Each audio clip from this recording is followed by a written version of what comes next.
Hello, everyone. Welcome to the Stacking the Box NFL Draft Live Watch Along. It is myself, Ian McMillan, at Ian MacBets on Twitter. It is Mike Luciano by Mike Luciano from the Jet Press. Hello, everyone. Strap in. We got a big night ahead of us. We will be live throughout the entire first round tonight. Might be up to 4 hours long, midnight Eastern. So get your coffee ready. I got my coffee here. I might have a couple wobbly pops a little bit later on. Shout out to the chat. Shout out to everyone who is waiting for us to go live. We are now 6 minutes and 45 seconds away from the NFL draft officially beginning. Mike, how are you doing tonight?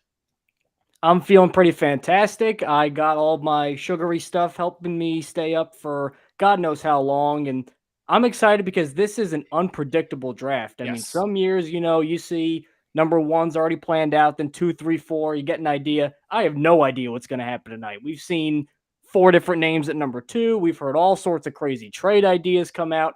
This is going to be a really wild evening. So let's lock in. Yes, everyone has been hyping this up to be one of the most unpredictable and crazy first, especially the first round specifically in recent memory. So if it lives up to that hype, it should be a fun one. And folks, it is not just myself and Mike on this show. We are going to be joined by plenty of guests coming in before their favorite team makes a pick to talk about their team. Some team experts joining us. Also, we'll be joined by Peter Dewey and joining us now, Reed Wallach. Hello, Reed. Hello. What's going on?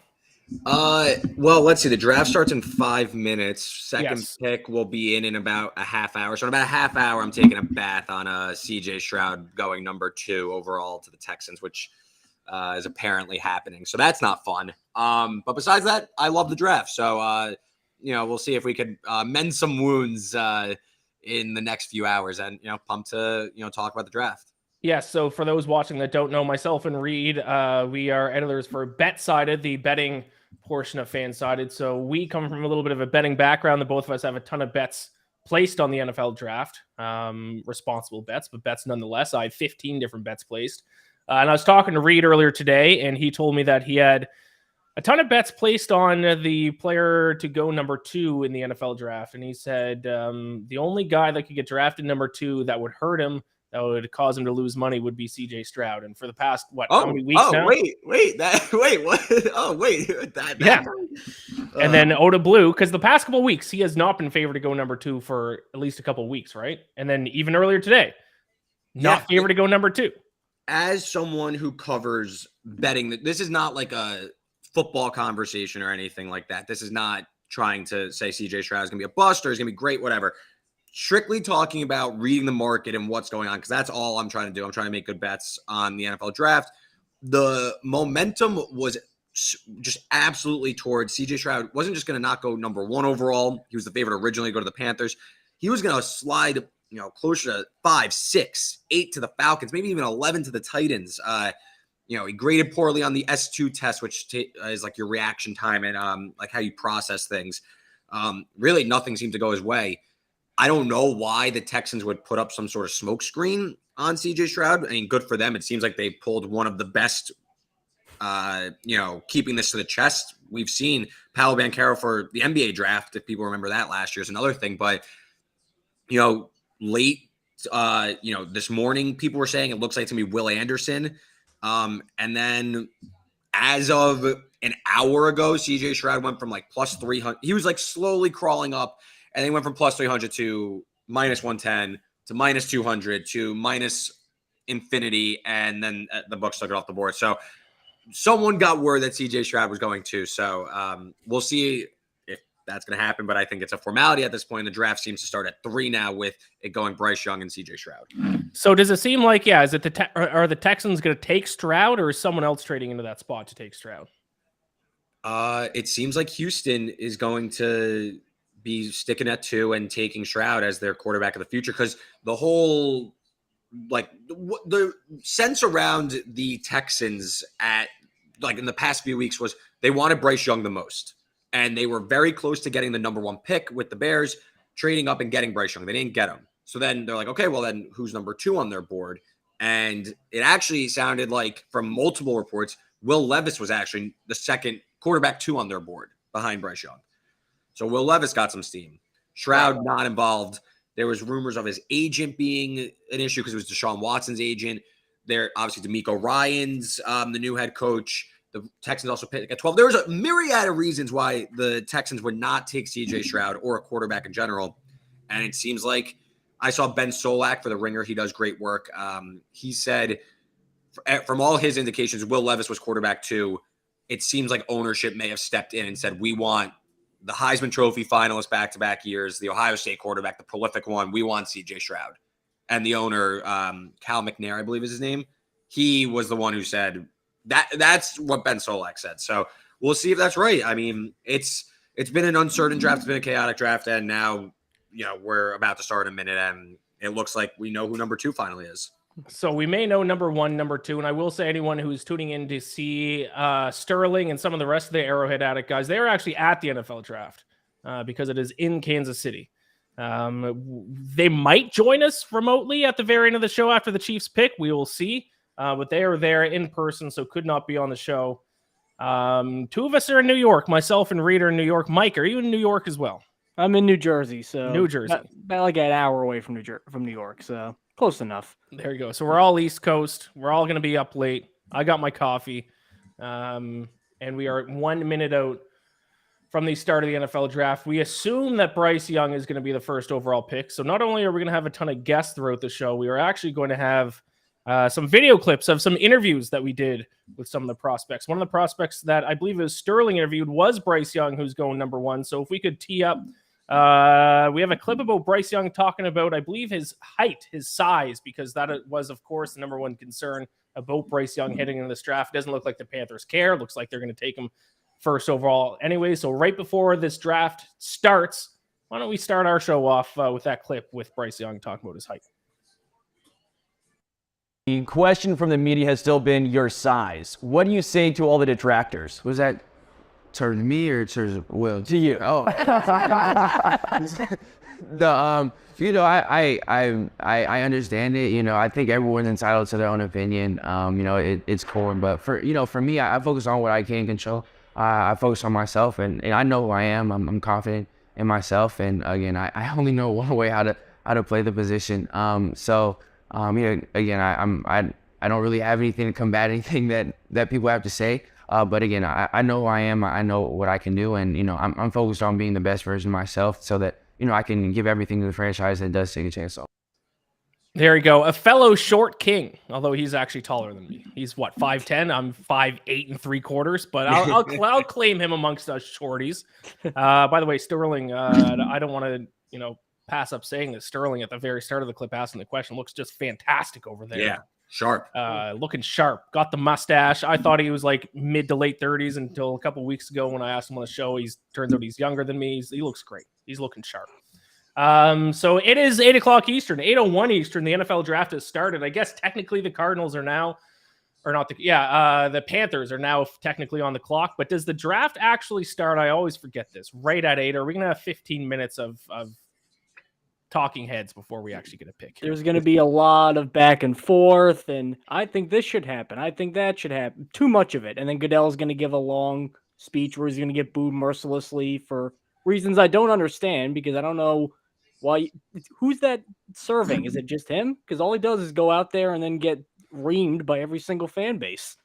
It is a great tradition to boo the commissioner. It's been going on in hockey longer than the NFL. Being a hockey guy, booing the commissioner has been a tradition my entire life. I don't think the NFL, I don't think we booed the old, what was the old commissioner's name before Goodell? Paul Tagliabue?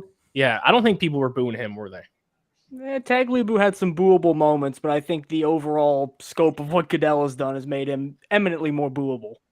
I love everyone in the chat. Let us know what team you all are cheering for and who, or at least maybe what position, especially if your team is drafting later in the draft, what position you are hoping your team to pick.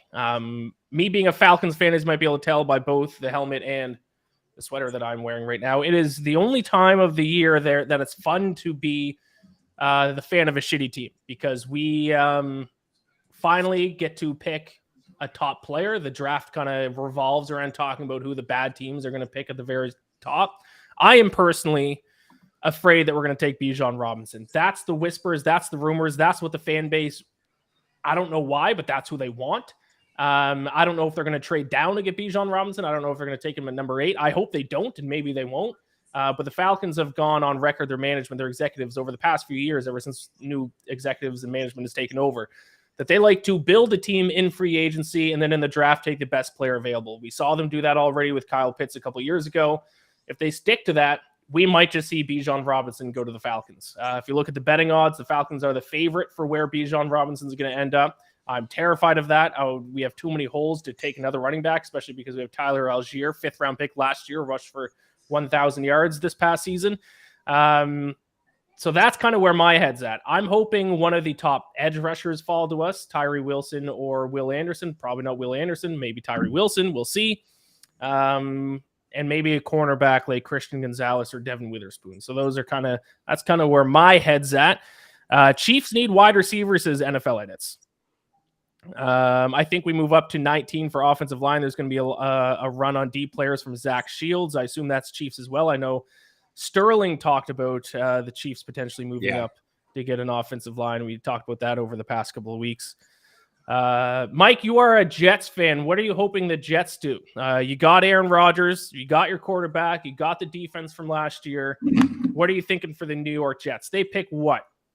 They pick 15 now after the Aaron Rodgers deal in what is finally a low-stress affair. Like, I know that the Falcons fan can say, oh, it's a great time of year to pick a great player. Well, the Jets have said that for years and years and years, and then they don't hold up the end of the pick a great player part of the equation, which really throws a wrench into things. So it's nice to kind of kick back and just take the best player that falls to you at 15, because the Jets do have some needs. I'm not going to say they're a perfect roster, but I don't really think there's one particular area where it's this big, open, festering wound that you have to go and fill up right now. I've heard offensive tackle. Dwayne Brown, I'd imagine, is still going to be the starter. They love Dwayne Brown on the field, in the locker room. I think he's locked in. I know Mekhi Becton has brittle bone disease, and if he sneezes too hard, there's 3 months he's out on IR. I get that, but he's your right tackle. So even if they won't play day one, I'm still probably expecting they go offensive tackle. I think in my final mock draft for fansided.com, I had them going with Darnell Wright, who's a pure right tackle that can just maul people. I'd be a really big fan of that. Peter Skoronski, less so. I'm not as high on Skoronski just because I don't know where he's really going to fit in the NFL. But as long as you get a lineman, maybe a defensive tackle next to Quinnen Williams, maybe even you get one extra wide receiver and just have this Death Star receiving core, I think any one of those options would be fine for me. Yes, and I believe the betting odds, we're not going to talk betting the whole time, but we are going to refer to them because, in my opinion, that's the best indication of what's going to happen. The offensive line was favored to be in the position that the Jets go with. And I do have to announce the first pick is apparently locked in. It is no surprise. Shams tweeted this. Carolina Panthers are selecting Alabama quarterback Bryce Young at number 1 overall. So that pick is in. Shocking. Gasp. For what is supposed to be and should be, at least by the hype, an unpredictable draft. Over the past couple of weeks, this has become the most predictable pick. We all kind of knew it was going to be Bryce Young, but I will say there was that guy on Reddit a couple days ago. What a legend that guy is, who said that he heard from a friend of a friend that Will Levis was telling people that the Panthers were going to select him number 1 overall, and the betting market reacted in a big way. He never became the favorite, but I think he got down as low as like 2-1. Was it 3-1, 4-1? So I guess that guy was wrong. I forget his username on Reddit, but he salesman or something, sales something. Yeah, it wasn't a very confidence-inducing username. He lost a lot of people some money by doing that. I don't know if that was a troll job. I don't know if that was a guy who wanted to bet on Bryce Young to go first overall, so he's trying to manipulate the market, which would be kind of a big brain move. But nonetheless, it is Bryce Young going first overall. Go ahead, Mike. I do like the precedent that this guy set, though, because now I can just make a random Reddit account and find the right spot to hit it in, because that wasn't on like the front page. It was tucked away in some obscure subreddit. If I just hit the right combination of algo buttons, I can make up any NFL rumor I want. I could say Peyton Manning's going to come out of retirement and play for the Chargers. And if enough people get in on that, I can influence the betting market. If you can be convincing enough in your posts, if you can be convincing, people will buy into it for sure. This guy, I don't know what he did, but he was confident. That's what it was. Let's also discuss real quick Shams. He's done this before, tweeting NFL draft picks instead of like Rappaport, Schefter, any of those guys. Shams getting involved in only one NBA game tonight, so I guess he had to keep himself occupied. Remember when he tweeted that Trump got COVID before anybody else? It's like Shams. wild sources that guy has. But anyway, to update what's going on the screen, I think she's an actress. Yeah, she's an actress. I don't know her name, but she's definitely an actress. I'm guessing she's from Kansas City. Roger Goodell's on the stage. I have this muted, obviously, so you don't just hear a TV in the background. I'm going to assume he got booed when he came out, but he might have strategically brought out 2 Kansas City legends to shield him from the boos, but I don't know. If anyone could in the chat could update us on whether or not Roger Goodell was booed. It's Eric Stone Street, a comedian and Chiefs super fan. Yeah, he's from Modern Family, isn't he? Yeah, I think so. Now Mahomes and Kelsey are coming on stage.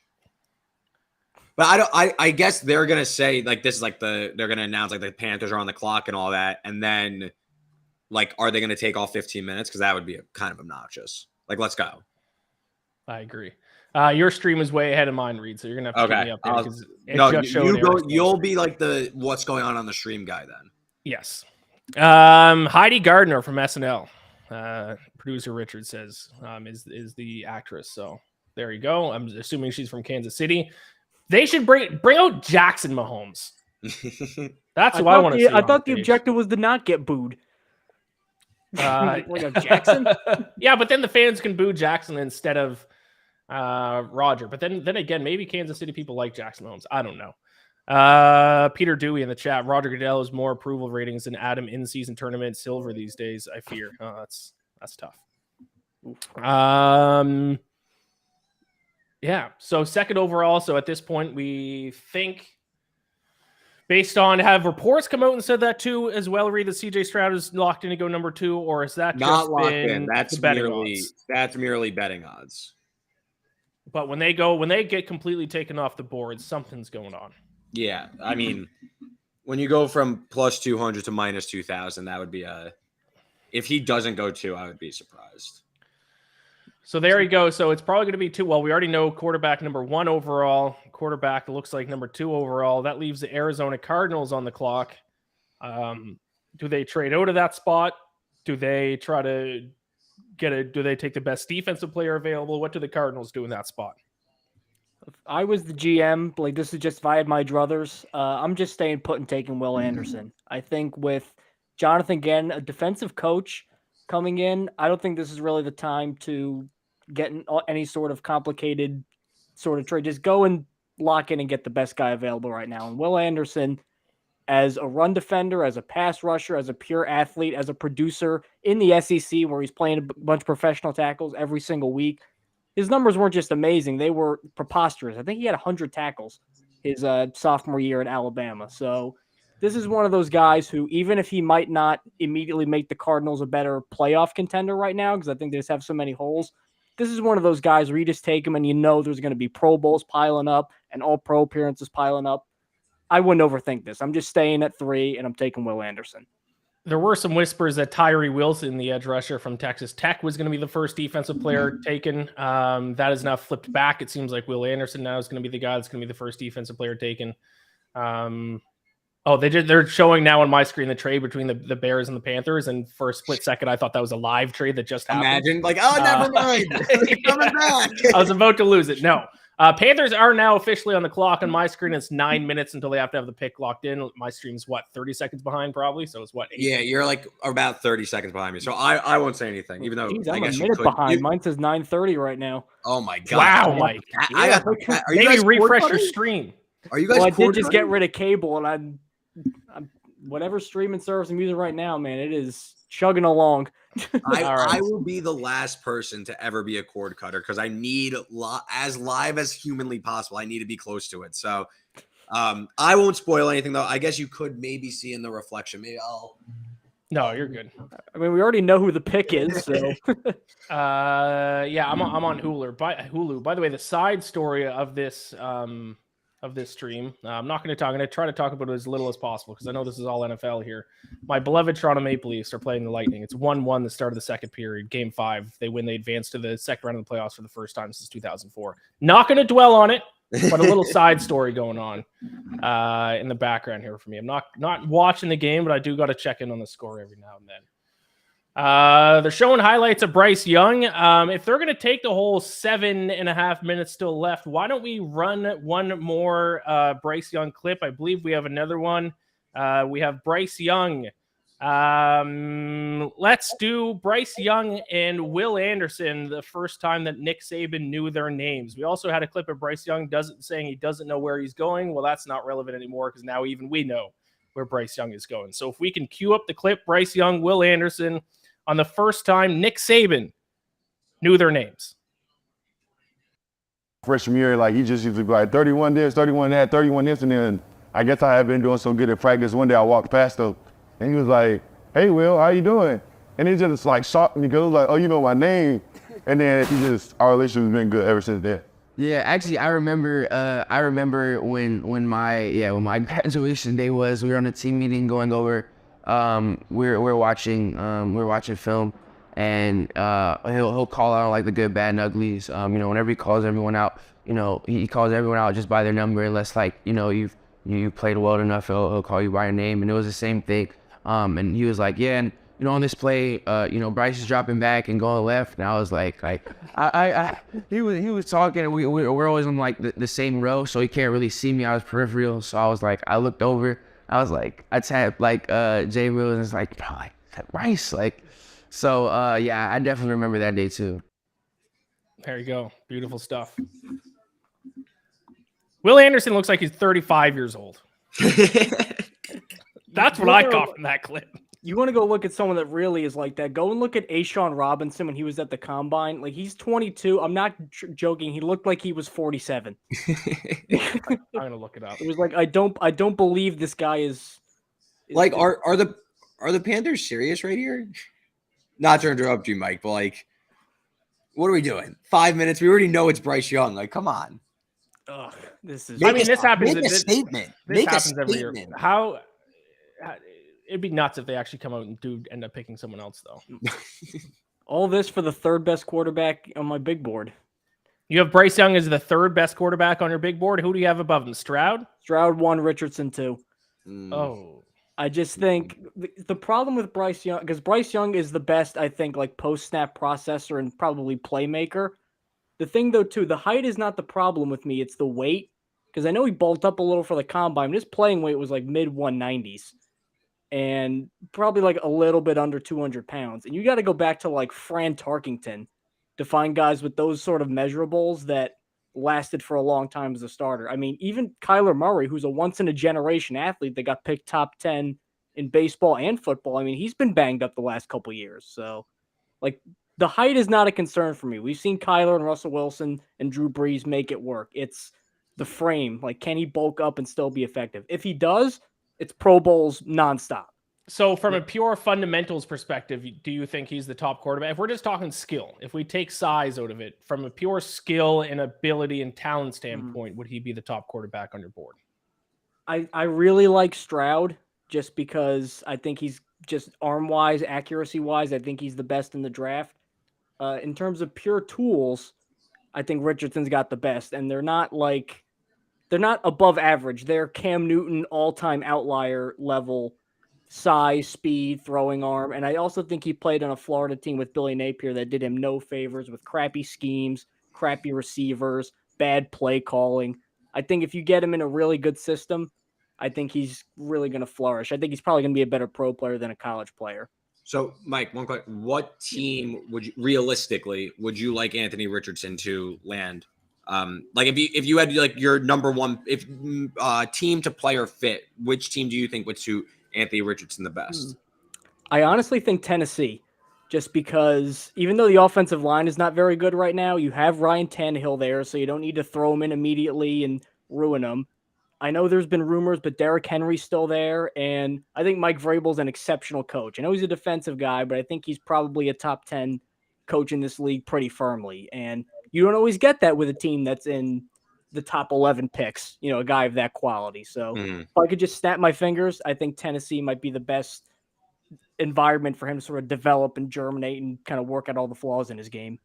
Yeah, no, I think that makes a lot of sense. I think I won't spoil, but the pick is in on the TV. I wonder who it's going to be.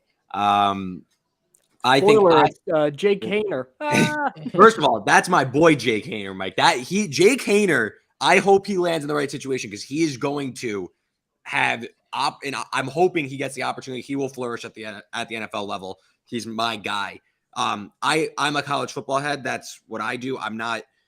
I've already said, like, I'm not a good scout. I can't necessarily take college and apply it to NFL. I whiff on these all the time. I just know that, I cover the sport of college football. I'm really in the weeds on it. To me, I don't really love any of these prospects that much. I am much more in favor of the next year's class of Drake May, Caleb Williams. I like those guys a lot more.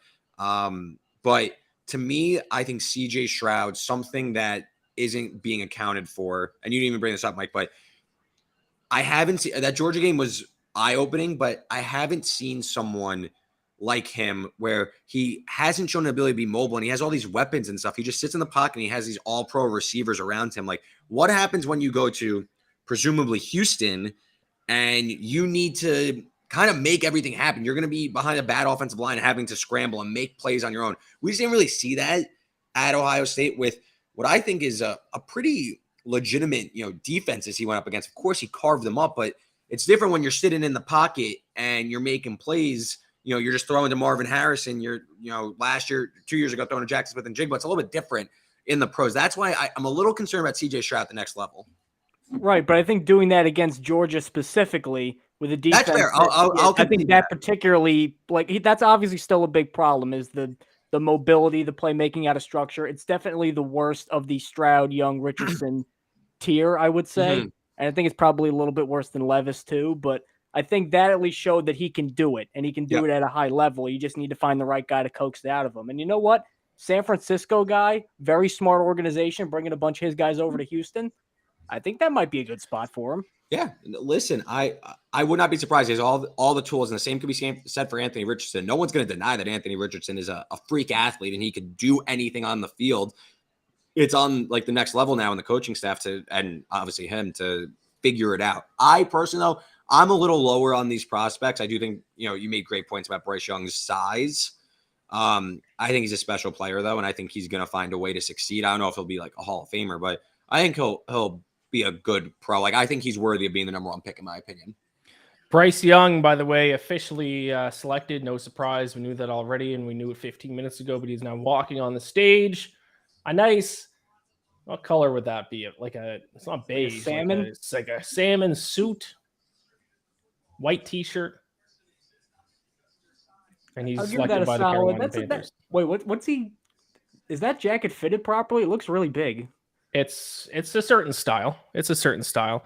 Like 2003 NBA draft level, but it's something. We got this from first Alabama player draft number 1 in the Common Era draft. That doesn't seem right. Is that right? First number 1 pick from Alabama? That might be. I guess if it's right, I'm just Alabama number 1 would be. It seems like they have like number 2 and number 3 every single year, so we're like, they had to have gotten number 1 at some point. Let's all of their all-time picks. Well, you'll be reading that for an hour. Yeah, I'm scrolling really fast. I see no ones. Not a lot of like single digits either. I mean, really fast. Quinnen Williams went 3. Amari Cooper 4. D. Milner 9. Trent Richardson 3. Mark Barron 7. Julio 6. Yeah, I don't see any ones. That's crazy. Bryce Young, trendsetter. How is that a thing? They did have that period with what was it, Mike Price, who got like hired and then he got fired a month later and never coached a game. Like they had a really down period for like 10 years before Saban. So I mean, it's not impossible. Houston Texans obviously now on the clock. I don't think we've seen anything yet on Twitter. Shams has not released who the Texans have picked just quite yet, but we are going to assume it is CJ Stroud based on the betting odds. It would be very surprising if it's anyone but CJ Stroud, but you would be very happy, Reed. Yes, but I have low faith here. I think we're losing here. I believe Sham just tweeted out it is Stroud. So That hurts. That hurts. Quarterback Joe Namath was also picked number 1 in the 1965 draft by the AFL, which did not merge drafts in the NFL 2 years later. Is Joe Namath did he play at Alabama? yes, he did. And that was a like wishbone run the ball all the time offense. So he actually was a really mobile guy, and then he just turned his knees into pulled pork and got shredded. So in the NFL, he had like no mobility. It's as good as he was, you never really got to see full Joe Namath because he got banged up so much. Yeah, so if we can trust Shams, and I think we can at this point, we will trust him until proven otherwise. He tweeted, NFL draft number 2 pick, Texans selecting Ohio State quarterback C.J. Stroud, per sources. So there you go. After everything that's happened, Will Levis smoke to number 2, Will Anderson, Tyree Wilson. At the end of the day, we're back to kind of where we started with Will Stroud. C.J. Stroud. Sorry, my ESPN tab just started playing something in my background, so I got distracted. C.J. Stroud going number 2 to the Houston Texans. Reed, you have just lost money. Yep. Are you going to crack a drink, or how are you going to deal with this? Yeah, maybe if we play another clip, we'll see. The thing, like, there's things in the works that we can make this back, and that's not responsibly make it back. There's been things. There hasn't been a lot of contingencies. This was not part of the plan, but we're not dead yet. I think we'll be okay. But like, that would have been a really hot start if it was like Will Levis. That would have been really something special. We would have had a real magical evening here on the stream. But angry drunken German says Stroud had so much potential. Shame to see his career end this soon. Have the Texans? Well, I was going to say have they ever had a good quarterback? Obviously, Deshaun Watson was good when he was there, but is it? Well, I will say about the Texans for a young quarterback, they just re-signed Laramie Tunsil, one of the best offensive tackles, to a big extension. So he's going to have at least some protection. Yeah. What does he have for weapons, though? Who's the best receiver on the Texans right now? John Mechie should be playing this year. They just signed Robert Woods, but I think this is Dalton Schultz too, the tight end from the Cowboys. Yeah. This is a real rebuild, though. I mean, the division, I wouldn't say it's wide open because Jacksonville is an emerging team, but I don't know. We'll see how this goes. And from Rappaport, they never wavered on their pick despite plenty of speculation. It's their quarterback of the future. Oh, screw you, Casario. All those reports for nothing. I have my opinions. I will say for off the stream, probably not appropriate, but good for you guys. Glad Houston got their quarterback of the future. What was the quote again, Reed? Oh, there he is. C.J. Stroud, number 2 pick, quarterback to start the 2023 NFL draft from the Ohio State University. The quote is, the number 2, the Texans select Ohio State quarterback C.J. Stroud. As expected, they never wavered on the pick. Despite plenty of speculation, it's their quarterback of the future. All right. I feel like they're okay. Cool. Never wavered. I mean, did they never wavered? Never? So that was just all the different reports made up? Okay. What was not that you need to debunk it. I get the smoke screen, but who are you trying to confuse? You had the 2nd pick and you knew who was going 1 the whole time. Right. So yeah, CJ Stroud has been officially selected on my television stream right now. He's walking up. So while we have a break, while he's making his walk, getting his Texans hat, let's bring in. That's kind of weird that they pose in front of that's kind of weird. Let's bring in the first guest of the night. It is my friend Joe Osborne at JTFOZ from Vegas Insider, from Chasing That Paper. The beautiful outfit he is wearing tonight. Hello, guys.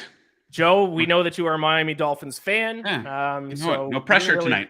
We didn't have any obvious spot to bring you in, so we figured we'd bring you in right from the start. Any thoughts after the first 2 picks, quarterback? Stroud, I guess this is kind of the way it should have been all along. Were the Texans really going to go into another season with Davis Mills at quarterback and just kind of completely throw in the towel? That said, I don't like the situation that he's going into. I don't think he's going to succeed right off the bat with the Texans. For Bryce Young, though, I think this is an excellent situation for him. He's surrounded by a bunch of veterans, Adam Thielen, Miles Sanders there. He's going to have, people make fun of Andy Dalton, but maybe a decent guy to mentor him and bring him along a little bit. Then you got Frank Wright as the quarterback-friendly head coach. And that's going to be a winnable division, possibly, for the Panthers. We remember they were pretty close at the end. So, yeah, I like Young quite a bit. I know he's short, just like my guy, Tua. Hopefully he can prevent himself from getting injured like Tua has. But, I think it's a good situation going into Carolina. Stroud, a bit of a question mark. I think he'll struggle right off the bat because, Ian, like I say, so many of these young quarterbacks coming to the league, and they are set up to fail right off the bat. Like, yes. What weapons is Stroud? Who's he going to have to support him? That offensive line is average at best, a first-time head coach. So he might fall flat on his face right off the bat here. A defensive head coach Stroud has too. So you mentioned it.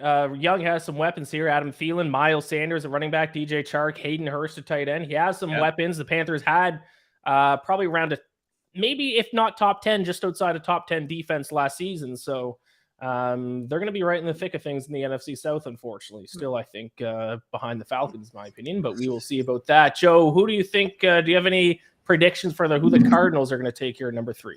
Well, at the start of the week, I predicted that they'd be trading out of the spot because I thought the Texans were going to go defense, and I thought someone would move up and trade for Stroud. I thought that the Cardinals were going to be in an excellent position to trade. Now, it doesn't look like that's going to happen. They need help everywhere, so probably just go with the best player available. Odds indicate it's going to be Will Anderson. Of course, they have a defensive head coach, so he's going to want to get a defensive guy probably. And Anderson, a lot of people think he is the best player in the draft, regardless of position. So that's the direction I think they're going to go in. I think they're in for a rough season, though, in Arizona. Potentially, they're going to be right back here in the top 3, picking again next year. Probably. Wait till they start 2-6. You think Kyler Murray is going to be a joy to be around when they're starting like that? And Gannon, he might be the defensive version of Kingsbury. I think there's red flags with that hire. One of the knocks, I guess, on the Eagles going into the Super Bowl was that, hey, they played a cupcake schedule all season, so their defense isn't as good as you think they are. Then they get into the Super Bowl against one of the better offenses in the league, and they massively underperformed. And a lot of that, you got to put that on the defensive coordinator, right? So we'll see how he does as head coach, but it's going to be a long season in Arizona. Cardinals aren't picking now, though. We just got to trade. Oh, so there is a trade. The Texans went back up to 3. Texans are picking back-to-back? Yeah. What? Oh, don't tell me they traded Will Anderson. No, I'm seeing that the Cardinals are picking. No, And it's the Shams. Texans. Houston going back-to-back by trading with Arizona at 3. Wow. Shams tweeted Cardinals are selecting Alabama linebacker Will Anderson at number 3. That's that basketball guy. What does he know? Adam Is Schefter. Shams wrong? Yeah, Schefter Shams is says wrong. the No, Cardinals have it's- traded the number 3. Schefter reported it's being traded to the Texans. Yes, the Texans are picking 3, and they are getting Will Anderson. So the Texans are getting both. And am I allowed to curse? Am I allowed to curse? Yeah. Am I? I don't know. Can we? Can we get an answer on that from the I need producers in the I chat? need someone on the back to sign off on a swear. I mean, probably don't do like 10 in a row, but maybe one quick Because one. like just on semantics, like I got Darn. fucked. Like I got absolutely fucked on this bet because they could have easily just done Will Anderson and CJ Stroud, and Reed would be like the bottles would be flying already here 3 picks in. Instead, we got I guess they had to get like Tennessee off the scent of the pick being on the table. So they take Stroud and then they offer whatever to get up for Anderson. I imagine they offer 12 and a third and this and that. So they end up with their both guys. I wish someone told me we were doing this so I would have known that, whatever. It's fine. I had some Anderson stuff, so we're fine. It's fine, So can we just not trust Shams? His tweet is even still up. He said, this tweet says Cardinals are selecting, but no, on my screen, the pick is in. Texans traded. He's lost all credibility. Unbelievable, Shams. So there you go. The dartboard with Nick Casario's face on it, Reed's just throwing darts at right now. It's like that's what? annoying. That is that's annoying. So there you go. The Houston Texans trade up. They get their quarterback of the future. They get what many people are saying the best defensive player in the draft. Joe, thoughts on them getting both This those is guys? one of the more aggressive moves in Yes. recent draft history. This is a big win, I think, for the Houston Texans. They're pushing all their chips in. So suddenly, yeah, it's still a rebuilding year, but maybe they have their quarterback of the future now, and maybe they have their best defensive player that they can build around here for the next decade, potentially. So, hey, good for the Houston Texans. You know, it's been a comedy of errors there over the past, half decade. But looks like maybe they're putting something special together here, potentially. So good for them. And hey, that's a division. Maybe they could compete there if they can get a couple of breaks in that division as well. I don't think that they will, but I think they're still probably 2 years away from, maybe even approaching 500. But good on them, man. This is a very aggressive move, and this is kind of what makes the draft fun from a viewing experience. Absolutely. The unpredictability starts now because I don't think I saw a single person say that the Texans were going to keep their number 2 pick and then trade up to number 3. So the chaos begins now. The official details of the trade here. The Cardinals get 12 overall, 33rd overall, a first in 2024 and a third in 2024. And the Texans get number 3 and number 105 this year. So a nice little haul for the Cardinals if they're trying to rebuild as well. A lot of different pieces they can get because obviously they didn't need a quarterback with this pick. That is an absolute haul for the Cardinals. They were like not getting out of this pick for a while. This was like not so. Everyone was saying the Cardinals have this pick for sale. They're doing everything to get out of 3. And for the Texans to move all the way up for a pass rusher like that, fuck this team. Like I now hate the Texans. Like, what is that? Who is running this team? My God, man. Oh my God. Well, they got that. How do you really feel? Do you think they compromised? Like saying, okay, we're going to take the quarterback we want. And we'll mortgage a bunch of picks to get up and get the guy you guys want. So there is Will Anderson walking to the stage. Both Alabama players going to the Houston Texans. That means the Indianapolis Colts are on the clock. Before we get to them, though, while Will Anderson's walking up the stage, why don't we roll one more clip that we have with Will Anderson talking to Sterling about maturing in his freshman year at Alabama. If we got that clip, let's roll it. Coming out of high school, now I'm starting at Alabama, and like the defense that we run and the way that the way the program is set up, like, that's a lot of time that goes in to making sure like what you put on tape is good. So for me, like I had to cut back on a lot of stuff I was doing, like hanging out with friends, making sacrifices and stuff like that. And then as far as just like playing, like you'd be so nervous because you don't want to mess up, you don't want to get your job took because you're a freshman out there. And it's like, I remember like sometimes like in the middle of the night, I'll be like crying, calling my parents like, Mom, like I don't feel like I got it. You know what I'm saying? Like I'm out there, but I don't feel like, you know what I'm saying? So I used to be like, am I gonna get my position took? You know what I'm saying? Like, am I producing? You know what I'm saying? So stuff like that. So I feel like that's just like one of the hardest obstacles, like just being that young and having to go into a program like that and having to step up like big time and play with some like the elite guys who really fast. I really think it takes a different like type of mindset and like maturity and like your time that you have to put into it. So there you go, Will Anderson to Houston. Joe, before we let you go, you are selecting the Dolphins are in the second round. Do you have any lean which way you think the Dolphins will go with their first pick in the second round? Obviously a long way to go before we get to that pick, but any thoughts on what the Dolphins are going to do when they do finally pick in this draft?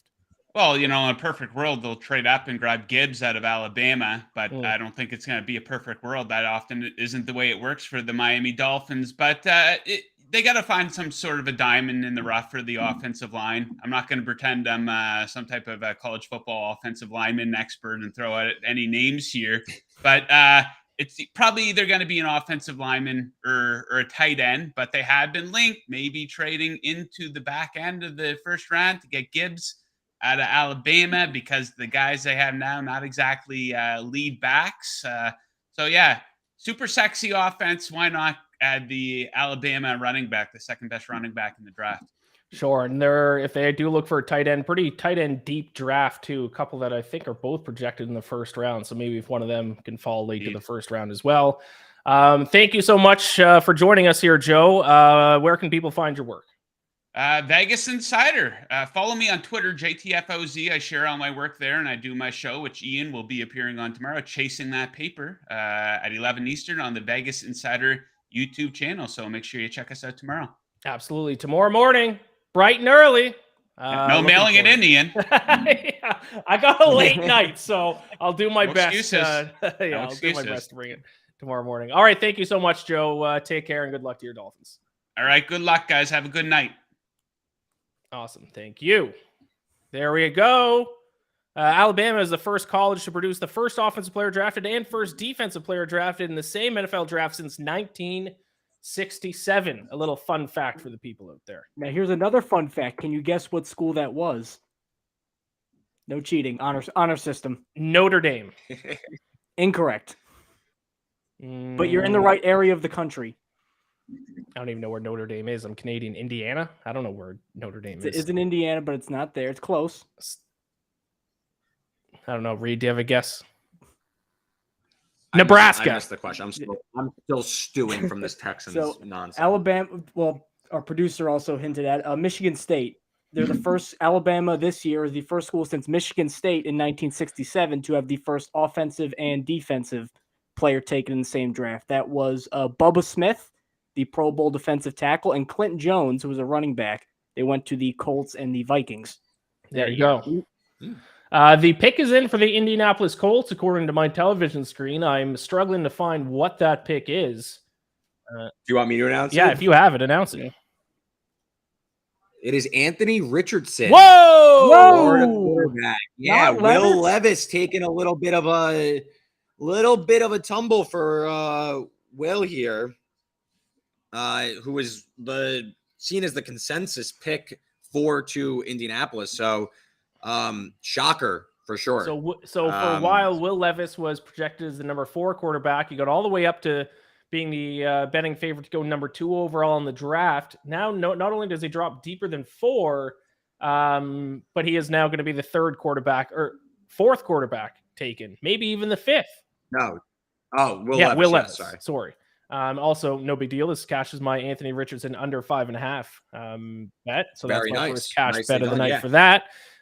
So there you go. Anthony Richardson from Florida. Mike, your top, was he number 2 on your big board for quarterbacks? 2 behind Stroud. And I'm really excited about this landing spot for him because it's another place where he doesn't have to play right away. They do have Gardner Minshew there. I'm not saying Gardner Minshew is going to be a championship quarterback, but I think he's proven he can hold his own in a division like that as a starting quarterback. I know that Richardson was raw in college, but as I've hinted at earlier, I think that had to do a lot with the structure or lack of structure that he had around him in his time at Florida.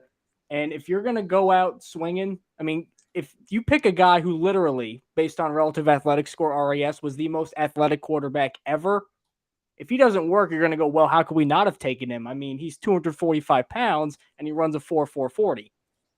That's perfectly reasonable to take a chance on that. I think that with a guy like Shane Steichen as a coach, like imagine him running the Jalen Hurts offense, but with a guy who's bigger and probably faster than Jalen Hurts with a stronger arm. I don't think he'll be better than Jalen Hurts, but I think there's a lot of factors in Indianapolis that could help him be a success in the NFL. Does he start behind Gardner? Does he start, or does Gardner Minshew start and then he takes a year, at least half a year, to learn behind Gardner Minshew? Nick Foles still there as well, because I think the consensus seems to be that he needs a little bit of time. Correct? A little. Like part of it too is like mechanics weren't amazing, but a lot of it too is he had a very leaky offensive line outside of Osiris Torrance. So just under pressure naturally when you're that young and you only have 1 year of starting experience. Stuff's going to get a little wacky when you're under pressure. So I think it'll be one of those things, too, where Minshew starts as probably the week 1 starter. And then if you're a betting guy, if you want to do like an over-under, I'm saying probably over-under might be week like, 8.5, 9.5, something like that. I think that's when they make the transition to Richardson and really let his freak flag fly a little bit.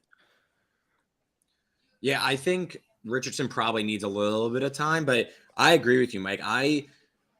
I wasn't ever really a big Levis guy. I mean, if the Colts that was seen as the likely landing spot. But I think that this is a great landing spot for Richardson for all the points you laid out, like the Jalen Hurts comparison with Steichen, I think makes a lot of sense. So I think it's a natural fit. I think the Colts, maybe a little cool given it a year. I think Irsay, he gets a little wild, but I think that give him a little bit of time to see if they can mold those tools like we were talking about before the draft started. I think that this is a pretty strong pick, if you're projecting upside. So, the Seattle Seahawks are now officially on the clock, but Ian Rappaport tweeted just 1 minute ago, the phones are ringing in Seattle. So we may be seeing a trade come down. I mean, if you're a team that wants a quarterback and planned on taking a quarterback, now is your chance. You got to trade up because 3 of the first 4 picks, quarterbacks, the only, I guess, unless you want to see if Hendon Hooker will drop, you got to think Will Levis is probably going to come off the board here soon. So Jalen Carter's been like the real, like in the last few days, a lot of connection to Jalen Carter here at 5 to whether it's Seattle. I did an article today for on fanside.com about my bold prediction was the Eagles trade up to get Jalen Carter at this pick and the Seahawks move back to 10 and take someone, best player available. I think we'll see. But I think Jalen Carter's going off the board. He closed like a massive favorite to go 5. Maybe Levis and the Titans. I think the Titans go up for maybe 11-5, which is not as steep a package as 11-3 if a new GM's a little bit nervous about giving away that many picks. Mm-hmm. And, to that point, Levis wasn't supposed to be on the board here at 5. He was supposed to be off the board at 4. So maybe this kind of changes the calculus here for certain GMs. Yes, and my Atlanta Falcons picking here coming up shortly. Trade up for Bijan. Trade up for Bijan. That would be great. No, come on. Last 3 quarterbacks selected by Indianapolis in the first round. Peyton Manning, Andrew Luck, Anthony Richardson. Does he live up to that hype? Yes or no? Is a guy going to be maybe the best non-Brady quarterback ever? That's quite a statement. Will he be Peyton Manning? No. Will he, at his best, put up numbers that could be comparable to Andrew Luck if everything around him possibly clicks? I think so. Now, obviously, if he fails, everybody's getting fired, so huge risk. But nobody in this class, Bryce Young, C.J. Stroud, from a ceiling point of view, is higher than Richardson. Angry Drunken German says in the chat, how big will Seattle haul in the picks, and how will the Raiders screw this up? Did the Raiders trade up for this spot, or is that just speculation? I think that's a second question. Like, will the Raiders end up bungling this? It's number 7 anyway. If Al Davis was still around, he would just take whatever receiver ran the fastest 40. So I don't know which receiver ran the fastest 40 this year, but that would be the Raiders pick if Al Davis was still around. R.I.P. Shout out Darius Hayward Bay. Remember him? What was the guy? Michael Huff, the safety. He was supposed to be a 3rd round pick. He went 7. Yeah. We are still got nothing here, and it says on my fastest clock, minute and a half left, and we still no got news. So maybe the Seahawks do pick. If they pick, are we thinking it's Jalen Carter either way, or is there a chance that it's going to be obviously? Well, Seahawks aren't going to go quarterback here, would they? They were linked to Anthony Richardson a lot. I don't think they would go quarterback. Maybe, Ian, I know we were discussing, earlier today, maybe Hendon Hooker at 20. Maybe that makes sense. I mean, the way Geno Smith the Seahawks are making the pick. Are making the pick. And I imagine I'm going to get a notification in a second that says what the pick is. Maybe Tyree Wilson. I think he seems very Pete Carroll-y, just size-wise. He seems schematically like a good fit. I hope Tyree Wilson falls to 8, personally, but I think pass rusher here makes a lot of sense. I know Witherspoon maybe, but I think defensive side of the ball, but we will see here. We have some information.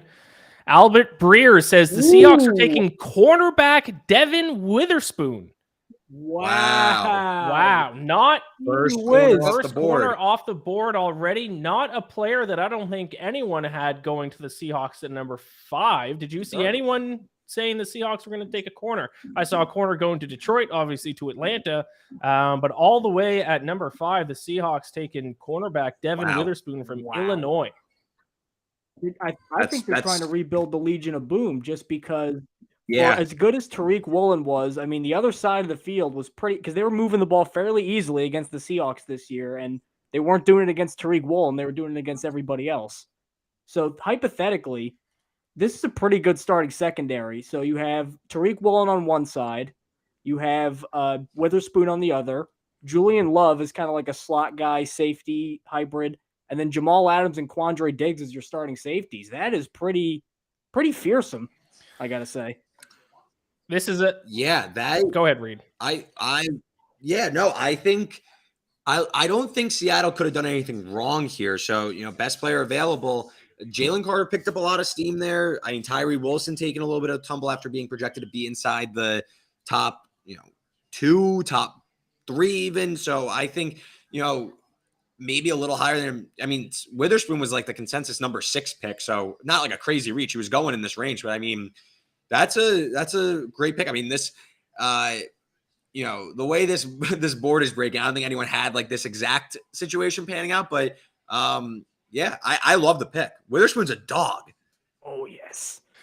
So there was I love it. There was 2 corners that were obviously projected as the top 2 corners. Devin Witherspoon was the favorite to be the first one selected, but it wasn't an overwhelming favorite, at least last time I looked. I don't think I looked at that market today, but it was Christian Gonzalez is the clear number 2 guy now, so he should be coming off the board next in terms of corner, and he might even just come off the board next in general with the Detroit Lions picking number 6, but now the Lions have a lot of options if they want to keep that pick and stay with defense. They can take Christian Gonzalez if they want a corner.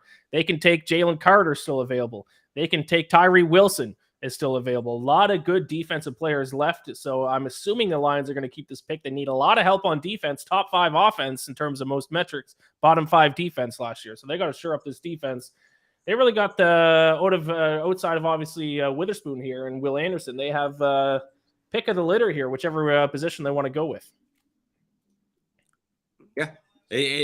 I think, again, this is going to be another trade back situation potentially for the Lions. They might trade back? Okay. Yeah, I mean, they're picking 18 also, so who knows what they're going to – I think, again, best player available, trade back situation. I think that, again, it seemed like Jalen Carter was going to be in play starting from 5 and going all the way to, 10 with the Eagles. So this is Jalen Carter territory.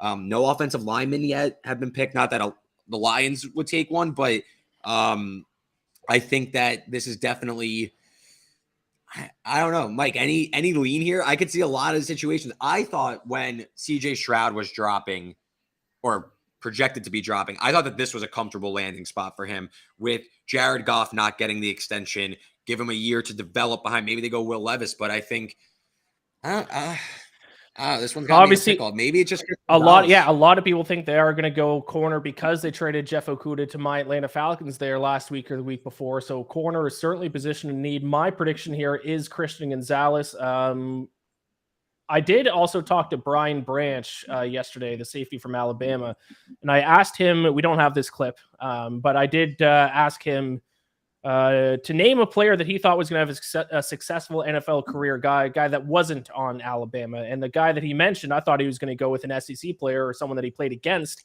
But the guy he mentioned was Devin Witherspoon from Illinois. He said he's extremely impressed by him. He's a baller. So high praise from Brian Branch for Devin Witherspoon out of Illinois. So Seahawks should have just got a good player there in Witherspoon. We'll see how that works. So around 5 minutes left on the clock for the Lions. I think corner. I think Christian Gonzalez goes here. Mike, what's your prediction? See, I'm going to go probably defensive line, and I think it's probably going to have to be Tyree Wilson if I were Brad Holman GM, just because they did lose Okudah, but they also signed Chauncey Gardner-Johnson away from the Eagles at a ridiculously discounted price. I don't know how the hell that happened. And they also brought in Cam Sutton from Pittsburgh, so they spent a lot of money in free agency trying to shore up that secondary. Kirby Joseph, who was also another Illinois guy, they're really building a good secondary over there, was fantastic as a rookie. I think they expect a big league out of him. They'll probably add a defensive back at some point in this draft. I just think that with Carter and Wilson available, especially Wilson, a guy who I'm surprised is still available at 6, I think you already got one guy in Aiden Hutchinson. You got Josh Paschal developing. If you add one more really dynamic pass rusher to that mix, you could have just a really hellish front 7. And I think that that's kind of how Dan Campbell, big, tough, meathead guy, wants to build his football team. Yeah, and I mean, hey, if you're going to get Tyree Wilson and play him across, Never mind. The Lions aren't making a pick here. Cardinals traded back up. Cardinals traded back up. That's got to be for Paris, right? I would imagine so. or Tyree Or Wilson. number one, Or Tyree Wilson. Yes. or Tyree Wilson. That's very, very possible. Yeah, I literally did that whole speech about it, and then I'm not even kidding. 3 seconds later, That won't be the first time or the last time that that's going to happen tonight, Mike. I think we're going to have a lot of situations like that. So once again, so now both the Texans and the Cardinals making moves here. Cardinals, so they went back down to what? What were they, 12? Because of 3 the to Texans 12 trade? to 6. And now back up to 6. Again, though, if you're the Cardinals, I mean, let's wait to see what they give up, of course. But if they're going to get a discount for the guy they wanted at 3, oh, here we go. They gave up 12 and 34. So I believe some of what they got from the. Can someone pull up what the Texans gave up again? Because I think that's what they got from the Texans. And then they got that from the Texans, and then picks. They got So a they third moved round back. pick, So I they think, moved and back from 3 to 6, and they got in return next year's first. I think 2 picks next year, and maybe even like a third this year. But you got to think about it though. They're only moving back 3 Right. spots now. You And know they what I mean? still might get the exact same guy that they were hoping for at number 3, anyways. So yeah. So this, I'm gonna give a. I agree with this, with the negotiating, the wheeling and dealing. If the board broke the certain way, and it seems it's going to be Paris Johnson, 6 overall to the Cardinals. is that locked in? Yeah, Breer just tweeted it. So the Cardinals, who were linked to Paris Johnson for the last week or so, move back. They pick up what, like a 1 and a 3 in the future. Yep. And they get their guy. I don't know. I think that's good business. Good job of GMing. I will say too, though, that's not, if you want to take the Lions perspective. I mean, 34 is essentially like a late first round pick. That's like right there. So you could basically say we have now 3 picks in the top 35. Hendon Hooker territory if he slips out of the first. I'm not as in on Hooker as everybody else seems to be. I'm just saying, I feel that it gives the Lions more ammo to move up and take him. I wouldn't take Hooker Hooker though, just because I think he's coming from a kind of Mickey Mouse, Fugazi, Baylor with Bryce Petty offense. On top of the fact he's old. I don't disagree with you, but it just seems like the buzz around him, and he was just cleared. There was a video of him last week working out. Not last week, yesterday working out. So I'm not necessarily a Hooker believer, but it seems like teams are rating him very, very highly. And I mean, the odds closed with him being a projected first round pick, which I'm not saying I would do, but teams like, I think, to me, if you're Detroit, that's a good landing spot for Hendon Hooker. Like I was saying, Seattle, good landing spot. Teams that you don't need to throw Hooker right in the fire, I think that's the best spot for him. Yep. So confirmed, Cardinals are taking Ohio State offensive tackle Paris Johnson, the first offensive lineman off the board. So that's going to be confirmed here on the television here in just a moment. But now we have some dogs on defense who are dropping. Jalen Carter still available at number 7. Tyree Wilson still available at number 7. Christian Gonzalez, although he was probably projected around 8-9 anyways. But if you're looking at draft defense, like hopefully my Falcons do here in 2 picks, we're going to get a guy. Or we're just going to do something stupid and take Bijan Robinson. So my Falcons now 2 picks away. Raiders will be on the clock next. Raiders, who really knows what way they're going to go? They could go corner. Corner or Will Levis. Will Levis is still there. They did just give Garoppolo a good chunk of money, though. That seems like. But is Garoppolo their quarterback of the future, or is Garoppolo a bridge quarterback? I mean, they paid him like they expect him to be their quarterback for a couple years. Again, to me, this is a go anywhere. I don't know if there's like a firm. I know corner has been like really linked a lot. That was like kind of the favorite, but to me, you go pass rusher. Tyree Wilson, fix that defense. That defense was terrible. Obviously, Gonzalez would help too, the corner. But I don't know, man. Again, this is another trade back situation. Do the Raiders, do they have one flaw that they need? I feel like they can move back for a team like the Eagles that want Jalen Carter, move back a few picks and, restock there. I don't know. I think you could maybe get some assets back here at 7. Just the way this board is breaking, I feel like teams are going to have a real affection for some of these players the way the board's breaking out. Like, again, could anyone have told you that this would be the order of the first 6? Like 6 hours ago, if I told you this, would you have thought that? So we have, so it seems like we're in a weird spot where the players who are available, kind of the best guys on the board, there's a lot of teams that are like outside the next couple picks. Like we might still just keep seeing, like the Raiders could trade back, the Falcons could trade back, like because they can still get guys 5-10 picks later. Whereas if you're drafting around 15 and you want like a quarterback, you got to trade up. So so far this the unpredictability that has been hyped for this draft has been living up to it for sure.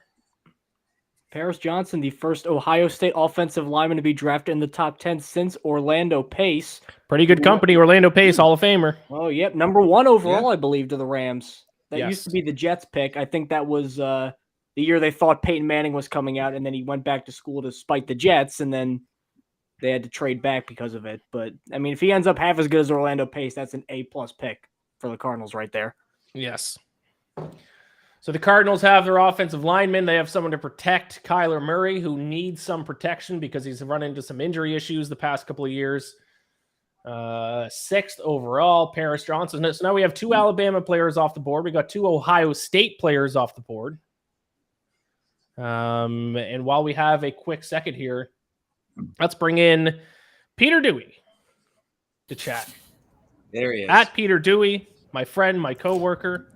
What's going on, Peter? What's going on, guys? A little bit of a wild first few picks here. A couple trades. Been fun to watch. I do like, Peter, how you decided to come on. I don't know if you did this purposely or not, but you decided to come on right after the pick that should have belonged to your Denver Broncos. Was that on purpose? Yeah. So it was doing my yearly tradition of watching Russell Wilson highlights during the 5th pick. So had to hop. Couldn't come on the stream to do that. So later on in the draft, I'll be watching Sean Payton highlights. It'll be a good time with this Broncos team. They love just giving up picks for questionable people. I do have an announcement now that the Falcons are a pick away. I do my first wobbly pop of the night here. So I'm done my coffee. I'm moving on to beer as I prepare for my Falcons to do something stupid. I honestly would like the Bijan pick at 8. Maybe I'm being sacrilege. Like I know. Listen, if you're going to get Bijan, trade back because Bijan's not going before 12. Trade back to 12 or 13. But so you don't have a problem just conceptually of drafting him. It's at 8. I would hate it less if they traded back and then took him. I think 8 is an unbelievable reach for Bijan. See, the thing though is I actually just looking at the both of them as prospects, like when Saquon Barkley came out of Penn State and he was just like this phenomenon, this freak, like Bijan honestly as a prospect is not that far off in pretty much every single aspect. So when I see these reports of like him dropping into like the 20s, I'm like, what are you, nuts? Like this seems like as sure a bet as you can get for a running back. I know we can go into the running back value argument until we're blue in the face, but I mean, my goodness, if you're not going to pick Bijan high, who are you going to pick high? Yeah, but I mean, listen, if the Falcons needed a running back, if that was a position need for them, I'd be fine with it. But they just got in the 5th round last year, Tyler Algier, who was a top 5 offensive rookie in the NFL this past year and rushed for 1,000 yards. Plus they have Cordero Patterson who can run the football. It just seems like with all the holes that the Falcons have for them to then add a guy in a position where you already have 2 very good guys at, it seems like overkill. You can only use so many running backs. What are we going to do? Start running the wishbone offense? Bring back the wishbone? I don't see it. But hey, I mean, if it happens, once Bijan Robinson scores a touchdown, I'll probably be all in. But especially at number 8, I'm not going to be a happy camper if that happens. If they trade down and it's like 12, 13, 14, 15 and they take Bijan, okay, fine. We got some other picks, some draft capital. But if they take him number 8 overall, I'm glad we got the clearing on dropping some curse words because there's going to be some bombs being dropped by yours truly. Can I say? We got about 3 minutes left until the Raiders got a pick. So we're going to find out shortly what the pick is. And pick is in. I won't say. Should I say anything? My screen. Do you know what it is? I like it. The little thing says pick. Yeah, is but in. do you know who it is? Oh, okay. No, I don't know if who it's it is. in. Yeah, They beat they're not spoiling anything for us. We want to know as quickly as All possible. right, I'm just saying they're doing the thing where they're showing Will Levis. Like, you know what I mean? Like they're doing like they're as if it is Will. Is he Levis. on the phone though?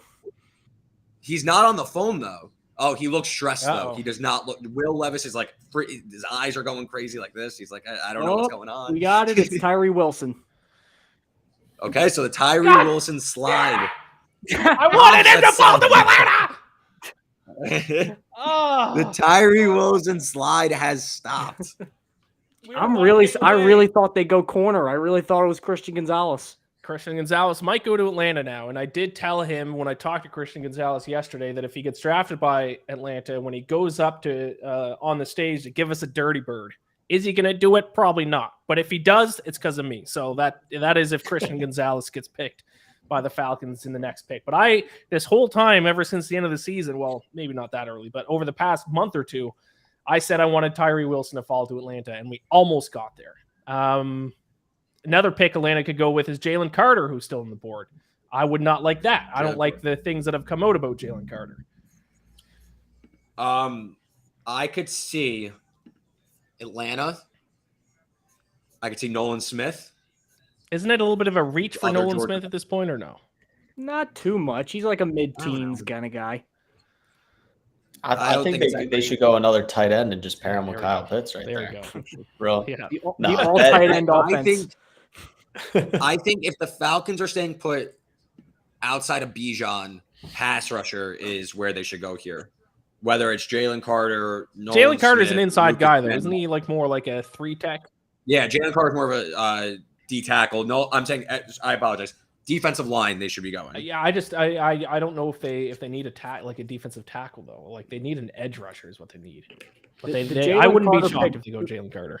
The Jalen Carter pick's really going to come down to how thorough your organization is at vetting people. Like you got to cross every single T and dot every single I and be 100% sure. Well, Atlanta was in the mix for Deshaun Watson last offseason, so Well, I don't really that know if explains they that. care too much about off the field issues, to be honest. Right, but I mean, Unfortunately. like, you got to be 100% sure that nothing unsavory that's going to ruin his career is going to come out. If you're not, and this blows up, you have only yourself to blame.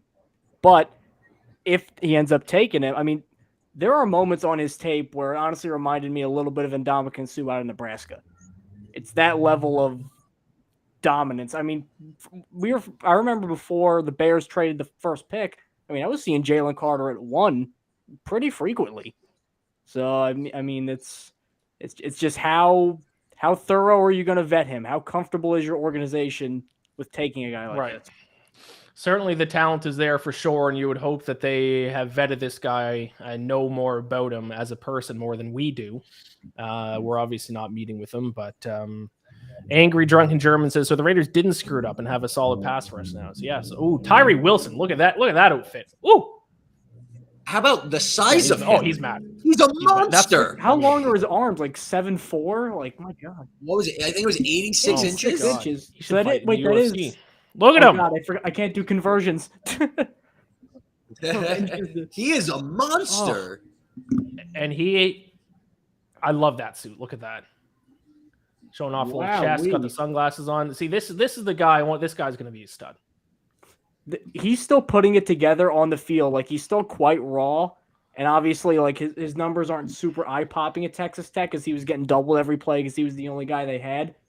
But there were some games that were just embarrassing for offensive linemen. Like, he just took over. I can remember, like, it's Sean says, 7 sacks in back-to-back seasons. There were some guys that have, like, double digits. Tyree never quite got there. But again, he was the only guy they really had. Go watch that North Carolina State game where Tyree, that was like his coming out party. I mean, he was just literally like throwing people, like Reggie White hump moving people and knocking them down. It was unbelievable to watch. There's obviously some questions about his health. I know he had the foot injury, and I saw mixed reports on some teams cleared him, some teams didn't clear him on his foot injury. So I guess maybe that was part of the equation. I mean, he didn't fall that far. He ended up going 7. So definitely something to keep an eye on. But I mean, there's no lie that this kid is. I mean, listen, he was like rumored to be the number 2 pick for a long time. Like, this kid is a freakish athlete, like for people that are watching that want some sort of comp, it's like the Trayvon Walker who got a lot of steam to end up going number 1, like shorts and t-shirt guy. Like this guy walks onto the field and you're like, oh my God, who are you? He could barely fit in the door there. Yeah. Oh my God. You just watch him and you're like, this is a defensive end. This isn't like an Olympic power lifter, or like what the heck? He's picked up Goodell. That was awesome. Oh, Dontari Podet. In our chat, producer Sean says in 1999, Paris Johnson Sr. was drafted by the Arizona Cardinals in the 5th round, but never appeared in an NFL game. So is that Paris Johnson's father? Interesting. My Falcons now on the clock, 4.5 minutes left. Do they trade? Do they take Christian Gonzalez? Do they take? Stop, Richard. Do not tell me the Falcons actually took Bijan Robinson. Don't tell me, Richard or Hunter, whoever that is in our private chat. that pick was. Oh, let's really go. Quick. They ran it They in. ran it in. Pick They was ran really quick. They ran it in. They sprinted at the podium. They said, "Get me some Bijan They couldn't believe right it. now." They didn't. They waste couldn't time. believe they he were, fell they were to 8. sprinting up to the stage to get that pick. Bijan's there for us at 8. And you know what? way. Good on you, Falcons. Good on you, Terry Fontenot. You will not, Oh, What You are we will gonna not do with regret another this. running back? We're gonna run Wishbone. They should just play a wildcat the whole year. Play Bijan back there and tell Desmond Ridder he can At sit. least trade down and take him a little bit later. They sprinted to the stage to get this pick in. That was the fastest pick we've seen all night. It took longer for Bryce Young to get called in. There we knew that than now Bijan to before. go in. There was Jalen Carter. There was Christian Gonzalez. And you went running back? We're going to allow 40 points a game next year. What are we all right. doing? Here's the thing, though. I guess with Algier, if that's how you pronounce it, like maybe they're just betting on. They don't know if a 5th round guy is going to be 1,000 yards every single year. Which I mean, like, would you bet that much on it that he's going to be 1,000? I wouldn't bet an 8th overall draft pick.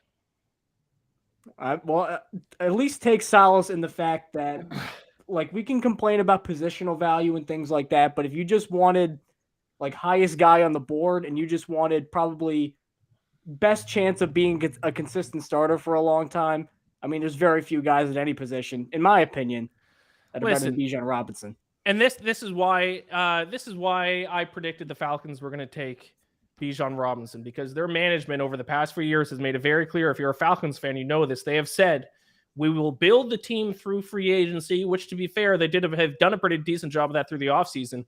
And they said in the draft, we will take the best player available.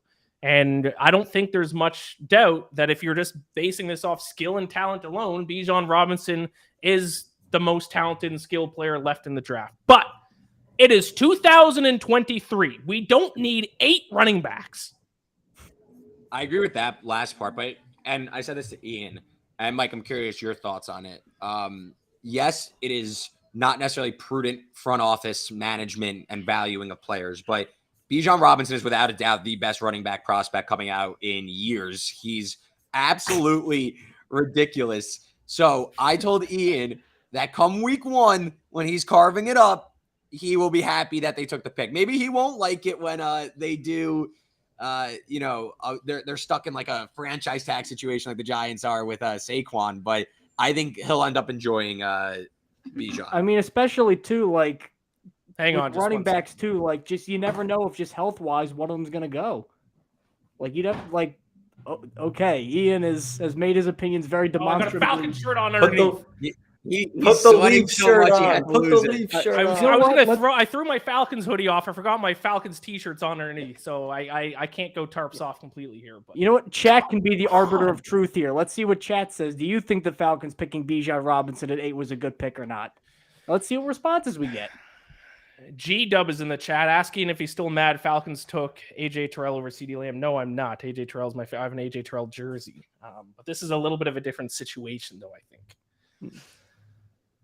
All right, just that first 150-yard game and 2 touchdown game, then you can't retroactively claim, oh, I love this pick. Then At least trade. Oh, I got news. I got news. What? Eagles have moved up from 10 to 9. They're gonna get Jalen Carter, Jalen man. Carter. God Yeah. damn. I felt like also if the Falcons didn't pick him here, I felt like they might have taken Bijan. Yeah, I guess that's my next question. Like I was saying, if they could have traded down to get Bijan Robinson, I would have been okay with it, but they didn't. Would someone else have taken Bijan before? Like if they could have, and maybe they didn't have any suitors, but if they could have traded him like 12 or 13, was Bijan still going to be there? I would have thought yes, but maybe not. Like Philly's what I was I thinking don't know. too. Philly, it could stand to add one more back, and especially with him behind that great offensive line, I feel like that would have really appealed to him. So then you miss out on your guy, quote unquote, if you trade down.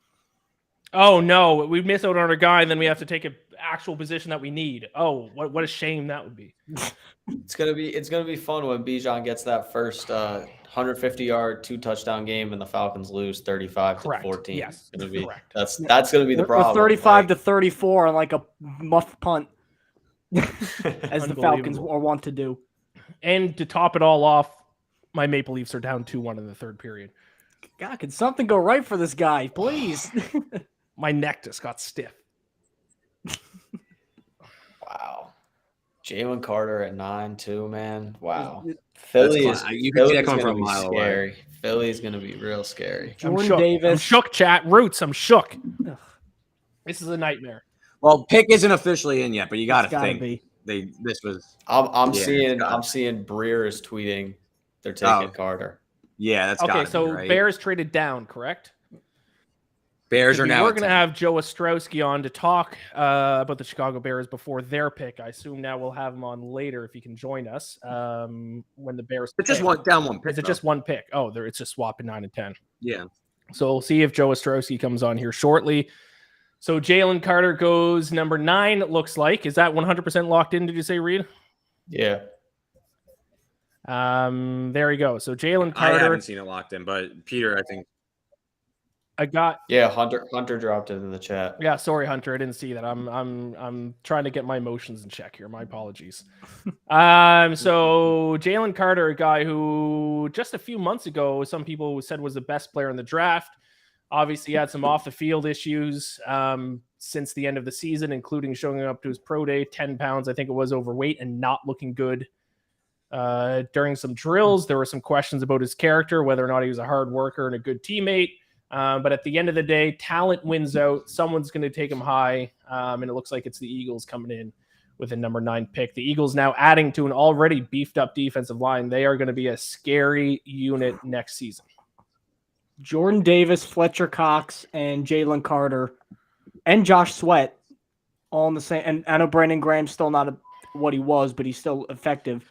Those 5 in big bear fronts can all be on the field at once. I mean, my goodness. And gracious. Jordan Davis, obviously, Georgia. So a couple of former teammates pairing up with each other there. Jacoby Dean, too, the linebacker.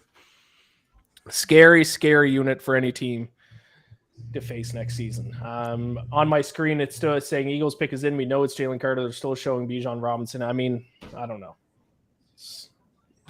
We got a running back. I mean, I played running back in Canada. I'm about to get a call and get selected by the Falcons here. Let's add more running backs to the list. Let's run Wishbone. Teams won't know what's coming. Can I Go ahead, Peter. Can I say one Yes. thing early in the draft? I know you guys already talked this. I hate what the Texans did. I absolutely hate it. Yeah. I absolutely hate Really? it. Like to give up a first next year. They They gave shouldn't up have a taken a lot. quarterback. They gave up a lot. They gave up so much. They should have waited for Caleb Williams next year, or even Drake May. To take Stroud at 2 and then move up and get Anderson when you could have just taken Anderson at 2 and saved your pick for next year. Absolutely. Here's hated my it. problem with that opinion is first off, I think it honestly would be a hard sell from ownership to fans because they will have they'll finish in the top 3 years in a row and not have taken a quarterback once. And also it's that whole They might finish in top 3 again though. well, it's that whole that team stinks. Even if Stroud is decent, that team is terrible. We saw it with Joe Burrow with the Bengals that first year. I know he got hurt, but like Joe Burrow was pretty good and their team just stunk. Like the Texans are still going to be bad even if CJ Stroud plays well. Their team is well, terrible. yeah, but it's that old thing of like, well, next year's class is always going to be better, and then they could be in the same spot again and go, well, we don't really. They could be number 2 or number 3 and go, well, we don't like Drake May. We could kick it down the road again. So you could just use that line of thinking for whenever.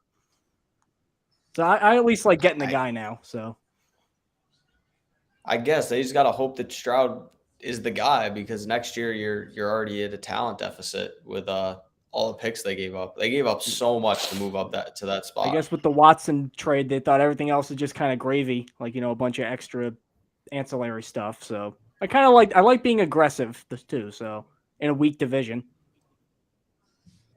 I would have liked it if they had a better roster. I'm a proponent of build the roster first, get the quarterback last, put them in a good situation. I agree. They shouldn't have taken Stroud. putting- That was pretty brutal. I thought that was bad. I think you're putting CJ Stroud in a position to fail.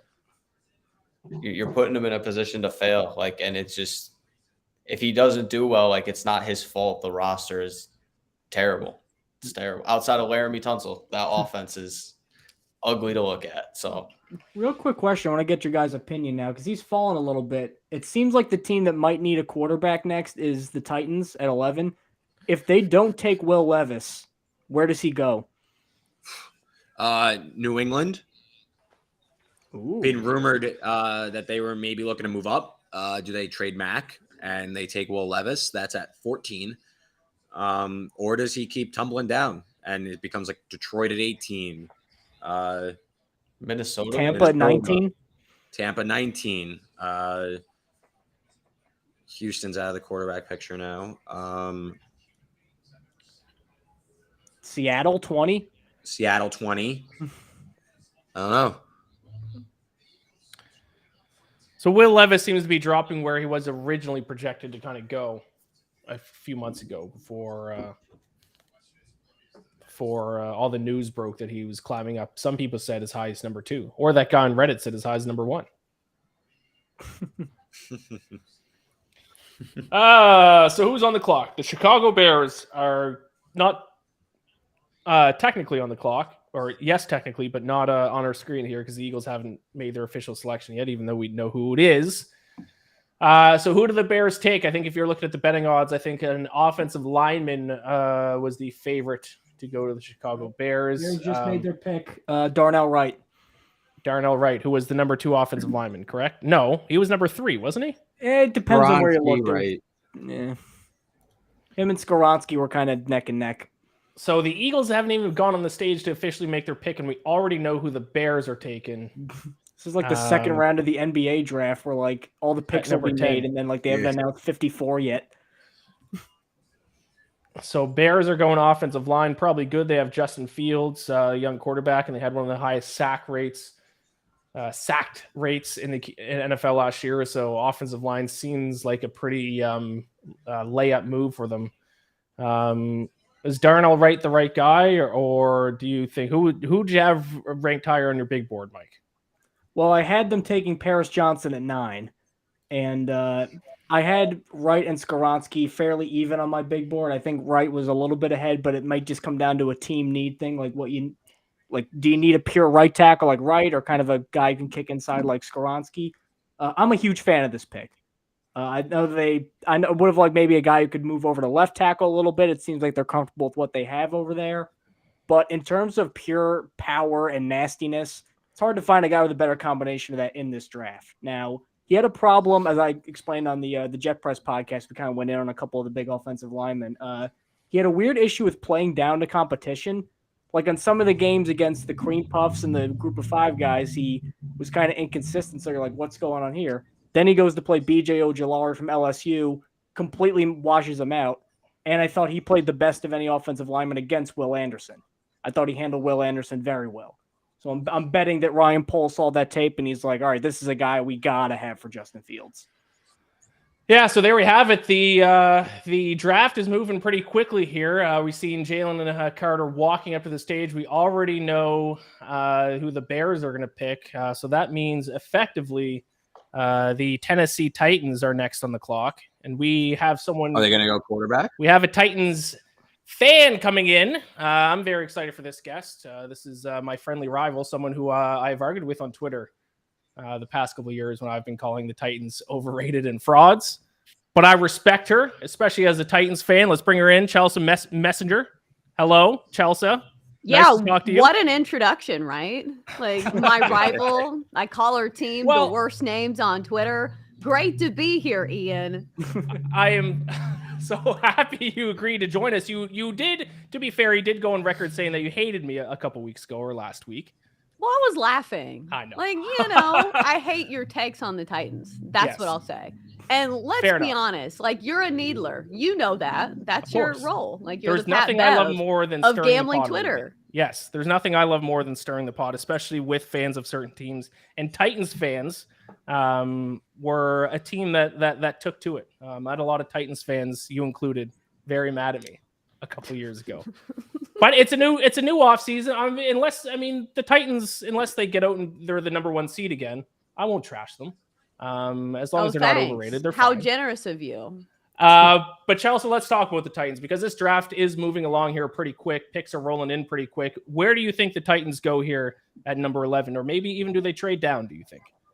I have a sinking feeling in my stomach that they're going to go with Will Levis and he's going to be an absolute bust. Like, just because my faith in the Titans over the last few years has not been good when it comes to their first round picks. They've had some absolute stinkers. Like last year, Treylon Burks was good. But if you look back to 2009, they've only had 2 guys selected in the Pro Bowl of all of those years. They had Taylor Lewan, who, barely played for us, and now he's gone. Jeff Simmons was a good one. I'll say that. But other than that, they've had some big swings and misses. Isaiah Wilson was absolutely terrible. I think he tried to jump off a balcony at a Tennessee State, frat party or something and ended up not even playing for the team. So forgive me if I am a little hesitant to be confident in the Titans with this pick. Chelsea, you're being a little harsh. He played 4 snaps. Yeah, he was terrible. An embarrassment. This is a first round pick. This is how you get your team underwater. That's the thing when picking in the first round, especially when you pick a quarterback, because the bust level is just so high, the bust quotient, so I know that Will Levis has this huge upside. And maybe that is the thing that, the Titans have a first round pick. And if you can get a good quarterback, that could be the future of your franchise at 11, I guess you have to take that shot. But still, I'm not really sold on Will Levis as a passer. Like maybe I'm completely off here. Maybe it's his offensive coordinator that was the problem at the University of Kentucky. But it feels like a very big gamble. So are you anti them just taking a quarterback in general? Like if one of the other quarterbacks would have dropped, would you have been okay with him going quarterback? Or is it just is it Will Levis specifically? Or would you rather them go with a different position completely? I'm not super sold on this year's crop of quarterbacks. Like Right. Bryce Young seems like a good one. But other than that, I don't know. I know the Ohio State coach went on and kind of tried to clear the name for CJ Stroud, kind of, failing that S2 test or whatever. And maybe that's a strong case, but I don't know. It just, like I said, the bust potential for the Titans. And have they put out the pick? I noticed you guys are doing the spoilers. Love that as I'm trying to watch it on TV. We don't need to do spoilers. And what's up, Chelsea? Long time no speak, but we don't need to do spoilers if you don't want. It's up to you. You are the guest. Well, tell me if you know. I don't want to. I don't think we know it yet. I has know. not. I have no idea. It has not yet been announced. If they don't go quarterback, what's the Titans' next biggest need after that? Offensive line. Offensive line was absolutely terrible. It was terrible, and also we were always hurt. So I think we had one offensive lineman that played 10 games. Other than that, it was a ring around the rosy, a cakewalk, musical chairs, however you want to put it. And it was not good. That was the Titans' biggest flaw. So if they can, no, that's Darnell Wright going to the Bears. If the Titans can get a good offensive lineman, and I don't know, who the best offensive lineman is and just how good he is, because that's the other thing in the draft. You want to pick probably the best player available, if it's some guy that just is a standout. But at the same time, they need an offensive line. Well, the pick is in. Hell yeah. The pick is in Let's for the go. Titans. Do you want us to say it? Do you see it already? I just read it in the chat. Okay, so yes. You're supposed to act It's surprised. I didn't know if maybe he had the chat minimized on purpose so you wouldn't see it. But yeah, the Titans are going offensive line. Peter Skoronski, a guy that we talked about a little bit before. Some people had him number 2 offensive line behind or ahead of Darnell Wright. Other people had Darnold right ahead of him. Obviously, the Bears had Darnold right ahead of Skoronski. So they did not go quarterback. They went offensive line. Chelsea, how do you feel about that pick? Thank God, because Will Levis would probably be airdropping shirtless selfies to every bachelorette party in Nashville. We are the bachelorette party capital of the world, it seems like. So I'm kind of glad that we avoided that. I'm happy. Like, hopefully this guy's a good offensive lineman, because even if he's like not that good, we just need bodies on the offensive line. So I think I'm happy with it. One of the great draft moments was a couple years ago when it was in Nashville, and all the bachelorette parties who just didn't know that the draft was going on. They're like, what is happening? No, they acted like Roger Goodell did it on purpose. They said, how dare they schedule the NFL draft during my bachelorette party? Like, they just planned it, weeks in advance. So I know they obviously went offensive line, and now quarterback is, I guess, kind of a need. Do you have any faith in Tannehill or Malik Willis? Did you see anything from Malik Willis last year to give you confidence at all? Like, what do they do with the quarterback position now? That laugh was a ringing answer if I ever heard one. Did you watch the games with Malik Willis? I did watch the games, yes. Did you see the passes that he tried to attempt? It wasn't good. There is some hype. There are some Malik Willis believers heading into the season last year, though. Yeah, the people who don't follow the Titans games, like we saw it in the preseason, like the guy can't complete a pass. Like, he is somebody who I think needed to learn football and like the playbook a little better, because that's what they were saying coming out of Liberty, is that he just kind of freelanced a lot and he didn't have to study or watch film. And when you hear a guy's not even watching film in college, like, that's a huge red flag. Yeah, so I think he still has a lot to learn. A lot of Willis's like pass concepts at Liberty were a lot of just, you're going to get back, and it's a timing route. You're going to drop back, and then in 2 seconds, that guy's going to be open in that particular spot. So when you go from that, which is entry-level algebra, and then you have to take on high-level calculus in the NFL, you crap your pants half the time, because there's also 300-pound grown athletes chasing you around. It was too much too fast on Malik Willis. Yeah, so Chelsea, obviously still a little bit early in the offseason, heading into next year. I mean, the AFC, the two South divisions, both my Falcons in the NFC South and your Titans in the AFC South, not the best divisions in football. Can the Titans still compete in the AFC South with the Jaguars? Do they have any life in them, or are they kind of entering a rebuilding phase at this point? Well, their defense is still good, because their defense kept them in games last year, even when the offense was absolutely terrible. So I think you have to give Mike Vrabel some credit. Like, I know you keep calling the Titans overrated, but can we not at least give Mike Vrabel some flowers here? Because I feel like he has done the most with the least of just about any team in the NFL. Because, all these other teams that you're looking across the way at, like, they have superstar quarterbacks. Their team's not completely on the injured list. So Mike Vrabel, I think, will at least make the team competitive. Yeah, and I will say usually the case when I call a team overrated or fraudulent, that usually is kind of what happens, is that a team wins games that I don't feel they deserve winning, and it's usually because of their coach is good. I think that's what happened with the Giants. They were kind of the team I picked on last year, but I think they won a lot of those games because Brian Dable was a good coach. So I like how you're backpedaling. There you go. Make no mistake about it. Fade into the bushes. 2 years ago, the Titans were the most fraudulent, overrated #1 seed in North American sport history, potentially. Are you kidding me? Nobody is overhyping the Tennessee Titans. People don't care enough. But they were the #1 seed. But that wasn't because they of won the hype. games. What are they supposed to do? Take the #1 seed away from them and be like, hey, well, you won those games, but we don't believe in you, so we're going to give it to somebody else. Here you go, Chiefs. Like, that's not how it works. Right. So overrated if I used overrated, that probably wasn't the right term. I think fraudulent was a more fitting term for the Titans. Overrated was the problem I had with you, and you're still wrong. Was it overrated, I said? Yes. Okay. If it's overrated, then I retract. Stay back into the bushes, fraudulent. brother. They were fraudulent. Chelsea, next season, the Tennessee Titans will take on my Atlanta Falcons. Set the line for the game. Who's favored in that one? Oh, God. Probably the Titans, especially if it's at home. Has to be, right? I actually don't know where it is, to be honest. Oh, God. I didn't have that ready. I think it's in Nashville. Yeah, Titans have to be favored. Oh, right? Am I missing something? Falcons -2.5, but they end up is Bijan Robinson going to be like a Wildcat quarterback? Where's the game? We might end up just running wishbone. I mean, we do have Arthur Smith, so we might literally just take over the Titans offense. This might be karma, actually, for me calling out the Titans, is the Falcons might just turn into the Titans stylistically. Hell It could be a yeah. nightmare. You deserve it. Nobody deserves it more than you. All right, Chelsea, I appreciate you joining us here. Let the people know where they can find all of your work.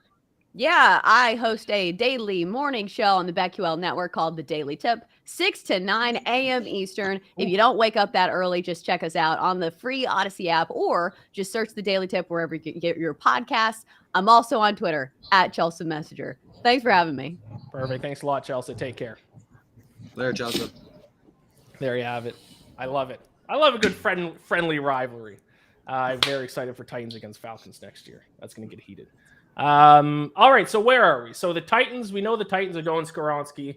That leaves the Lions now on the clock because the Lions traded with the Cardinals, who traded with the Texans, who were originally number 12. So now that makes the Lions on the clock. Correct? Yes, That is sir. correct. Yep.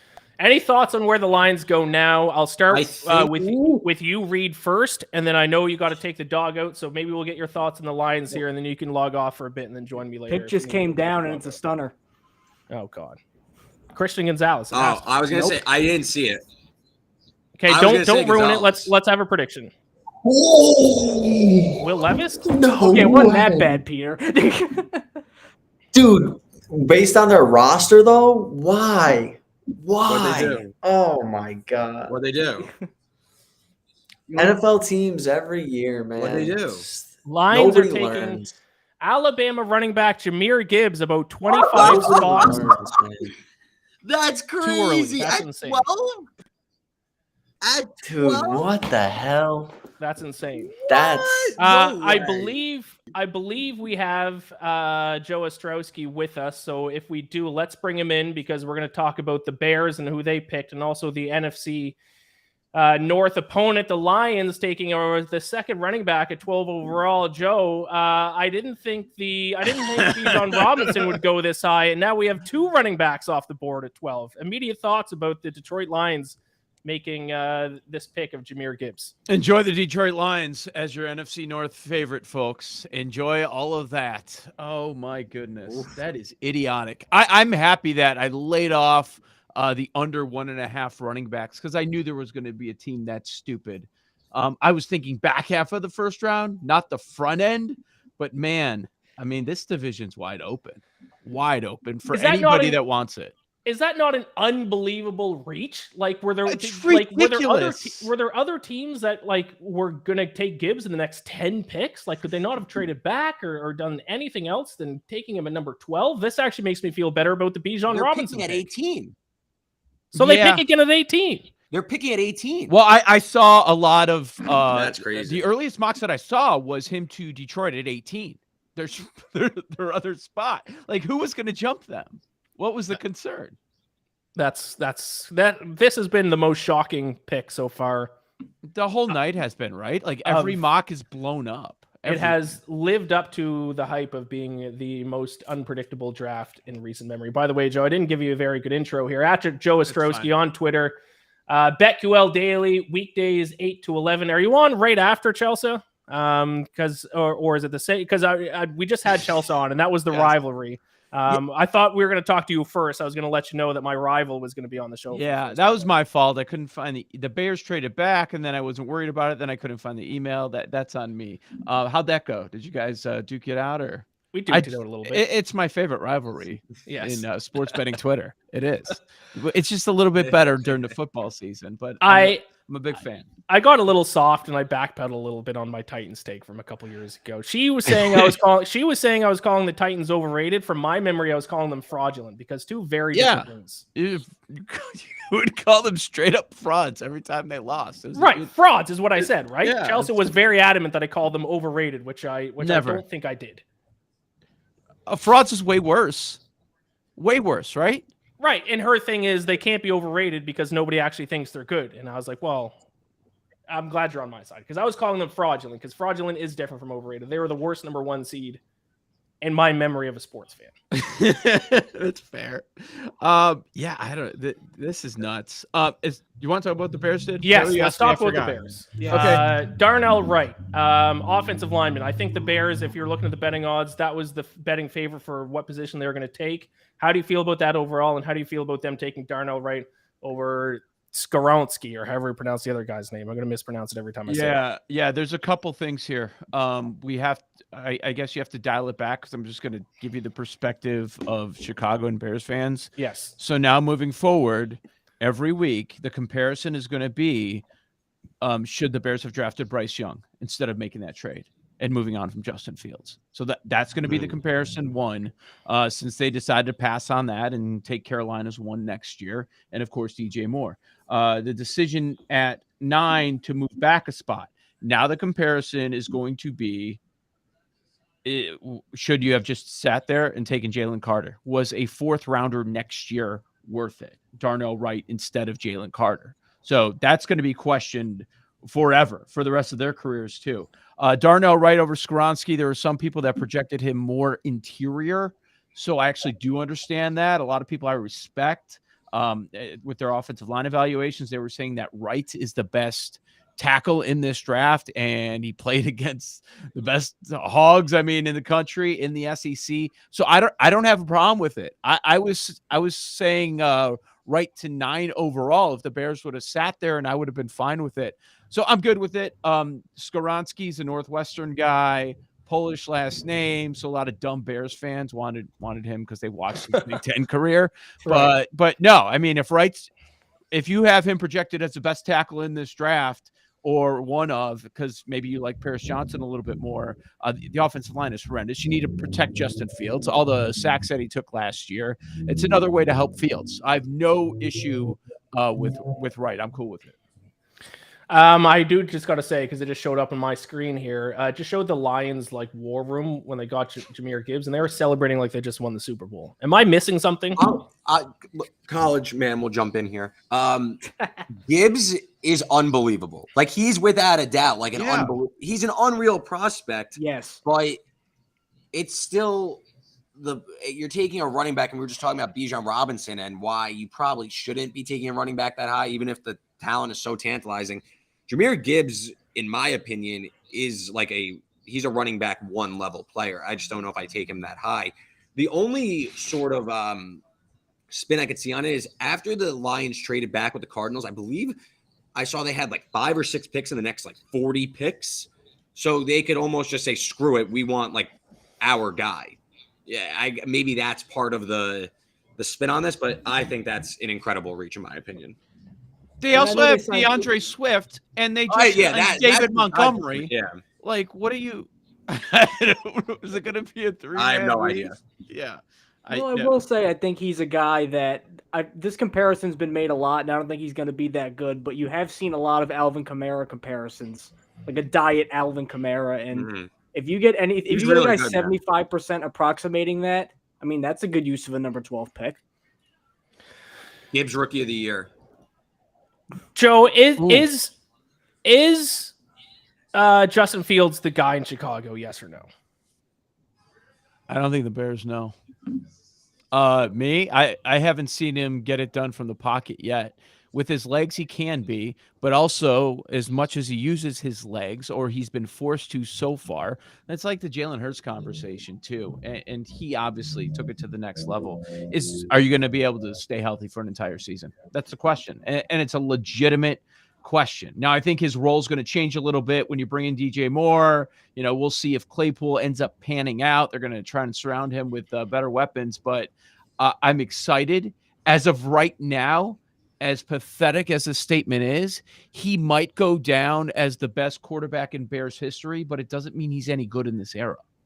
Right. Doesn't take doesn't take much, unfortunately. Yeah. Right. And obviously getting Darnell right now, he has a little bit more protection, which is something that he needed. Well, the Bears, what they did here with the trade that they ended up going with, instead of taking Bryce Young, is they have Carolina next year. They're number 1. So nobody believes that the Panthers are going to be any good. They're probably going to force Bryce Young to play right away. They're likely to have a poor record. So if they decide, this regime that did not draft Justin Fields decides he's not the guy, they have that cushion. They're probably going to have a top 5 pick next year.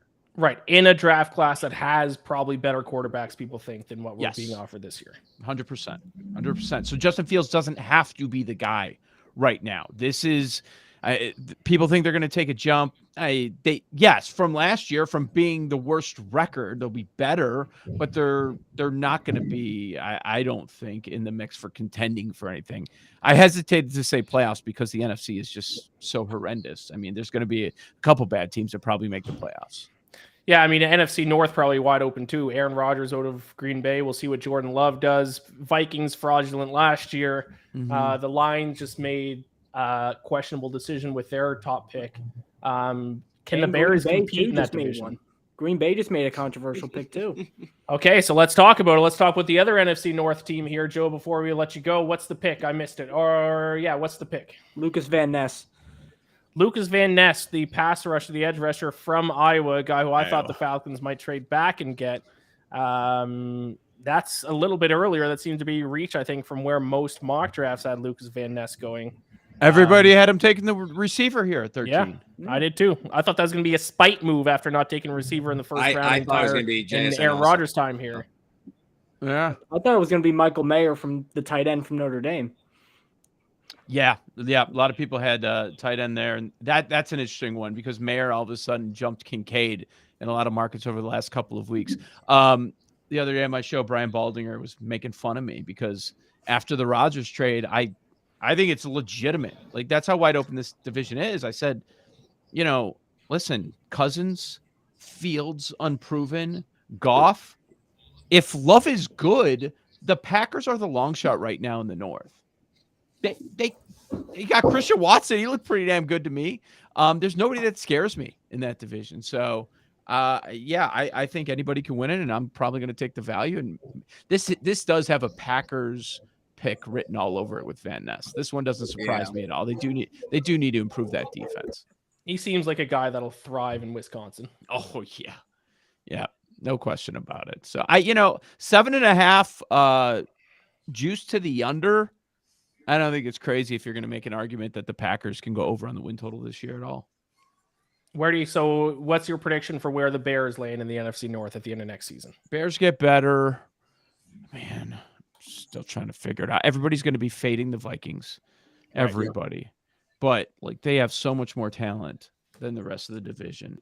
You know what? You can have all the Lions hype again. Go ahead. Yeah. I'm not going to buy into it. The Bears, they'll move up a slot. They'll have more wins, but they don't have enough yet. I'll say third place. The Green Bay Packers still have not picked a receiver in the first round since 2002. Do you know who that player is? I don't. Greg Jennings? And Ian, we just had a trade here.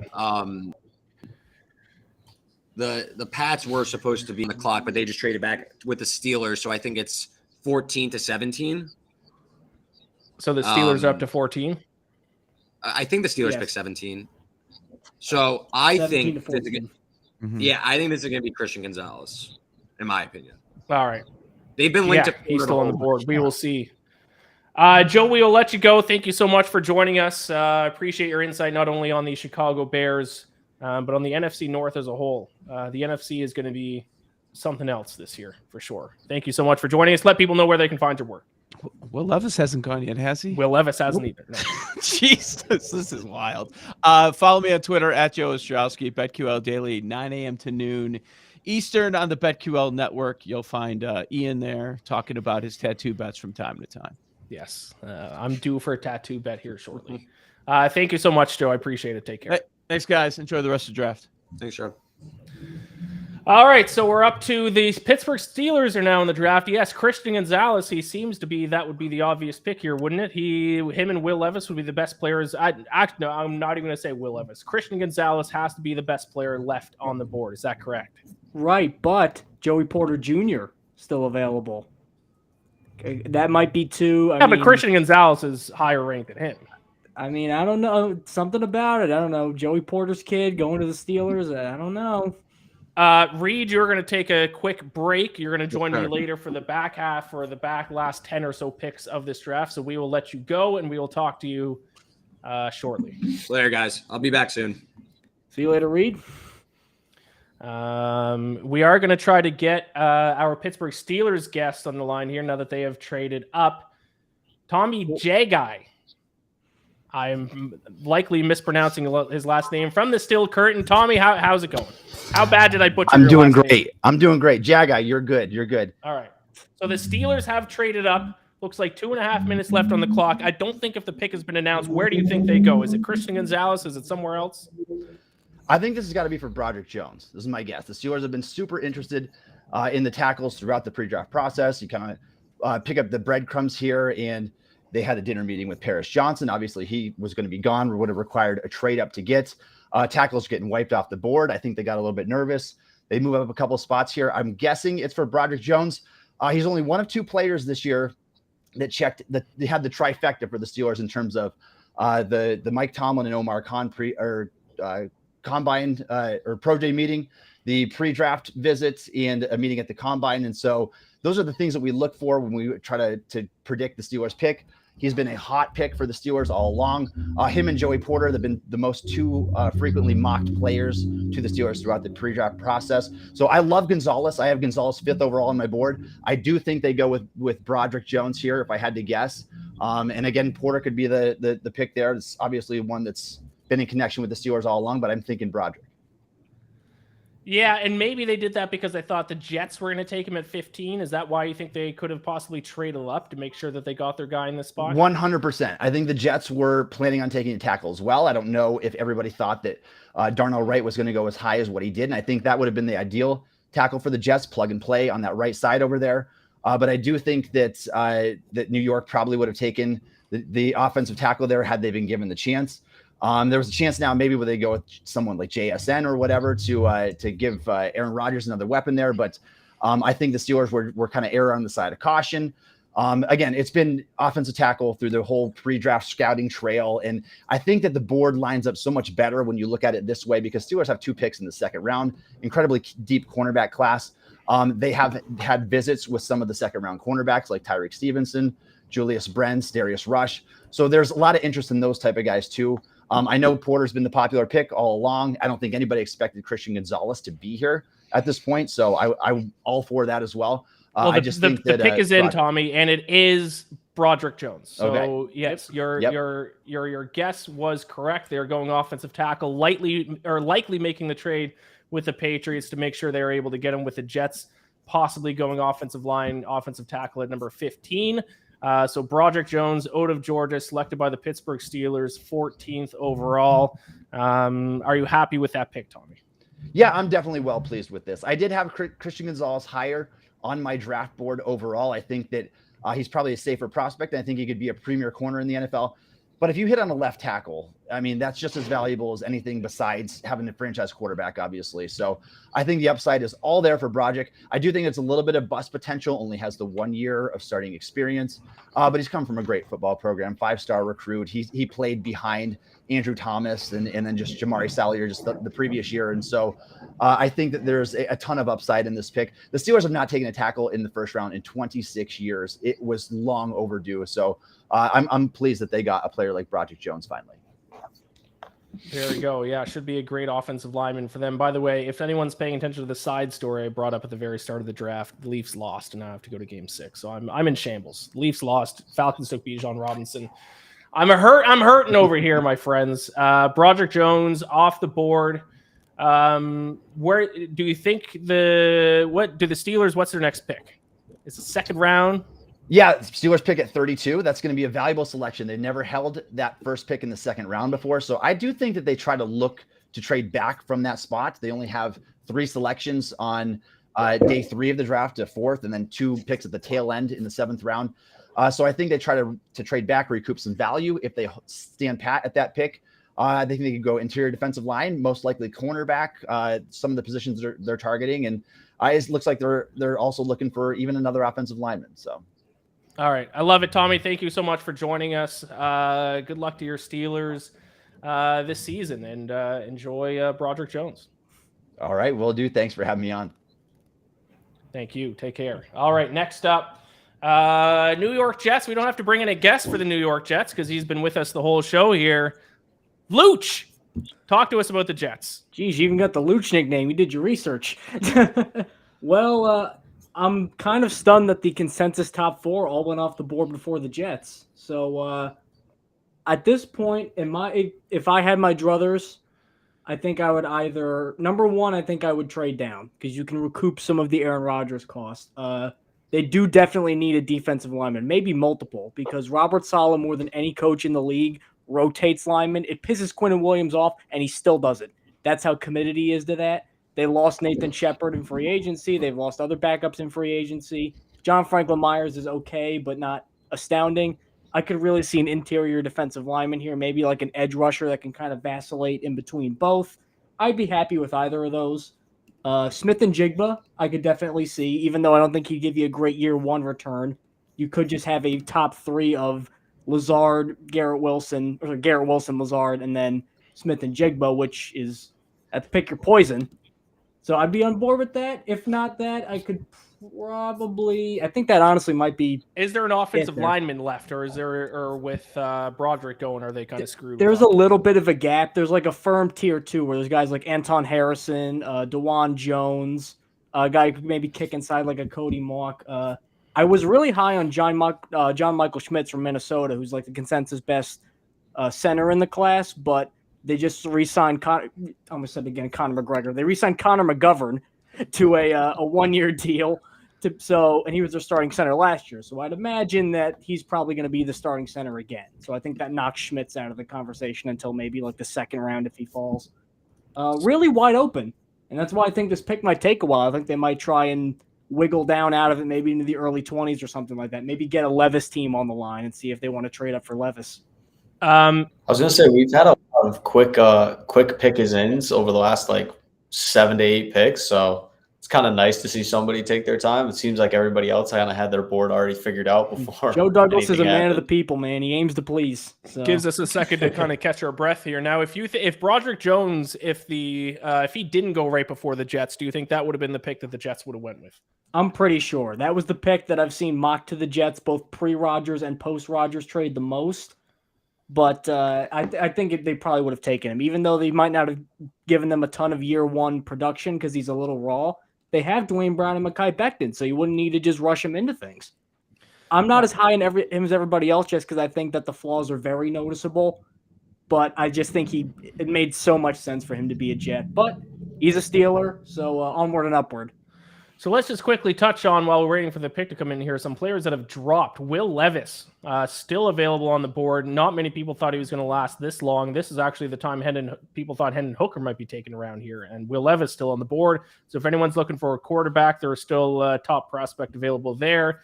No receivers off the board yet. And I have over 3.5 receivers taken in the first round. So we need some receivers to go here. Most notably, JSN out of Ohio State, the top, it seems to be the clear top receiver pick there. Christian Gonzalez, who his over-under for when he was going to be drafted was 8.5. It is now pick 15, and he is still available. Nolan Smith, edge rusher, still available from Georgia.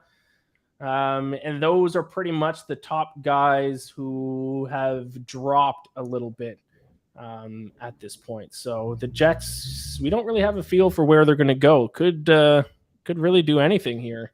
They really don't. I've said this before. Like, is there really one area on the Jets roster where, even though they have needs, is there one area where there's such a huge weakness that the only spot I could really maybe see that where you could make an argument is probably safety? Because Jordan Whitehead was so bad last year and LaMarcus Joyner was awful. I just don't think this is an incredibly weak safety class. Yeah, Brian Branch. Yeah, but the thing with Brian Branch, though, is his best talents are being able to move around, kind of play inside the box and hit guys. And right. I think what the Jets need is like a deep safety that can cover ground. So he could do it. I just don't think that's the best use of Brian Branch. Yes. The Jets pick is they're giving each other high fives. I do have to point out that I saw the Georgia pass rusher. They were playing cards while sitting on the couch in the green room. So that was interesting. I like that move. Nolan Smith playing with some playing cards. I wonder what game he was playing. Go Fish, possibly. I don't know. War, something that'd be pretty easy to play on a couch. My guess is going to be Go Fish. I feel like that would be. It's a surprise for the Did you see it? It is Iowa State defensive end Will McDonald. Will McDonald. What? Yeah. Over Nolan Smith. And Interesting. I didn't even, in my mock draft, I don't even have him going in the first round. I don't either, but I thought he was a first-round talent. I think it was just like a victim of team needs and stuff. But I like Will McDonald a lot. So he's I feel like they could have moved back. And Nolan got him probably, Smith right? still available. Will McDonald out of Iowa State goes number 15 to the New York Jets. You're fine with that, Mike. You don't think that was a reach? Are you fine with him over Nolan Smith? What are your thoughts here?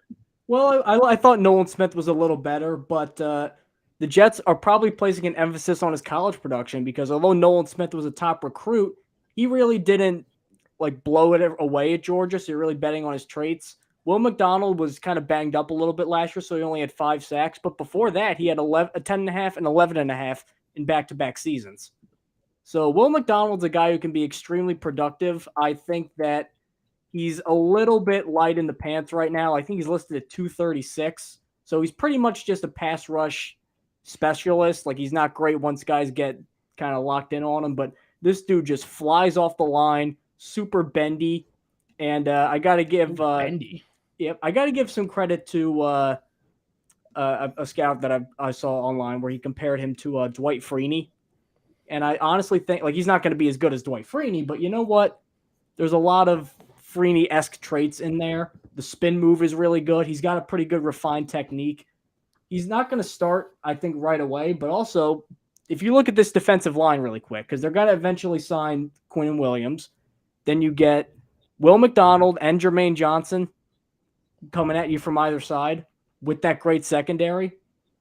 That's not a bad way to go. So let's talk about the Jets. Just made the trade official with the New York Jets, or with Aaron Rodgers. As you can see, my brain is starting to get fried now that we head into the second half of this first round. How do you feel about the Jets' Super Bowl chances here? Obviously, I don't think you would argue this too much. I would still put them behind the Chiefs, the Bengals, and the Bills. But it seems like the Jets are making a push for a run this year. How do you feel about their chances? Do you think they can go on a deep playoff run?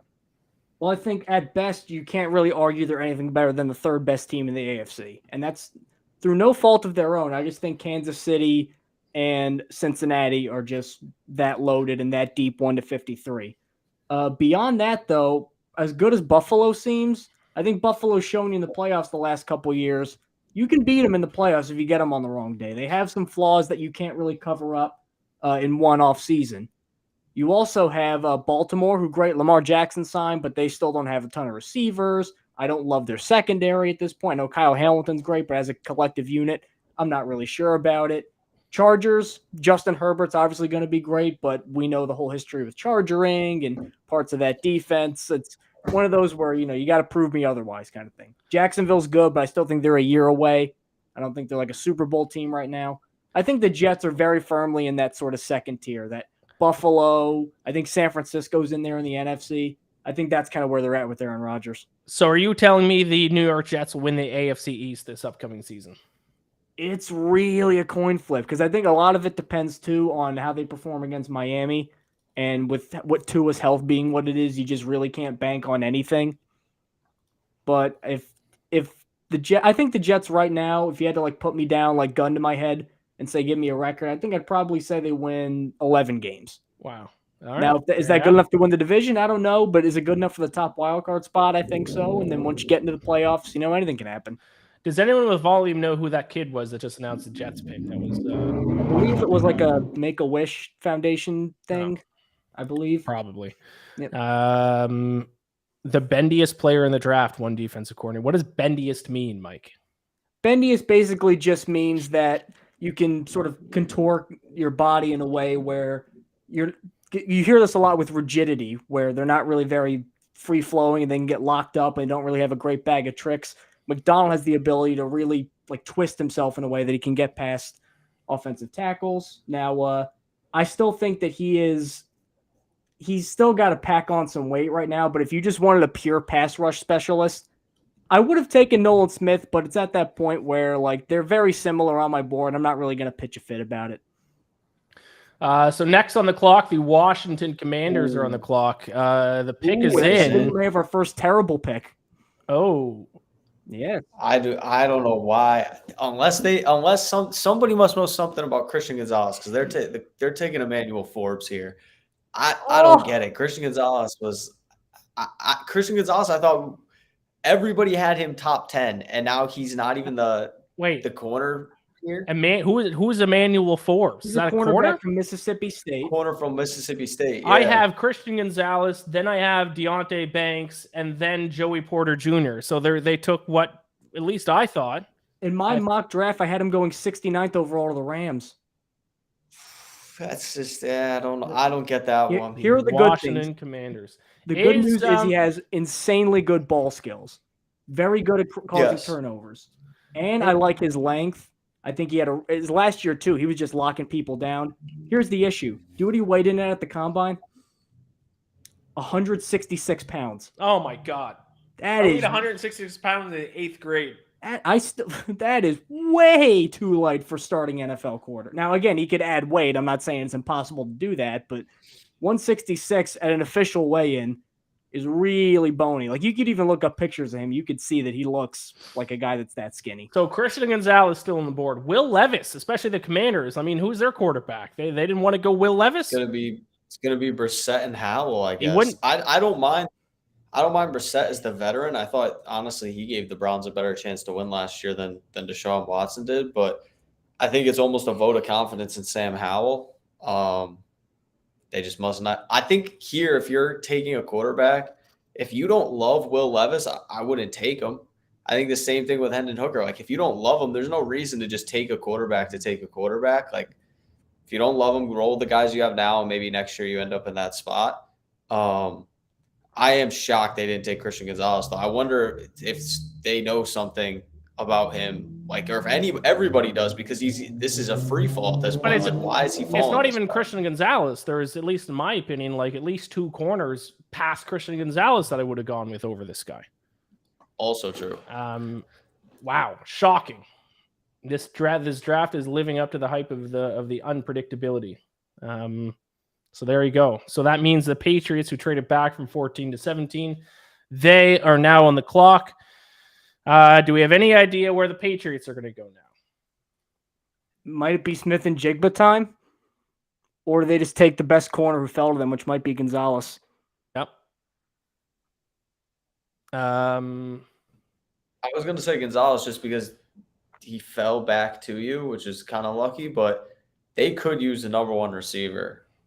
Or maybe they take Will Levis. Wasn't there rumors that they were going to trade up to number 2 to take Will Levis?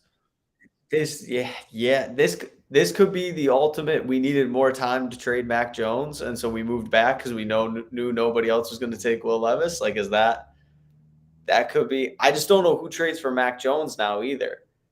Like, unbelievable. Yeah, because Houston's got one. That was the team I thought. Who even? Like, if you're trading for Mac Jones, you're trading for him to start. I would assume you're not going to trade for him to be the backup. So it's like, who is the team left, like, outside of maybe Washington? Like, who is trading for Mac Jones and saying he's our starting quarterback next year? I think that's a tough spot. And if you draft Levis, now you use 2 first-round picks in 3 years on quarterbacks, and you have Bailey Zappi, who you could argue played just as well as Mac Jones last year. Like, that's a loaded quarterback room. Yeah, so the Patriots on the clock now, number 17, and then the Lions back on the Lions, after all of this, might get Christian Gonzalez, who some people thought they were going to take all the way up at number 6. So after taking a questionable pick in Jahmyr Gibbs at number, number 12? It is possible that now Christian Gonzalez might fall all the way to them, which is just mind-blowing. Will Levis still on the board. Nolan Smith still on the board. Miles Murphy still on the board. I mean, a lot of people said Hendon Hooker was going to be a first-round pick. That's not looking so hot anymore either, with Will Levis still there. Is there going to be 2 quarterbacks taken in the last 14 picks, or however many picks are left? Not a single receiver has been taken off the board yet. Could see the Patriots go with receiver. Could see the Lions go receiver as well, potentially. Oh, no. Patriots got Christian Gonzalez. There you go. Why do the things work out for this team all the time? I don't get it. That's a pretty good trade by Belichick right there. No. I think if you're the Lions now, what do? You take Joey Joey Porter here? Or a receiver to take JSN? Could go either. So there you go. Corner back-to-back. Emmanuel Forbes to Washington. Christian Gonzalez finally off the board. That Washington pick, man, that might look like an all-time bad pick if Christian Gonzalez turns out to be good. That might be That's Jalen gonna be Reagor brutal. over. I wonder if the Patriots had plans to go elsewhere, potentially Will Levis or a receiver, and then Washington took this guy, and now they're like, oh, Christian Gonzalez just fell to us, and now they're just taking the best player available. It could be. It definitely could be. I wonder if they also thought nobody else was going to take a corner once it got to their spot, and they had multiple guys on the board that they were comfortable with. I think that's the other caveat is if you had two guys you were willing to take at 14, and you know you can get at least one of them at 17, you might as well get an extra pick out of it. Yep. So while we get ready for the pick to be made official by the Patriots, why don't we queue up a clip for Christian Gonzalez, which we do have here. I spoke to Christian Gonzalez yesterday. Unfortunately, we ran into some internet issues just a few minutes into the interview, but I did get to ask him about what made him a top-tier cornerback and why teams, at the time I asked him, why teams should look at you as the best corner in the draft instead of Devin Witherspoon. And now, shockingly, here we are. He's the third corner taken off the board, not something that I expected. So, his slide comes to an end. If we can bring up the Christian Gonzalez clip that we have, if we could go ahead and roll it. What do you think it is about your game that makes you stand out, that makes you the top corner, the number one corner in the upcoming draft? Yeah, just my size, speed, and length. Just adding that with my versatility, being able to, I went in this year and I played nickel the back half of the season, and being able to do that and also play outside corner, just move in and out throughout the down, not just one game or one drive, but switch automatically in one play and go right back out to outside, and then just go wherever the number one receiver is at, wherever the team needs me to do is what I like to do. So there you have it. I started off that interview telling Christian Gonzalez that I hope the Falcons were going to take him number 8. Of course, that unfortunately did not work out for my Falcons. We took goddamn Bijan Robinson instead. Now here he is. I can't wait till you're the biggest Bijan Robinson fan by yeah, week this 2. time next year. I'll have a Bijan Robinson jersey by this time next year, probably. So now there you go. Christian Gonzalez to the Patriots. The Patriots get. I actually like Christian Gonzalez better than Devin Witherspoon. Mike, on your big board, who'd you have as the top corner? Did you have Christian Gonzalez or Devin Witherspoon? I had Christian Gonzalez over Witherspoon, but I think they were like separated by one spot. I think it was like number 7 overall versus number 8. So and I honestly, grade wise, they were pretty much identical. So it was just a matter of, do you want like a man coverage guy or do you want a zone guy? And I think for the schemes that they're running, I think that Seattle and New England got the best guy for those schemes. Gonzalez, the problem I had with him is that he's a very risky corner. Like I think he gave up 3 touchdowns last year. Devin Witherspoon didn't allow any. So production-wise, there's a big difference. But it's really hard to not get excited about a guy who's 6'2" with, as he said, very long arms, good at contesting 50-50 balls, good run support tackler, and he ran a 4.38. So big, strong, fast athlete. And when those kind of guys get to Bill Belichick and he just puts them through his DB boot camp, I mean, there's a lot of guys like that turn out special. Like to bring up another former Patriot, I get a lot of Stephon Gilmore out of Christian Gonzalez, which, like we said before, if Christian Gonzalez becomes half of Stephon Gilmore, pretty darn good pick because he won Defensive Player of the Year. And I do have to point out that picture that was shown was not Christian Gonzalez. I think that was Dante Thornton for Oregon. But he did play for Oregon, originally to Colorado, I think, and then transferred to Oregon. Christian Gonzalez, from what I'm seeing, I think the downside from him, and you can confirm this or not, Mike, is that sometimes he's not the best tackler. He's not as aggressive as he can be, especially for someone with his size. Gonzalez? Yeah.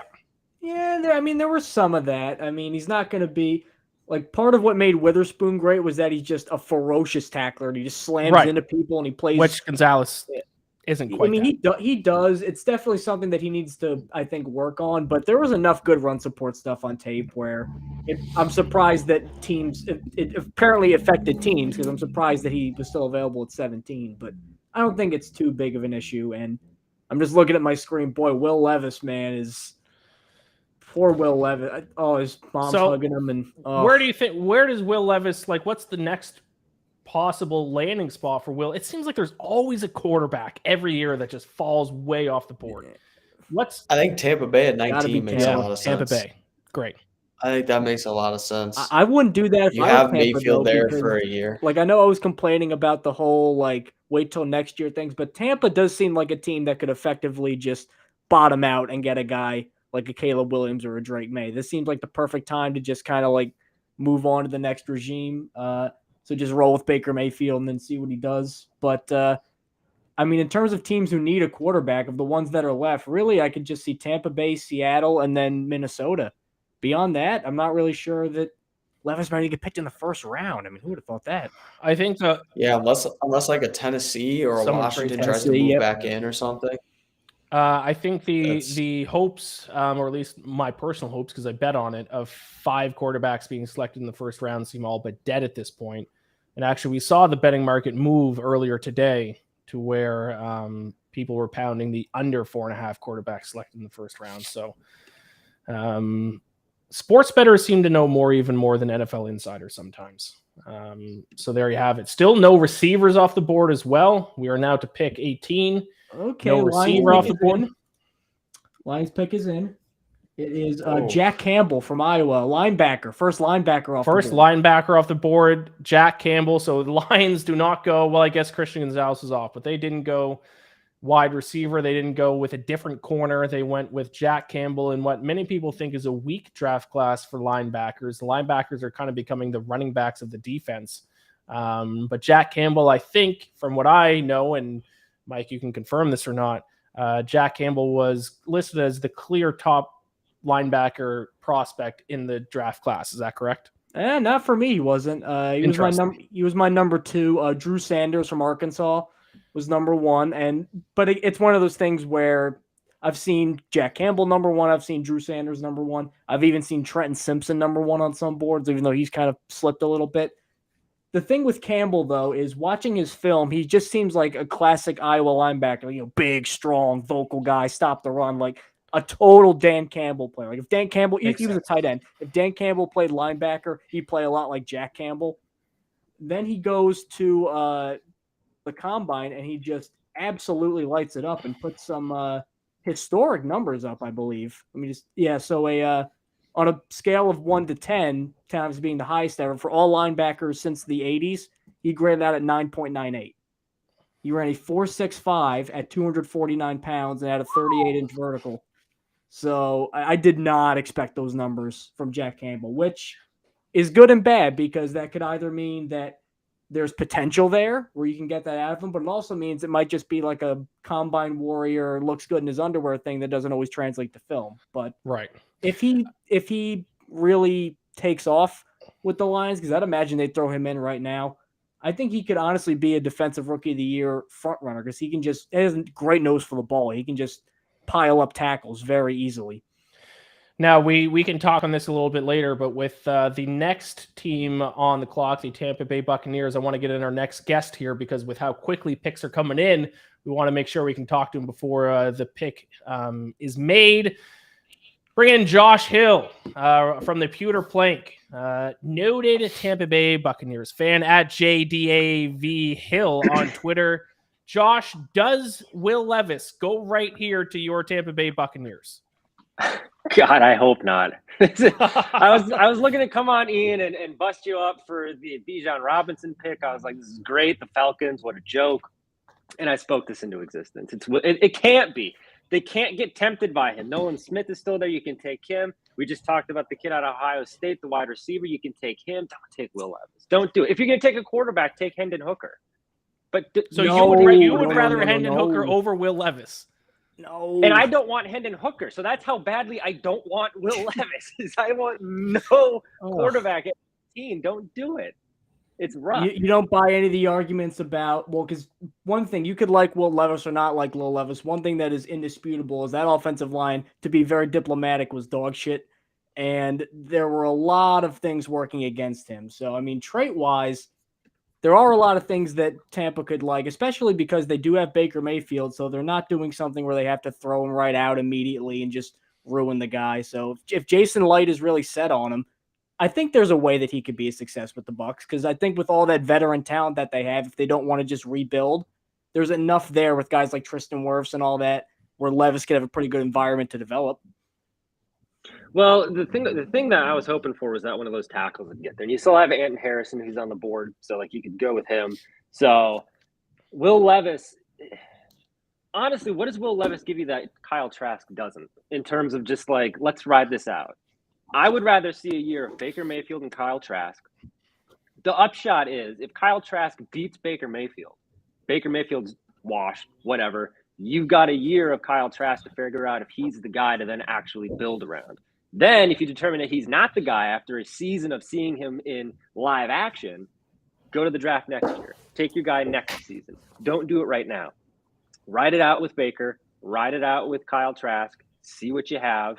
And then you're in a nice little position next year, because if they stink, you can get Caleb Williams or Drake May. You can get one of those top guys. If they're good, I mean, maybe Baker Mayfield turns into a Geno Smith situation and you finally fix Baker Mayfield and then you have a quarterback. But it's not Will Levis. Don't make it happen. What a sad state of affairs. Maybe Baker Mayfield will turn into Geno Smith. I hate to see it. That's the NFC South goes through Atlanta. Let's go. You clearly haven't seen enough Jets football. You don't talk about quarterback coping. You think you know quarterback coping. Oh, my goodness. Maybe Bryce Petty will be a star this year, is a sentence I said once. I love it because I had a deal as a Falcons fan with Tom Brady for the past, 3 or 4 years. Yeah. So I'm glad that we're past that, and now maybe the Falcons have a chance to win the division. Bucs have made their pick, and it's not Levis. Are you ready, Josh? Let's do it. I'm not even looking. You guys are giving me this news live here. I don't even know. Yep. Are you ready? Go for it. It is Kalijah Kancey from Pitt. Okay. So he is like a defensive lineman, but he kind of plays in a few different spots. Is that correct, Mike?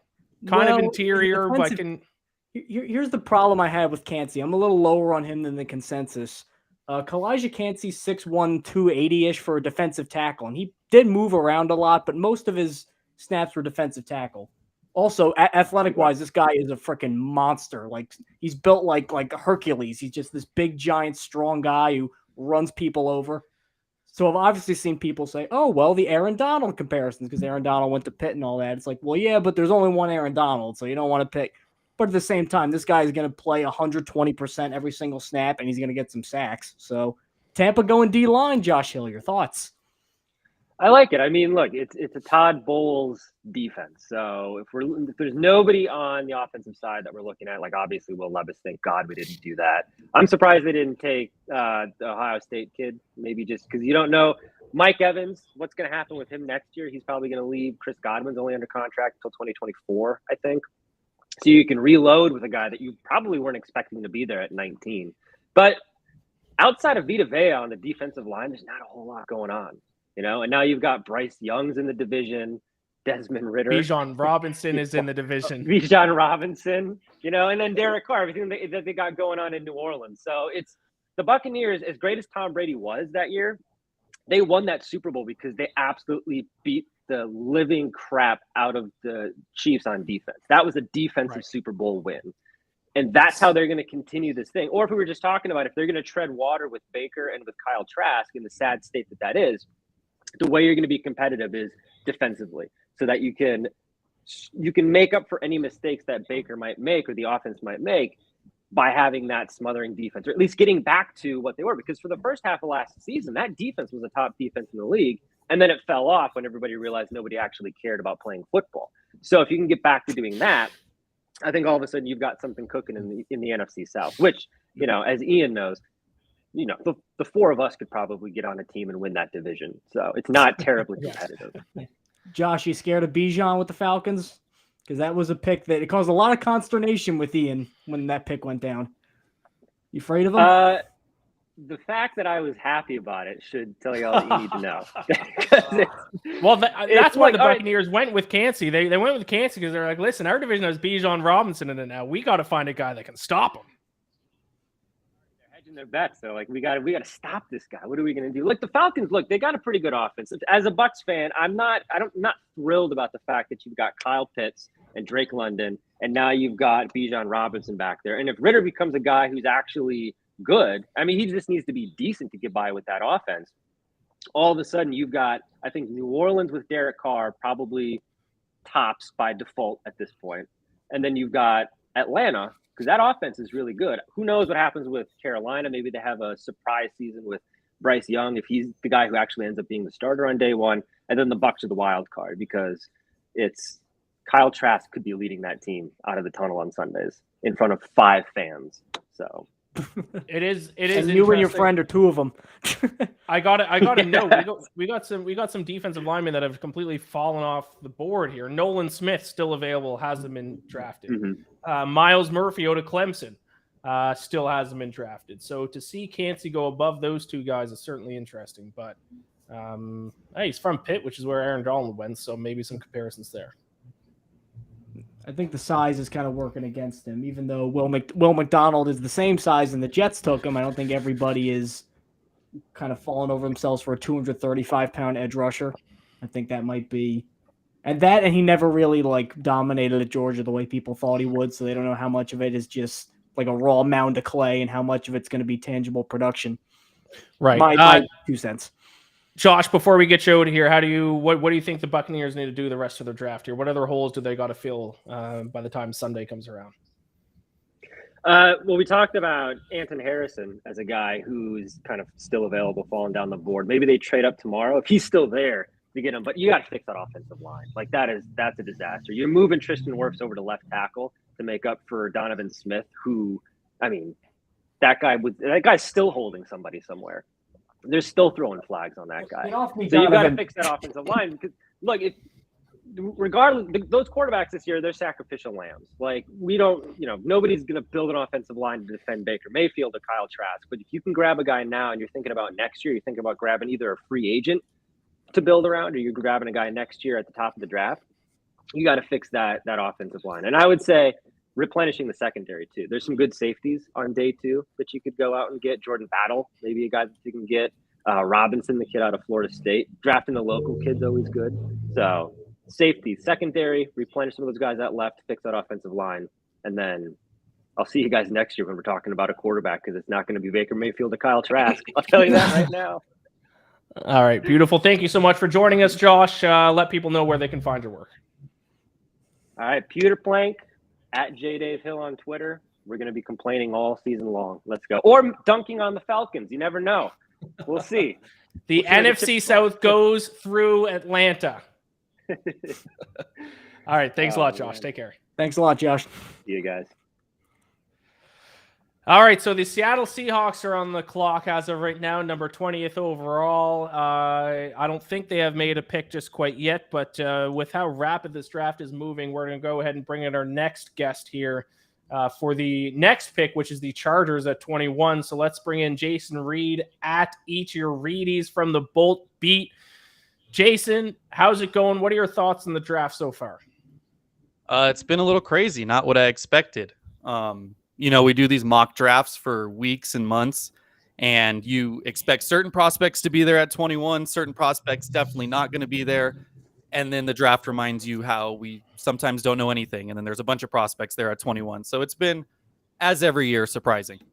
Now, is a prospect you thought was going to be there at 21 for the Chargers off the board? Your preferred guy? No, I feel like everyone I wanted there is there. So now it's almost like there's too many options. This now seems like it has turned into a dream scenario for the Chargers. I think they're going to take a receiver, at least pre-draft. That's what I thought they were going to go. And now, because I don't think the Seahawks are going to take a receiver here, the Chargers might have their pick of the litter and take the best receiver on the board, who not many people thought were going to fall all the way to the Chargers. So I thought maybe Jordan Addison to the Chargers, Deontay Johnson to the Chargers, but now we're going to get JSN if they want him from Ohio State. Do you think that's where they go? Yeah, I find it hard for them to pass on, a lot of people's number one receiver in JSN. I thought could have been Addison as well. He's got connections to the coaching staff. from his time at Pitt. But now you got edge rushers in the conversation as well with Nolan Smith and Miles Murphy, depending what happens here with Seattle. Brandon Staley's a defensive guy. He actually hasn't drafted defense since he's been the head coach in round 1. It's been offensive line both years. So maybe he puts his foot down. He's like, hey, I'm going to go get Nolan Smith. I really like the Georgia program, and then we'll figure out the rest from there. I do have to correct myself. Quentin Johnson is what I meant to say. I think I said Deontay Johnson. Obviously not him. Quentin Johnson was the other receiver that I thought the Chargers might go with. Who do you hope they go receiver here? I don't know. It's tough. Like I said, there's so many options that it's kind of like, in a perfect world, I would like to see them trade down a few picks. But we're at a point where it's like, does anyone even want to trade up to 21? Maybe someone wants to leapfrog the Vikings and get a QB if someone thinks, Levis is going to the Vikings. But, perfect world, they trade down and they still kind of have their pick of the litter. But if they're staying at 21, probably JSN, I would say, is best case scenario.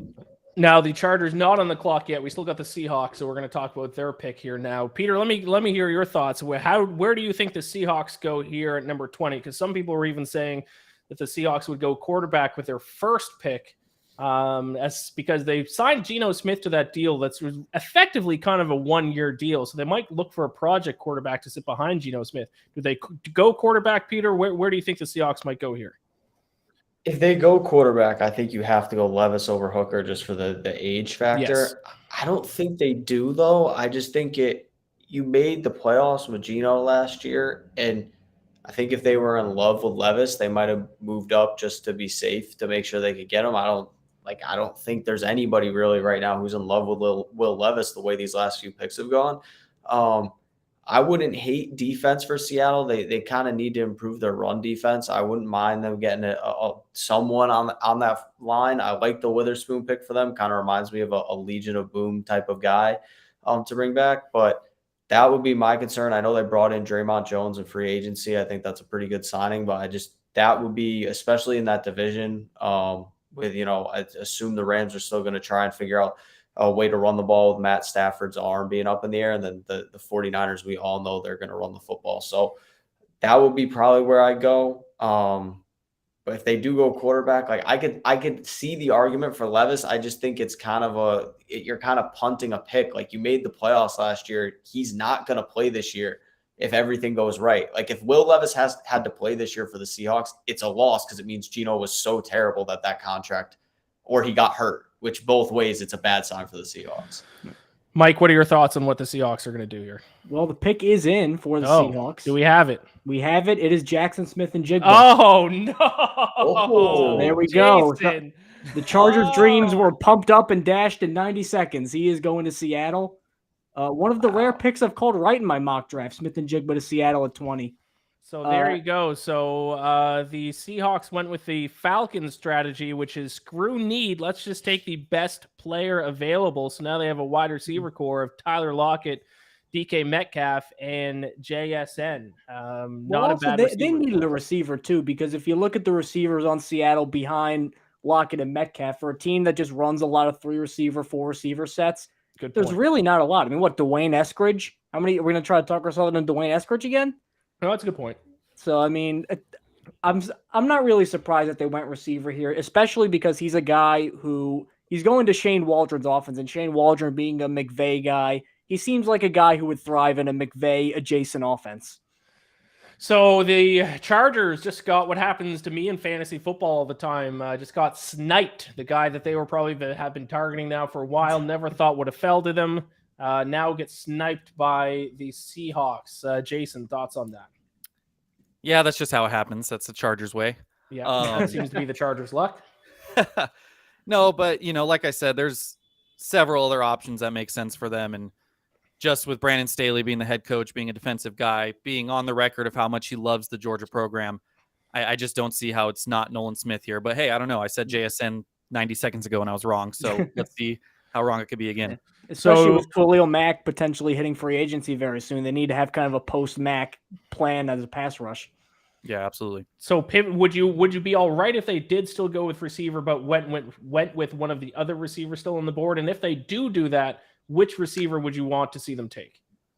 Personally, I would be okay with it as a fan. I think they would, if it was up to me, I'd probably go Zay Flowers.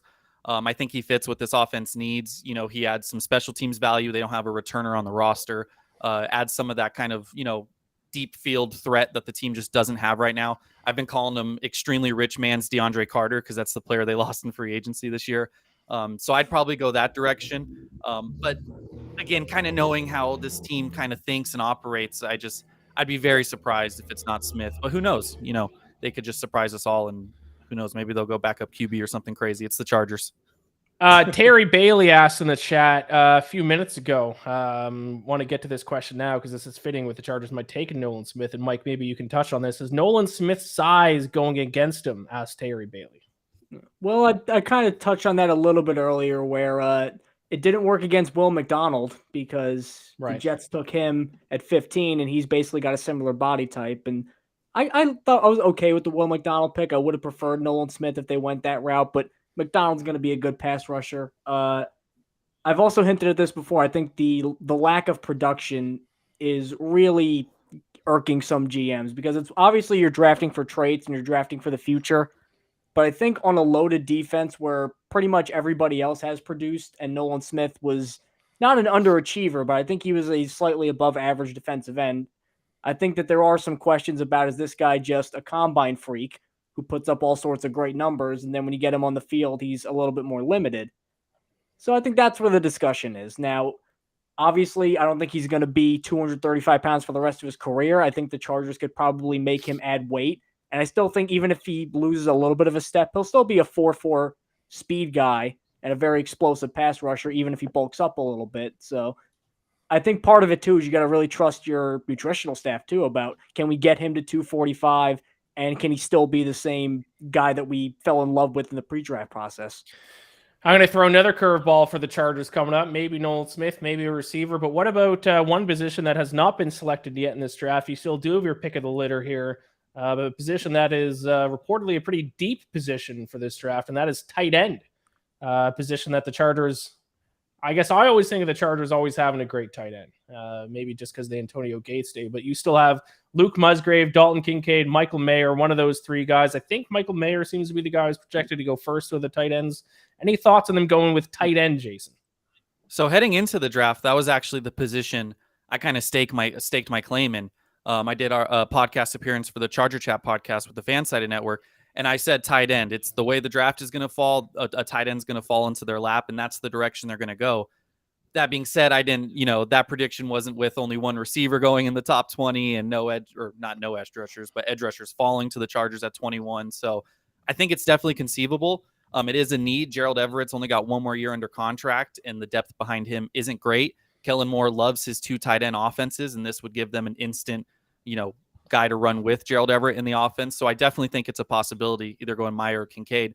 But with how much they've fallen, they might look at the board and be like, hey, maybe we can get a guy at 54, a really talented tight end in the second round, and that could change the whole conversation, the calculus. See, my tight end guy was Darnell Washington, who's basically a sixth offensive lineman as a blocker. And I know I was railing against Nolan Smith production, too. Nolan Smith was starting and getting starting snaps. Darnell Washington had Brock Bowers, who was going to be God knows how high he's going to be. I mean, my goodness, that might be a Pitts level prospect. Just taking targets away from an offense that didn't throw the ball every single play. Like if he went on to the same, like imagine if you took Kincaid off of Utah and put Darnell Washington there, or if you took Meyer out of Notre Dame and put Darnell Washington there. I don't think the production would be too far off, and you still get the great blocking.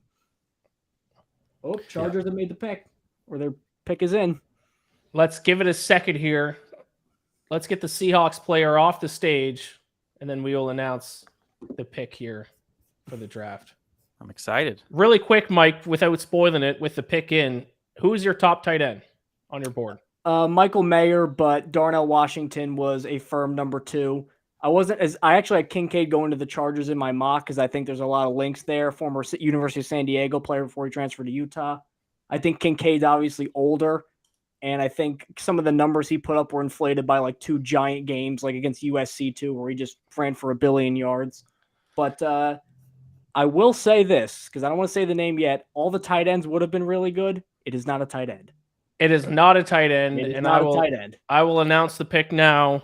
The Chargers' first pick, 21 overall in the 2023 NFL entry draft. Quentin Johnson, wide receiver, TCU.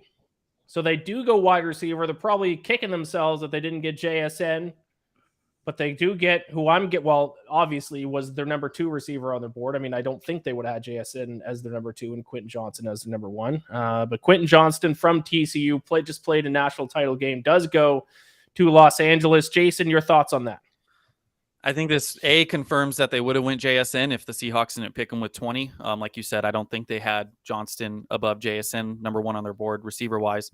Number 2, never expected this to happen, but now that it's happened, it kind of makes sense. The Chargers have always valued bigger receivers. You know, they reached a little bit for Mike Williams back when they drafted him. You know, he's got size. Joshua Palmer's got size. So, Johnson being 6'3", having that blend of speed and size, it makes sense for what the team values. I never would have thought that they would have picked him over the guys that were available in reality, but knowing what the Chargers value, it does make sense. So there you go. Now, there was some debate about who the number 2 receiver was. Jason, I think you said did you say Zay Flowers would have been the guy that you would have liked, right? Mike, how do you rank the receivers after JSN? I'm not as high on Zay Flowers as a lot of other people. I know he's a good slot separator. I think he's really, really tiny. And it's my problem that I have with Jordan Addison, too, where he's tiny. And while Zay Flowers is fast, he doesn't really have that elite breakaway speed that, when I say small, it's not like 109. I think he was listed at 178 or something like that at Boston College. Like, that is an extreme outlier for the position. So I think you definitely got to worry about that. I believe on my big board, I did have Johnston as the number 2 receiver, very slightly above Addison, but Smith-Njigba was a runaway number 1. And I'm surprised that both of them are this close together, because I thought Smith-Njigba was clearly a better prospect. Peter, what were your thoughts? Yeah, Johnson he makes me a little nervous. Just I think his game is a little one-dimensional, but I think if you were looking for a bigger receiver, he was kind of your only option here. Like everybody else in this receiver class, you have a lot of small guys. So I think that's also a benefit if you're the Chargers, if that's what you're going. Like everybody else is kind of pinholed into the top receivers or a lot of smaller guys. I mean, even Smith-Njigba was a smaller guy. So I don't mind the pick. I think he pairs well with what the Chargers offense is going to be doing. But I don't know if he would have been my number. I really like Zay Flowers. So he was my number 2 receiver, I thought.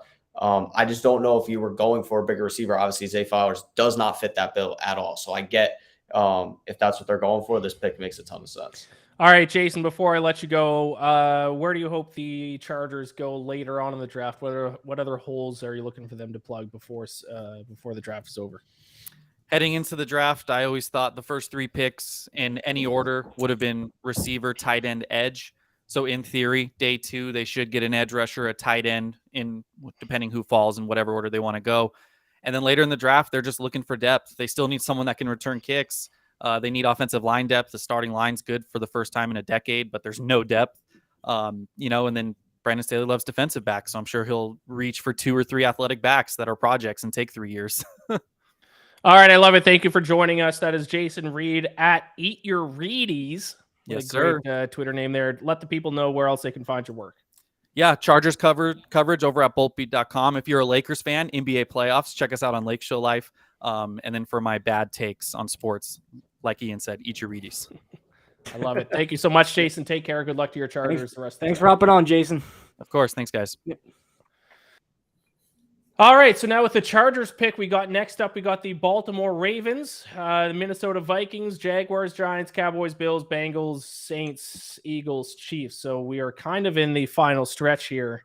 We are looking at the Baltimore Ravens next. I thought the Ravens might take a wide receiver as a little cherry on top to help persuade Lamar Jackson back. Obviously, their deal got done earlier today, so they could still go wide receiver. Peter, I'll start with you. Where do you think the Ravens go here with this next pick? Yeah, I want them to go receiver. Selfishly, I want Lamar to get some more help. I thought that they would make a deal for DeAndre Hopkins. I don't know if this pick would involve DeAndre Hopkins. Obviously, that wouldn't make any sense. But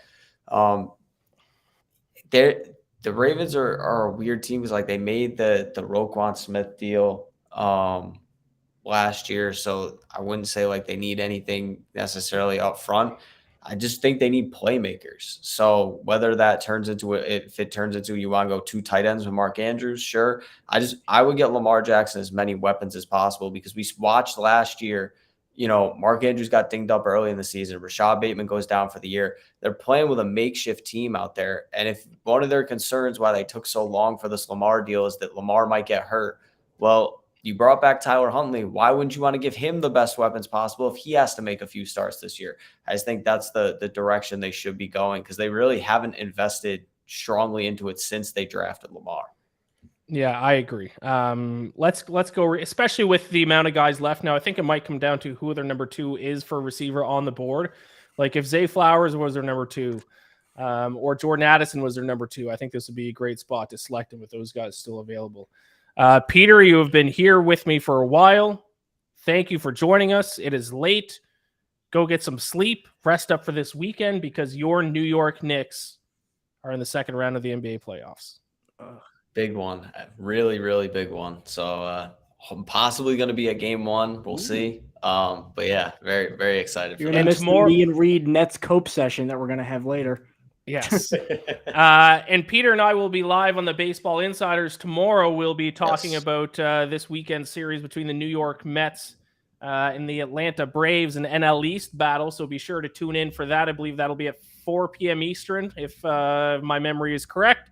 Follow him at Peter Dewey 2. Any final thoughts or anything else you want to let the people know, Peter? No, let's go Knicks. Go. That's all I'm gonna say. I know it's an NFL draft show, but let's go Knicks. All right, you I just love wait it. till Mikal Bridges gets a full season and then hell to pay. All right, thank you, Peter. Take care. See you guys. Next up, we're going to bring in our next guest here. Let's bring in Adam Patrick at straight_cash_homie from the Viking Age.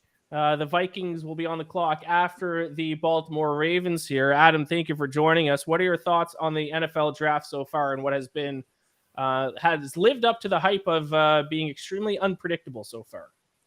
Yeah, I would say it's been unpredictable, but I would say that the chaos hasn't been as high as maybe some people thought it would be. I think a lot of people thought there was just going to be so many trades and there'd be 5 quarterbacks off the board and 5 picks, and it's kind of it's kind of a normal draft. Like there's been a bunch of trades and stuff, but nothing out of the ordinary, I wouldn't think. Yeah, in terms of trades, there was some surprising ones right at the start, but it has kind of slowed down, especially from a surprising standpoint. It looks like the pick is in for the Baltimore Ravens here. We see their war room. Everyone's high-fiving.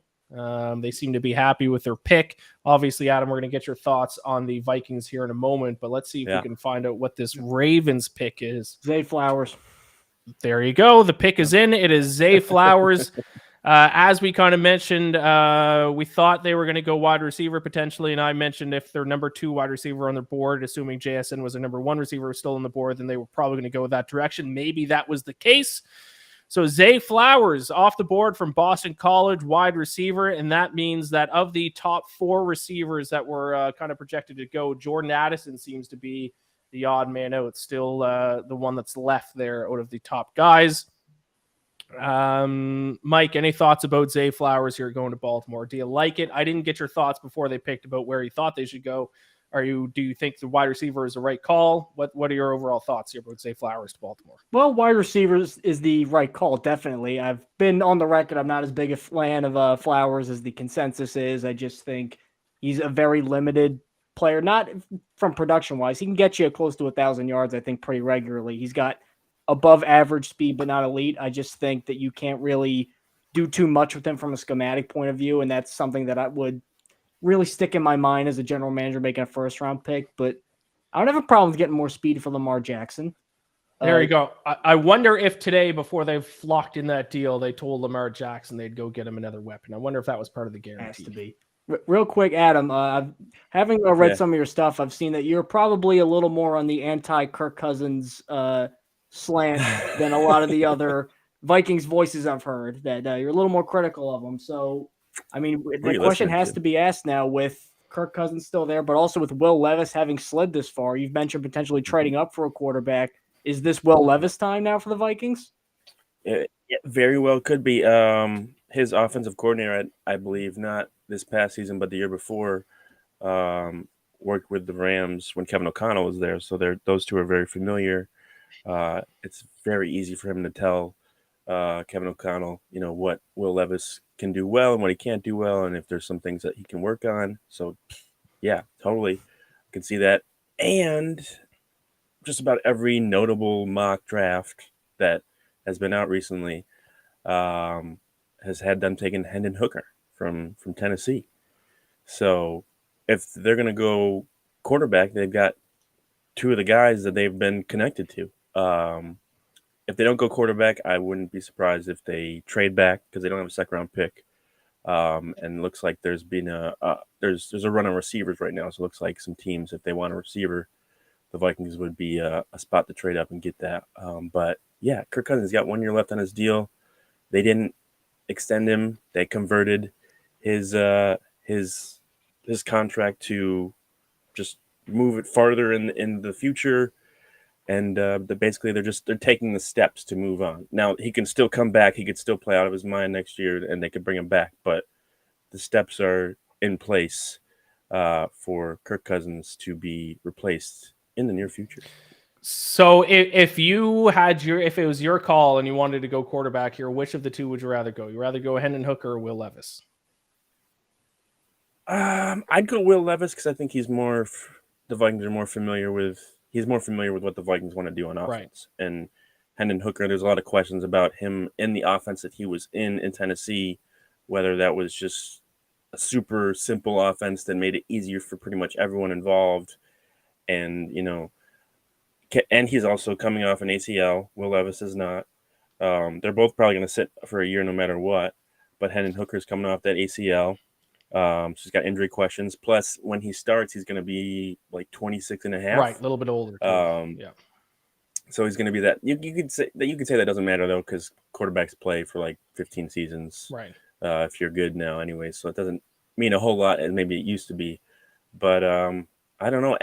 But I know they've worked with Hendon Hooker a lot. They've gone to like off-site workouts to work with Hendon Hooker and stuff, to get a better look at him and stuff. So they like both.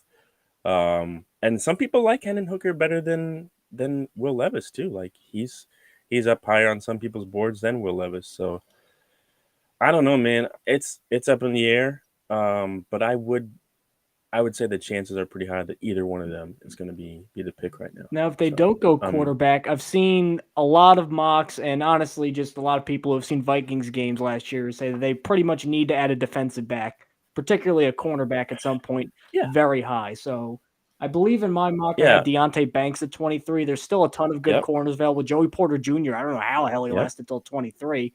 I feel like you're on board with that, thinking that if it's not a quarterback, it's a cornerback. Yeah, a cornerback. They were 31st in pass last year. Their defense was not good. Daniel Jones is very thankful that their defense was not good because he got a nice payday out of that. But they added Brian Flores. And they signed Byron Murphy Jr. in the offseason. They like Andrew Booth Jr. and Caleb Evans, who they both drafted in last year's draft. So I don't know how much they want to invest. Do they want to invest in a high pick in a cornerback, or maybe just wait a little later? Because I think there's still some guys that they could grab in the later rounds. Like I said, they don't have a second-round pick, so they have to keep that in mind too.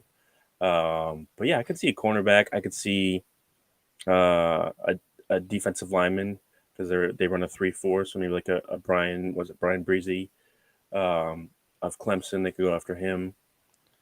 I don't think offensive lineman. I don't think tight end. Maybe a receiver, but I think all the receivers they might have liked are kind of coming off the board now, so that might not be an option anymore.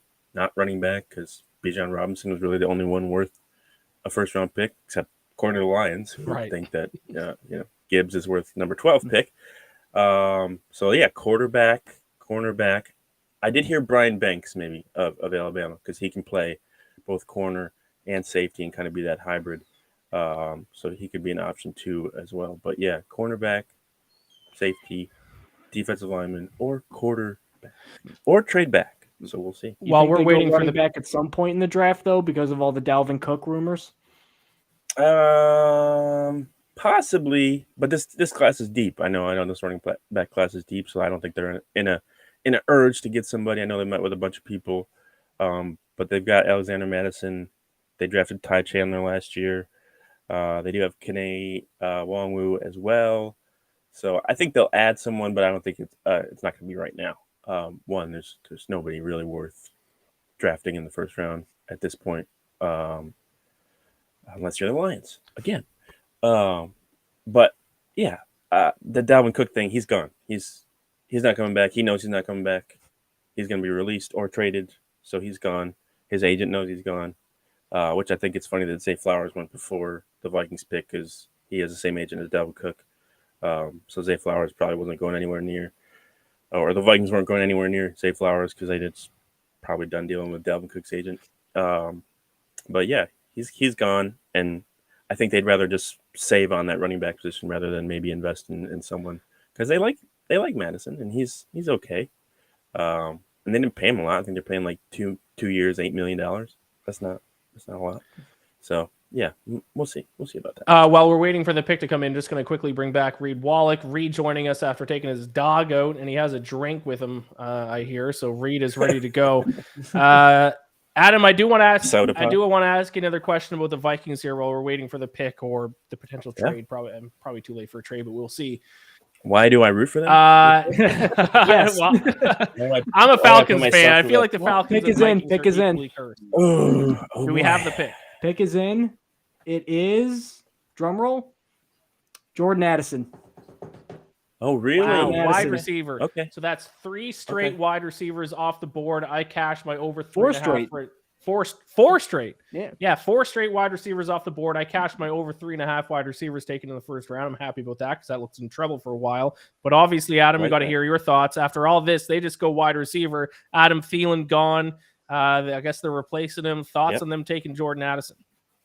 Well, I feel bad for KJ Osborne because he's been kind of improving every year, and some people thought he might be the new number two receiver, but the Vikings clearly felt they needed a receiver from this class to help out. What's his name? I forget. That guy named Justin Jefferson. Oh yeah, some no name. Yeah. He catches a few passes here and there. But no, I like that pick. So clearly, they're not as high on Will Levis or maybe Hendon Hooker as some people thought they were.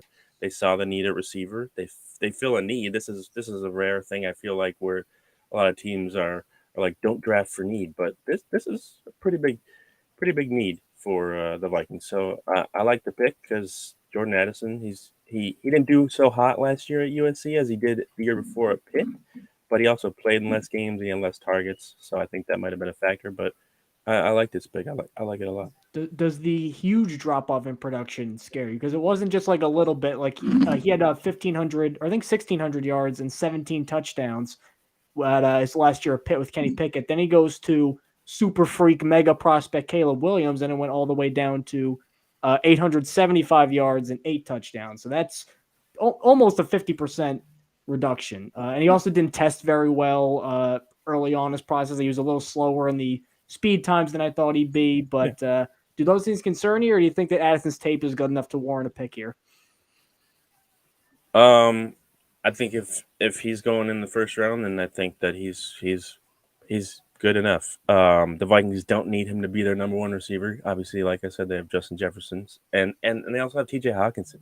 So really, Addison could be either the third guy or even the fourth guy if they really still like KJ Osborne. Hopefully, he would be the third guy since they're drafting him in the first round. But I would say that Justin Jefferson and TJ Hawkinson are going to be those top 2 targets anyways. So there's not as much maybe pressure. Maybe he felt the pressure at USC to be that top guy, and maybe that kind of stuttered his production or whatever, or stunted his production. And he went from the East Coast to the West Coast, shifting in offense, different quarterback. Like there's a lot of variables that I think college players deal with today more so than they did in the past. So that could have been part of it too. But they like him, and I like the pick. While we have a moment here, I interviewed Jordan Addison yesterday, actually. So we do have a clip from that interview. In high school, he played cornerback and quarterback. I asked him if playing cornerback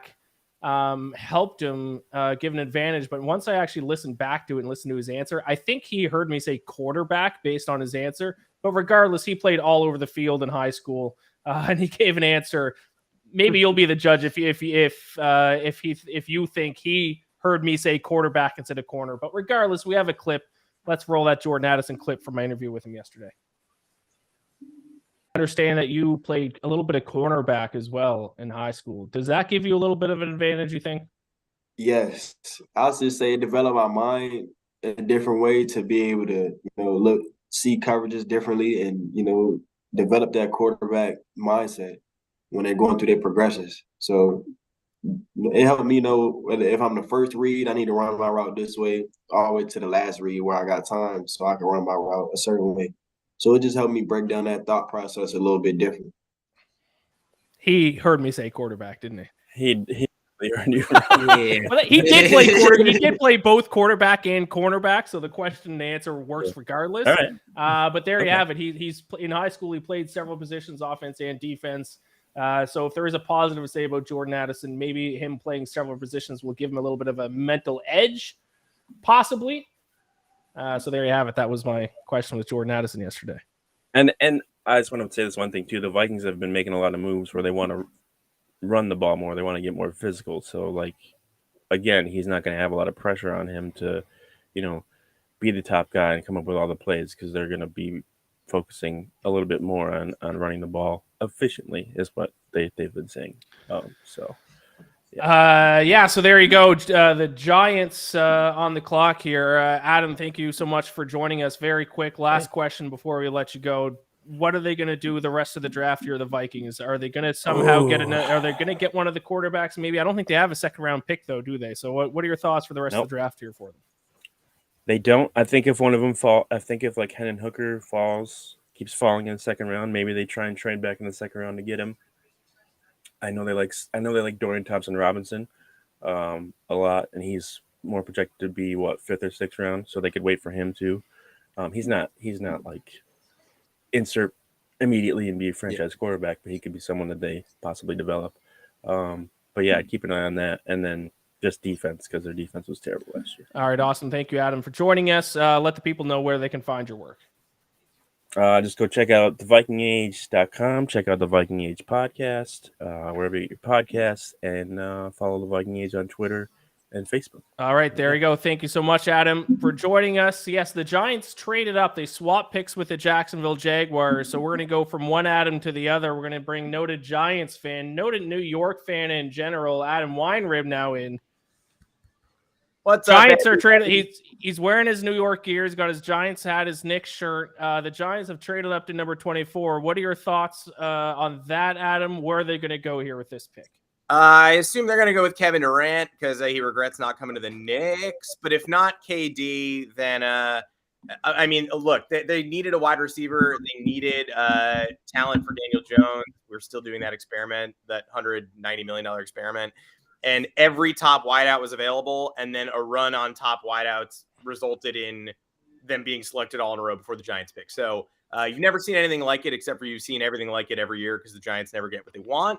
This goes back to the Philly Eagles and Dallas hooking up to put Devontae Smith. Apparently, it was okay. The Cowboys were pumped to put Devontae Smith on the division rival Eagles as long as he did not go to the New York Giants. So no Addison, no Flowers. I guess it's a minor comfort that the Chiefs won't get these people either, but people are talking about Banks as CB. I don't know why you trade up one pick to go get him.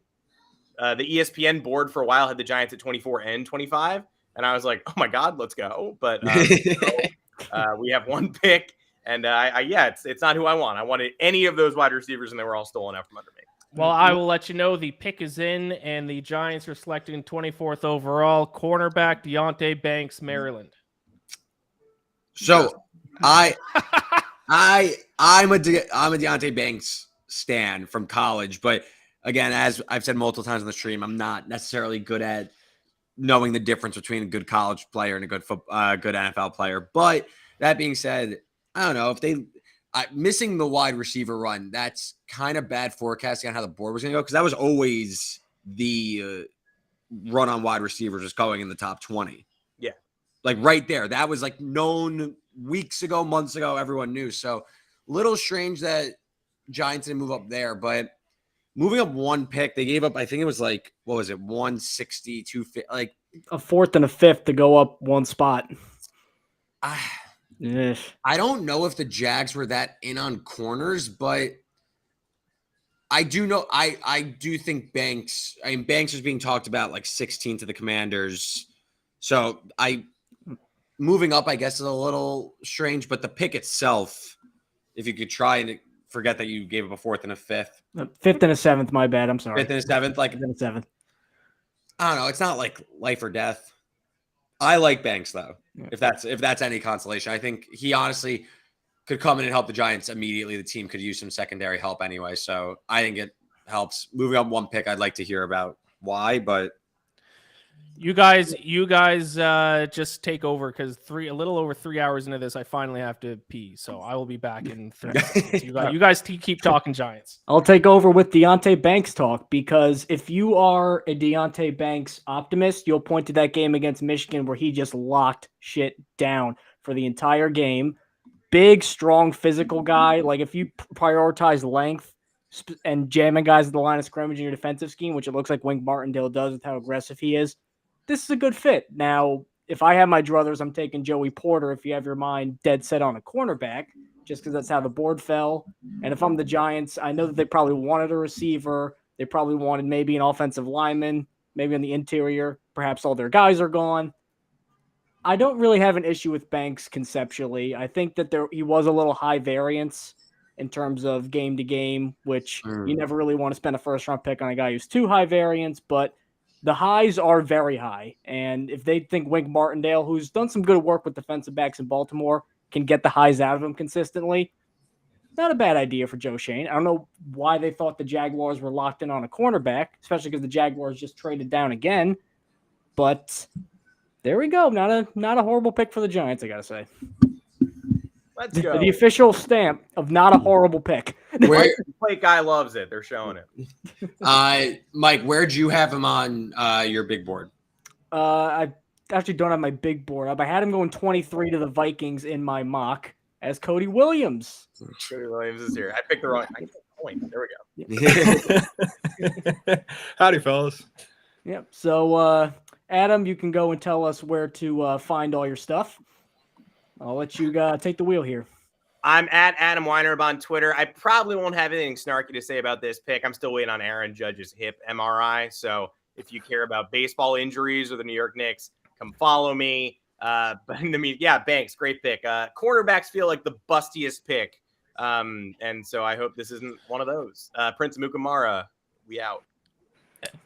Adam, at least you still have the Knicks, man. The Knicks are still alive. It's still basketball. What a statement that would have been a couple of years ago. At least you still have the Knicks. Oh, my goodness. Thank you, Adam, for joining us. Thank you, Adam. Hi, everybody. And now we got Cody from I see Cody Williams. How's it going, guys? Cowboys fan. Yeah, Cody something Williams. like that. Sorry, I was in the bathroom there. Did the Bills traded with the Jaguars? The Jaguars trade down again, so we do have the Bills on the clock. I guess we are still awaiting their pick. Cody, thoughts on the draft overall, and thoughts on what the Cowboys are going to do here at 26? So I don't have no idea what the Lions are doing, so that's fine. Yes. Yeah. I liked it. Maybe I'm weird. I liked it. But outside of that, actually, I came on and I had a question for you, Ian. How are you feeling about Bijan? No, don't do this again, Cody. I don't know if you were watching the stream, Cody, but I had a mini meltdown when it happened, and I saw it coming from a mile away. I saw it happening 2 months ago. At the very least, my opinion was if you're going to take Bijan, if you're going to take the best player available, at least trade down and try to get some more draft capital. Worst case, nightmare scenario was them taking them at number 8. And they drafted him at number 8, and my Maple Leafs lost to the Lightning, and now are going into Game 6 in Tampa Bay. So I'm in shambles tonight, Cody. It has not gone well. Well, the good news is the Maple Leafs that never blow a series lead. So you're That's in a true. good spot. Oh, true, Cody. We haven't lost 6 straight first-round series. We didn't blow a 3-1 series lead to the Canadians last year. We didn't blow a 2 years ago. We didn't blow a 3-2 series lead to the Lightning last year. Sure. Some prime George Foreman haymakers from Cody immediately. Just Yeah. boom, boom. Didn't even want to talk Cowboys. Just wants to. podcasted- We haven't podcasted together in a long time, so I have to, get some of them in. Oh my god. The Bills pick is in, by the way. It is Dalton Kincaid. So Yeah, I'm a little upset by that. I was hoping he'd get to 26 for the Cowboys just because without Schultz, I thought that was just the perfect move piece for the offense. But, as long as Cowboys take Michael Mayer, I won't be, angry. What about Darnell Washington? Darnell Washington, I just don't think he's a first-round guy for me. I think he's all projection, which, granted, you get at the end of this first round in this class, which is a weaker class, like, there's a lot of projection, but I think Mayer is a surefire, like, plug-and-play starter. And more importantly, the Cowboys use Schultz primarily as a pass catcher, whereas that's what Washington has to develop as. So definitely more in on Mayer than Washington. Yeah, in my mock draft, I had Dalton Kincaid going to the Cowboys at 26. So that's probably why the Bills traded up and leapfrogged the Cowboys, thinking they were going to go that direction. So there you have it, 25th overall. The Bills traded in that spot, give Josh Allen another weapon, take Dalton Kincaid, tight end out of Utah. I'm a big Dalton Kincaid fan. Definitely was my thing into the draft. Absolutely filthy. If you are watching and you don't know who Dalton Kincaid is, go watch Utah USC in the probably week 6. Utah at home. I think he had, I'm not exaggerating, I think he had 17 catches for 210 yards. USC's defense sucked, but that is man's stuff right there. So I'm a huge Kincaid fan. I think they moved up 2 picks and gave up nothing, gave up a few day 3 picks. Let's see. If you're a 4th rounder, 130. Yeah, that's all they gave up. If you're a Super Bowl contender, that's how you build around Josh Allen right there. And honestly, that's how you help protect Josh Allen, make him or give him more weapons to throw the ball downfield. Dalton Kincaid's an amazing pass catcher. So I honestly think this is one of my favorite picks of the draft, to be honest with you. No, 100%. I think one of my favorite comps that I saw was from Danny Kelly at the Ringer. All he put was, I don't even want to say it, ... because he reminded him, and he reminds me a little bit of Travis Kelce. Now, he's not obviously going to be that dominant, but the way he moves in space and just people bounce off him in the middle of the field, he can be that type of target for Josh Allen, as opposed to Dawson Knox, who is more of a up the seam threat. I do got to bring up just the storyline of the draft here, which happens, it seems like, on a yearly basis, where a quarterback that's projected to go top 10 just completely falls off the board. Will Levis still available, still sitting in the green room, looking very sad. This poor guy. Is he even going to go in the first round? We were talking 5 quarterbacks going in the first round. We might not even see 4 quarterbacks going in the first round. If nobody else trades back in, then really the only team left would be maybe the Saints. Yep, I was about to say. I mean, if you're the Eagles, the Chiefs, even the Bengals, maybe you're a trade down candidate for a team that wants to go up. But I mean, this was supposed to be Hendon Hooker territory, not Will Levis territory. I mean, Levis was talked about as, by the time this was done, a consensus top 4 pick. Was he going 2? Was someone trading up to 3? Was he going 4? I mean, this is one of the crazy ones. And again, I wasn't necessarily a Will Levis guy. I didn't think he was very good to begin with, but I mean, that's all anyone could talk about. All anyone could talk about is how talented Will Levis is going to be, and that he had 2 pro-style offensive coordinators, and it will work in the pros. I don't know. Meanwhile, they're showing Dalton Kincaid on NFL Network, and it's all Utah versus USC highlights. The game I was talking about. Well, it might be a bad sign if they're all from one game. Let's see. I'll see if they cycle in another one. It was just a full season worth of highlights in one game. That's all. Cody, if the Cowboys don't go tight end here, Michael Mayer, what position do you hope they go with? They wouldn't go Will Levis, would they? Oh God, no.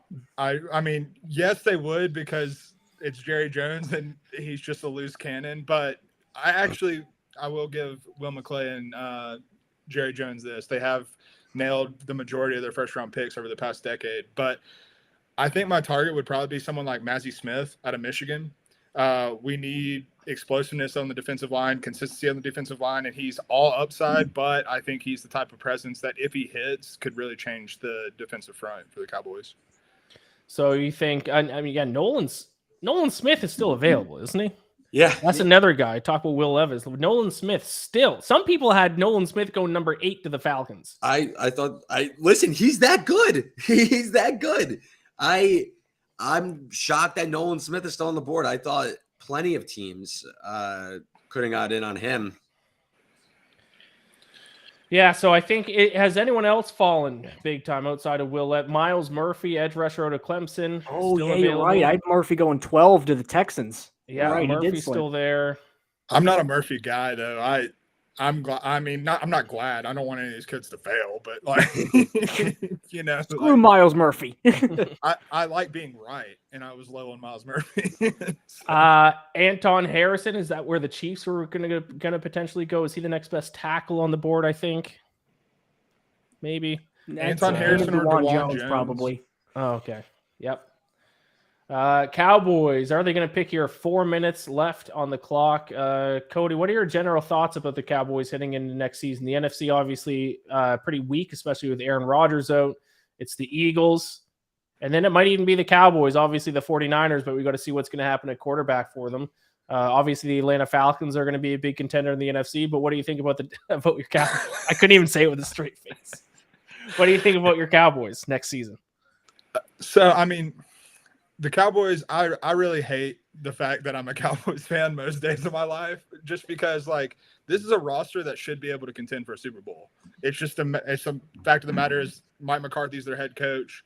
We just lost Kellen Moore, who seemed like the fall guy, and so Mike McCarthy wasn't the fall guy, and it just seems like we can't get out of our own way in terms of coaching. So, I mean, they have the talent to contend. Whether or not they do, you know, I don't think this draft pick is going to change that. Yeah, Mike McCarthy, I mean, you know, Jerry Jones loves his yes men, and I think that is what Mike McCarthy is. So I don't have any faith in the Cowboys while Mike McCarthy there. Although he has won a Super Bowl, I still feel like the game is going to pass him by.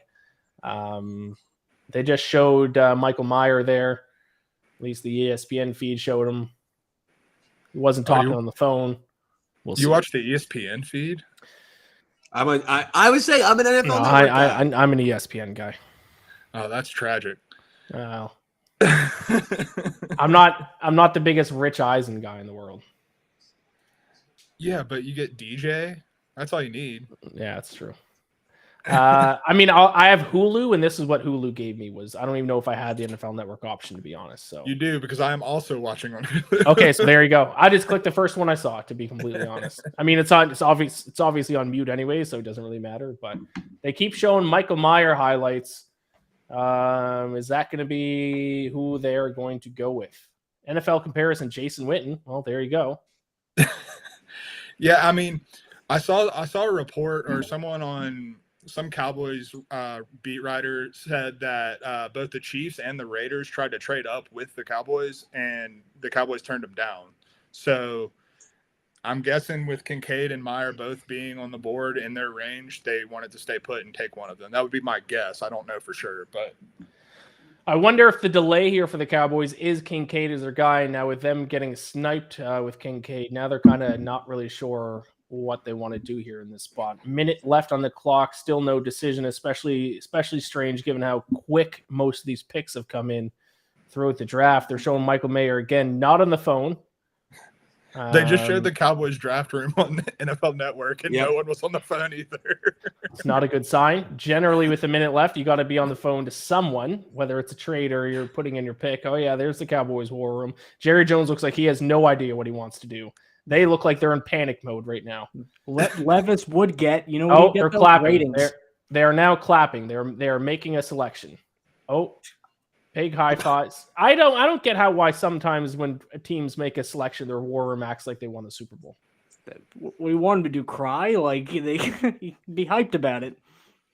No, I don't know. I think the celebrations might be a bit too much sometimes. Pick is in. We will see who they go with. we'll It looks see. like we do have the pick, but we'll give it 1 second just so we can get a graphic ready here. The pick Exactly, is yep. in. I do not want to a good spoil it one. too much, but in just a moment, we are going to be ready with the pick. It is a good one. It is Wait a a guy minute. who is I'm seeing conflicting reports. On the picks. conflicting reports. So let's hang on. This is why we wait a moment. The one in that was told to us is a very Cowboys pick, I will say. I think it fits the mold of what the Cowboys would look for, what Jerry Jones would look for.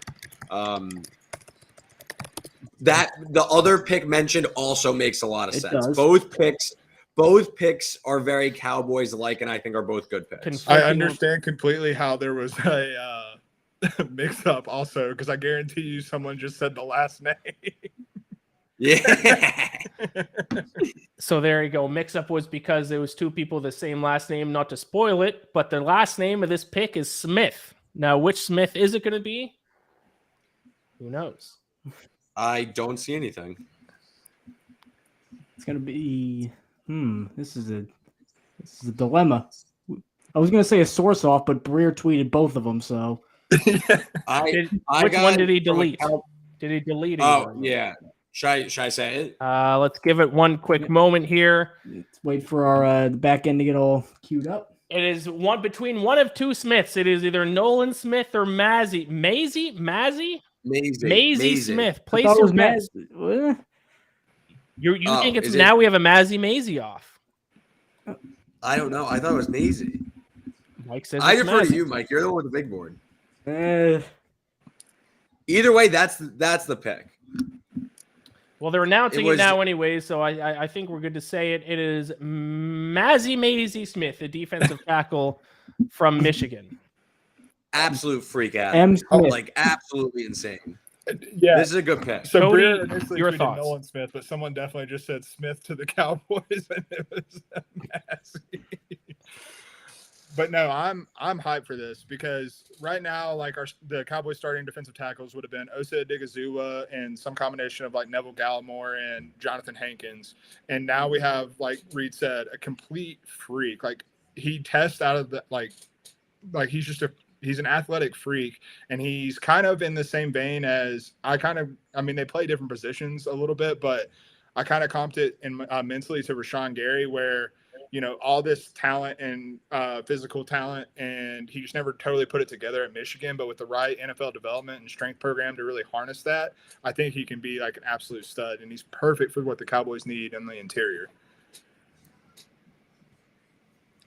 The thing with drafting a defensive tackle is it doesn't get me out of bed in the morning. You know what I mean? There are some positions that are necessary.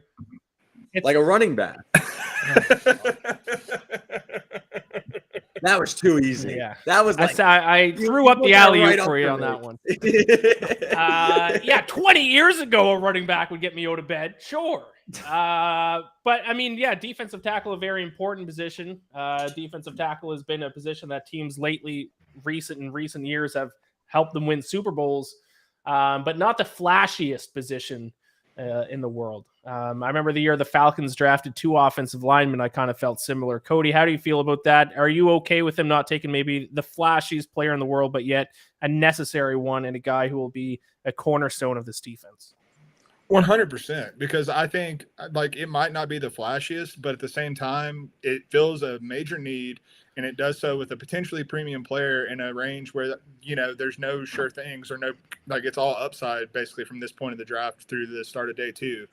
So I think, and like you said, like, you know, we've seen players like Chris Jones, Aaron Donald really help contribute win Super Bowls. So if you get an athletic freak who can penetrate and pass rush from the interior, it really changes the complexion of the defense, especially when you have, you know, a proven veteran, solid edge rusher like DeMarcus Lawrence and a freak like Micah Parsons on the edge. So I think you put him into that equation with a defensive mind like Dan Quinn, your boy, Ian. And, you know, I think it's really going to just improve a unit that's already proven for 2 years under Dan Quinn that it's one of the top defenses in the league. Yeah. It reminds me of the Travis Frederick pick on offense. I remember when they picked Travis Frederick, there was a bunch of, what? A center at this point? And then he ended up before his body failed him. he was maybe the best center in the league for a good period of time. I don't know if Mason Smith will be that good. Mozzie Smith, I don't know if M. Smith from Michigan will be that good. but I do know, if anything, he's going to stop the run and he's going to eat up space on the interior. And for as underrated as it is, and they're not really a sexy position, go look at all the teams that have won championships recently. They always had a guy, even if they didn't have the best defense, they always had a guy who could plug up space on the interior. And I think that's just what the Cowboys needed. And with that, the Jaguars are on the clock. So, Cody, last question before we let you go. Obviously, still a lot left to go in the draft. Where do you think the Cowboys, what position should they go after here in day 2 and beyond? And what do you hope they do for the rest of the draft here?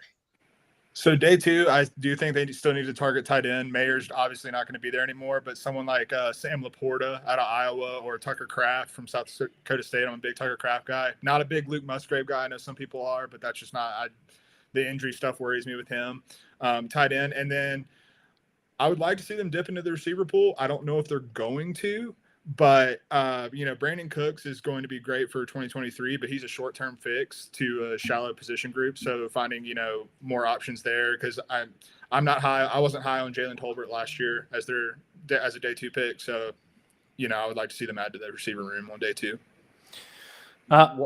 Really quick before Cody, is Dallas like in the middle? What are their picks tomorrow? Off the top of my head, I can't remember the exact number, but it's in the 50s. And then it's okay. I mean, either of those Tennessee guys, Tillman or Hyatt, I think those guys are easy NFL contributors in my opinion. I think Hyatt would be perfect too, because that's why they traded for Cooks, was to get that deep threat, that deep speed, and that's all Hyatt is right now. For sure. The Cowboys, their next pick is 58th overall. Yeah, I don't know if Hyatt will make it that far, but Hyatt has some real field stretching ability. And with a deep draft class of tight end, they still got some options. Maybe if Hyatt's not there, they'll have some options at tight end there as well. Guess who I had the Cowboys taking at 58 in my mock? Jalen Smith. Oh, does that count as like a point? Did I get like half a point? I'll give you a point. That's like a wallet grading system will give you a point. 3/4 of a point. All right, Cody. Thank you so much for joining us. Let the people know where they can find your work. You can find me on fansided.com, golf, NFL, college football, literally everything. Follow me on Twitter at thesizzle20, and peace out, y'all. Who's winning the PGA Championship? The PGA Championship? It's my guy, Rory. Oh, stop. All right, Cody, take care. I'll talk to you later. Later, y'all. All right, and with that, the pick is in for number 27th overall. The Jacksonville Jaguars have selected Oklahoma offensive tackle Anton Harrison, who they would have taken at number 24, but at 27. It's a big one with Cam Robinson suspended to start the year, says Hunter in our chat. So there you go.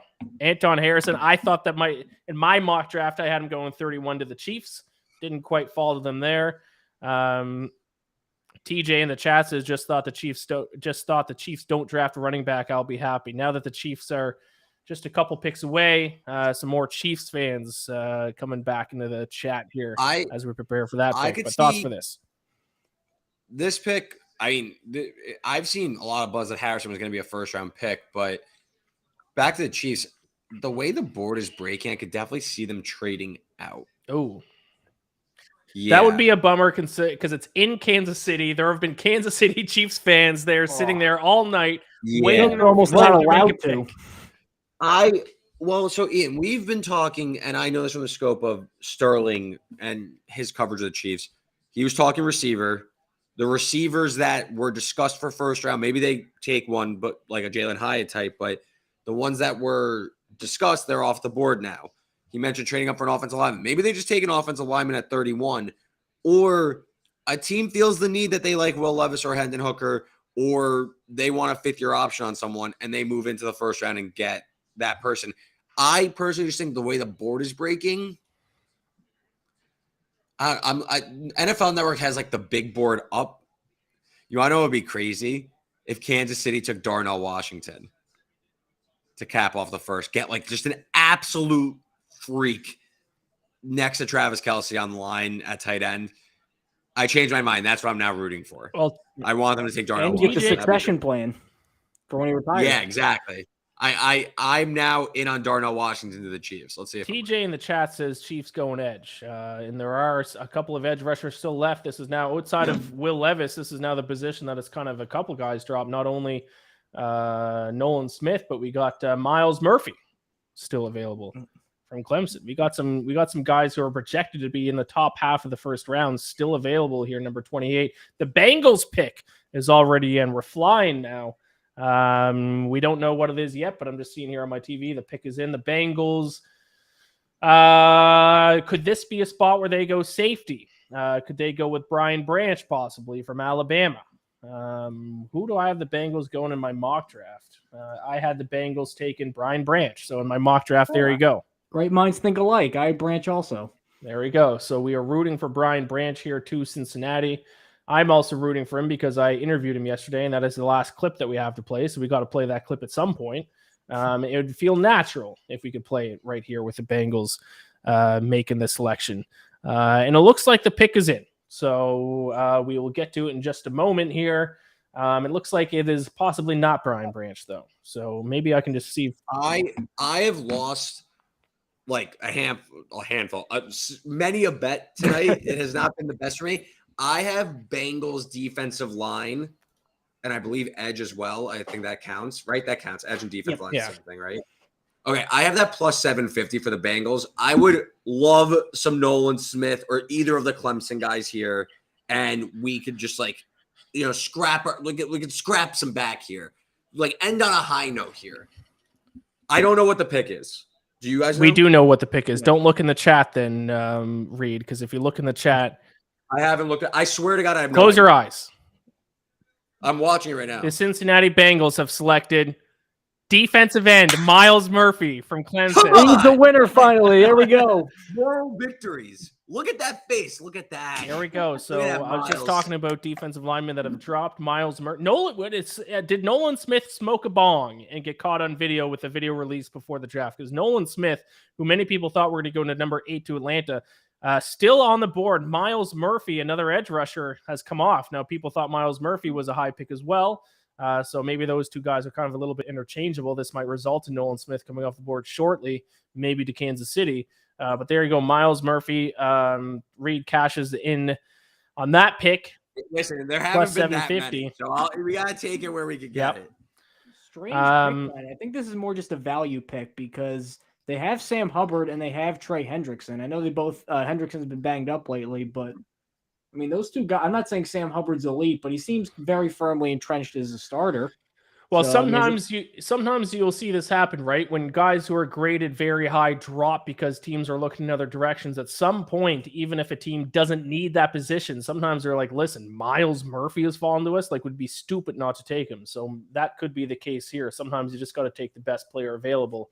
And I mean, hey, the Eagles have done pretty well by just getting a shit ton of defensive line. So maybe the Bengals are going to try to mimic that. You can never have too many defensive line. You can sub them in. You get fresh legs in there all the time. Fresh pass rush. It's hard for me to argue against a Miles Murphy pick with how late he has fallen in the draft. I think this is the Levis. I feel like if he doesn't go here, with a trade or something like that, I think he's not going in the first round. He ain't going, unless there's a trade, because he ain't going to Philadelphia. He ain't going to the Chiefs. This is one of the crazier ones because now I'm dating myself, but Aaron Rodgers was top 10, right? He wasn't Will Levis for a point in time was supposed to go number 2, not supposed to. He was the betting favorite to go number 2 for a couple of weeks. And we were talking at the top. Ben Solak said of the Ringer that Will Levis, he had heard, was quarterback 2 on the Texans board behind Bryce Young. So there were people plugged into the NFL that had an inkling at some point that Will Levis was going to be the number 2 pick in the draft.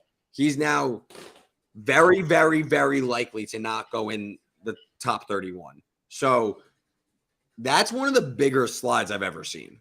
From a quarterback specifically. That's crazy. Yeah, so you can just see in his mind the dollar signs just falling out of his head. You could just see him That's the worst part. I mean, at the end of the day, he's going to get an opportunity no matter where he goes, but the amount of money he loses with every passing pick, especially No for a guy. 50-year option either if he doesn't go in the first round. Also, remember the guy in Reddit who said he was going first overall? He ain't going in the first round. Maybe he meant he heard he was going to be taken by the Panthers, but the Panthers are going to take another quarterback. He was going to go the first pick of the second round. Yeah, right. Yeah. Obviously, the Panthers aren't going to take another quarterback, though. But so Will Levis. So now it's Will Levis and Nolan Smith are kind of the names at the top of the draft board here of guys who have completely fallen off. Some people in the chat here, Jam2925 and TJ are talking some Chiefs here. TJ, why would they trade out when they have a ton of picks? Because they will target shop since wideouts got picked. There are some. I mean, if the Chiefs really want to go wide, but if the Chiefs really want to go wide out, I mean. Would it be too big of a reach for them to go like Downs from UNC? I think they're just a BPA, honestly, at this point. I mean, that's the benefit of having Patrick Mahomes in a Super Bowl team. I feel like they're just gonna obviously if the top guy is Will Levis, they're not gonna take him, but like within reason, I think they're just gonna get the highest guy on their board. Especially with the DeAndre Hopkins rumors, they might just forgo receiver for trading for D-Hop, and then you don't need to worry about using the first round pick on a receiver. Yes. Now, if they wanted to go now, Sterling on Stacking the Box the past couple of weeks said that he thought they were going to go offensive tackle. Who's the next best offensive tackle here available? Is it DeJuan Jones? Is it Matthew Bergeron? Who is it? I believe probably Jones. So do they go offensive tackle? I placed a bet on the Chiefs to draft an offensive line with their first pick, so that's what I'm rooting for. I got that at 2-1. If I'm not mistaken, Mike, DeJuan Jones is a tackle. I know Osiris Torrance, he's interior. He's a guard, yep. Bergeron's interior. Bergeron's a tackle. Oh, tackle, sorry. But they might. It's one of those Skoronski things where in the NFL he might get kicked inside, but nominally he's a tackle. And the other one I was thinking of was John Michael Schmitz is a center. He's Those are the guys I had heard were like first round targets. I don't know if anyone else really was. Yeah, Torrance not being picked yet is surprising too. Yeah, I had thought Torrance was going to end up in. You know, I saw a likely landing spot for him was Detroit at 18. This was before, obviously, everything got nuts. Jacksonville also at 24 was a target. So I guess just when the board breaks, you know what I mean? Like when the ripple effect happens, it's like when Detroit takes a running back at 12, throw it up. Like it's over. Like you have no idea what's happening anymore. Right. It's all over. That's one of those picks where, I mean, I love Jahmyr Gibbs as a player so much. I have a hard time hating on the pick. By the way, I agree with you. It's obviously a reach and like it's pretty ridiculous, but Gibbs is that good. Like I think Jahmyr Gibbs will have the type of career that you won't even remember that he was picked 12th and everyone was like, that's wild, in my opinion. I think this was a sure sign that while the public, especially on Twitter, devalues running backs and don't think that running backs are worth a first-round pick, general managers do not yet feel that way. If for both of the top two guys to go in the first 12 picks, that tells me that, I mean, the Lions... This draft probably isn't very good. Yeah. Well, that's the other thing, too, is when people go, post the graphic of the leading rushers on all the Super Bowl teams, and they're all minuscule, it's like the Chiefs won this year with Isaiah Pacheco. It's like, oh, if you draft Patrick Mahomes, you can probably overlook a couple things because you got Patrick Mahomes. If you get Tom Brady, you could probably overlook a couple things. Like if the Lions took Gibbs at number 12, knowing that they still have pick number 18, I'm assuming that they had information that another team was going to take him before they picked again at 18. So general managers obviously still value running backs pretty high. And the next pick is in. The Saints were going back-to-back with defensive lineman from Clemson, Brian Breesy. Yeah. Interviewed him this week. Nice guy. Happy he made it to the first round. So there you go. Back-to-back defensive lineman from Clemson. The Saints do not take Will Levis. That means unless someone trades up here for the Eagles or the Chiefs pick, Will Levis will not be a first-round draft pick. A guy who was supposed to go by a lot of people's predictions, number 2 overall, will not be selected at all in the entire first round. Unbelievable. The Saints obviously trying to recoup some of their defense that they lost to the Falcons. They lost a bunch of defensive player to the Falcons, so they got to re-up their defense here a little bit. This pick makes sense, but Nolan Smith still on the board. What did he do for Nolan Smith to drop this far, because Will Levis is one thing. Because when it's a quarterback, if you already have a legitimate starting quarterback, then you're not going to take Will Levis or take another quarterback. Almost every team could use an edge rusher, Nolan Smith, and edge rushers are being taken before him. You want to know? Sorry, well, Free, go ahead. You want to know what would be crazy? What if the Eagles take Nolan Smith and they're like, you know what? We'll just run back the Georgia National Championship defense. I mean, and we'll just dominate everyone. They're gonna have like 8 starting defensive line. They're gonna put in They'll have Jordan Davis, Jalen Carter, and Nolan Smith. Forget Hassan Reddick. I mean, that's like absurd. And Fletcher Cox and Josh Smith and I'm saying just Josh Sweat. from back-to-back national championships from year over year for 2 years, they'll have 3 of the most disruptive pass rushers. That would be great. I don't think it's out of the realm of possibility they do that. Just like a big middle finger to everyone. For a team that probably doesn't have very many holes, I mean, they just went to the Super Bowl. I mean, I guess so. Do you just take the best player available and have 8 legitimate starting defensive linemen?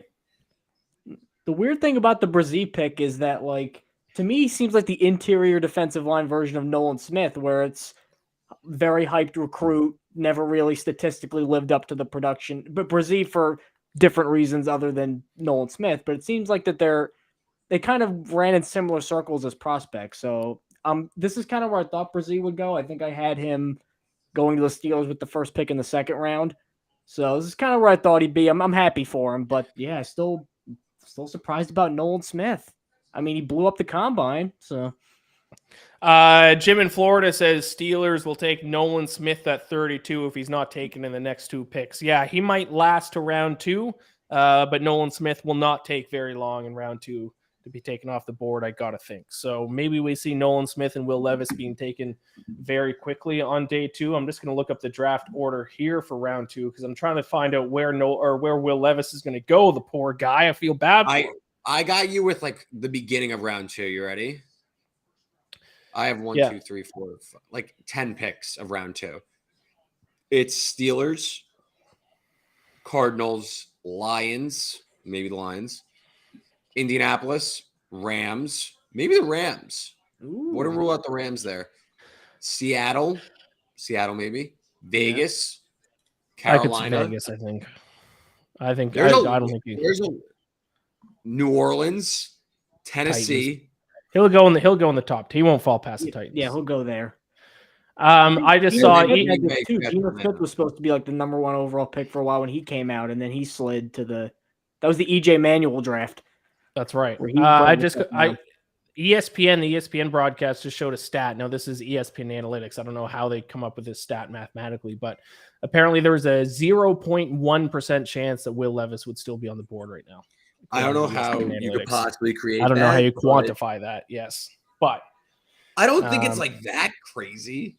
Like it's obviously crazy, but like it's not 0.1%. Like you could, like, I don't know, 0.1% is a little egregious.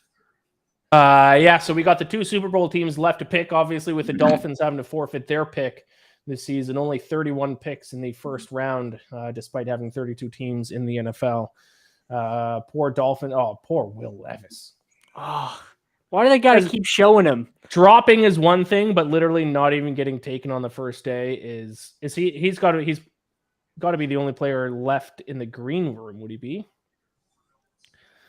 I think maybe some like got invited and didn't show up. Maybe I think he might be. While we have 3 minutes here, because I do want to make sure we get all our clips showing. Maybe Brian Branch goes these next 2 picks, but let's if we can bring that up, let's roll our Brian Branch clip, just so we can get all of them in here. I asked him. Obviously, he's another Alabama player. A ton of Alabama players going in this draft. As always, I asked him what makes Alabama such an NFL player factory yesterday. So because I don't know if he'll get picked or not, let's roll this clip while we have 1 minute waiting for the Eagles to pick here.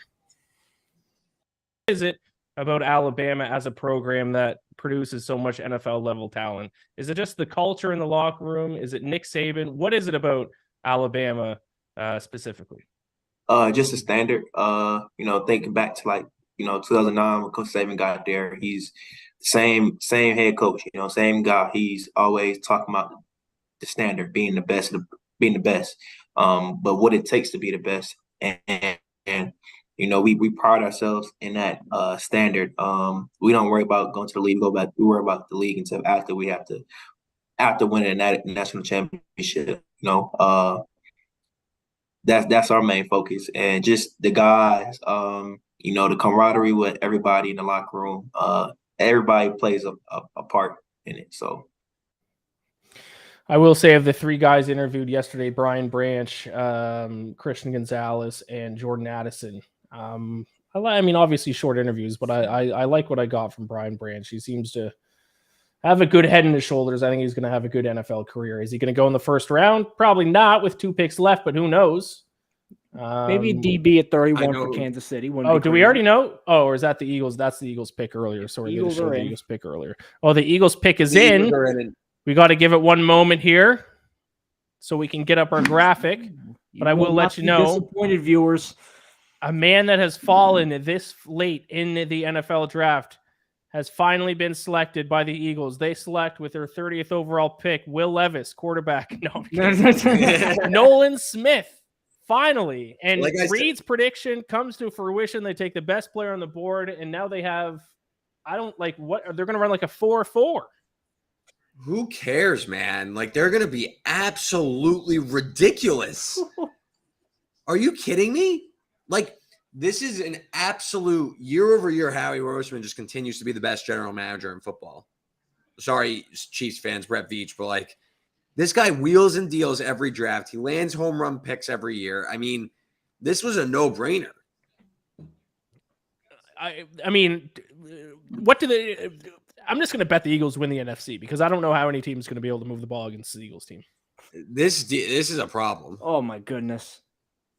I mean, good luck trying to run the ball. How you gonna do it?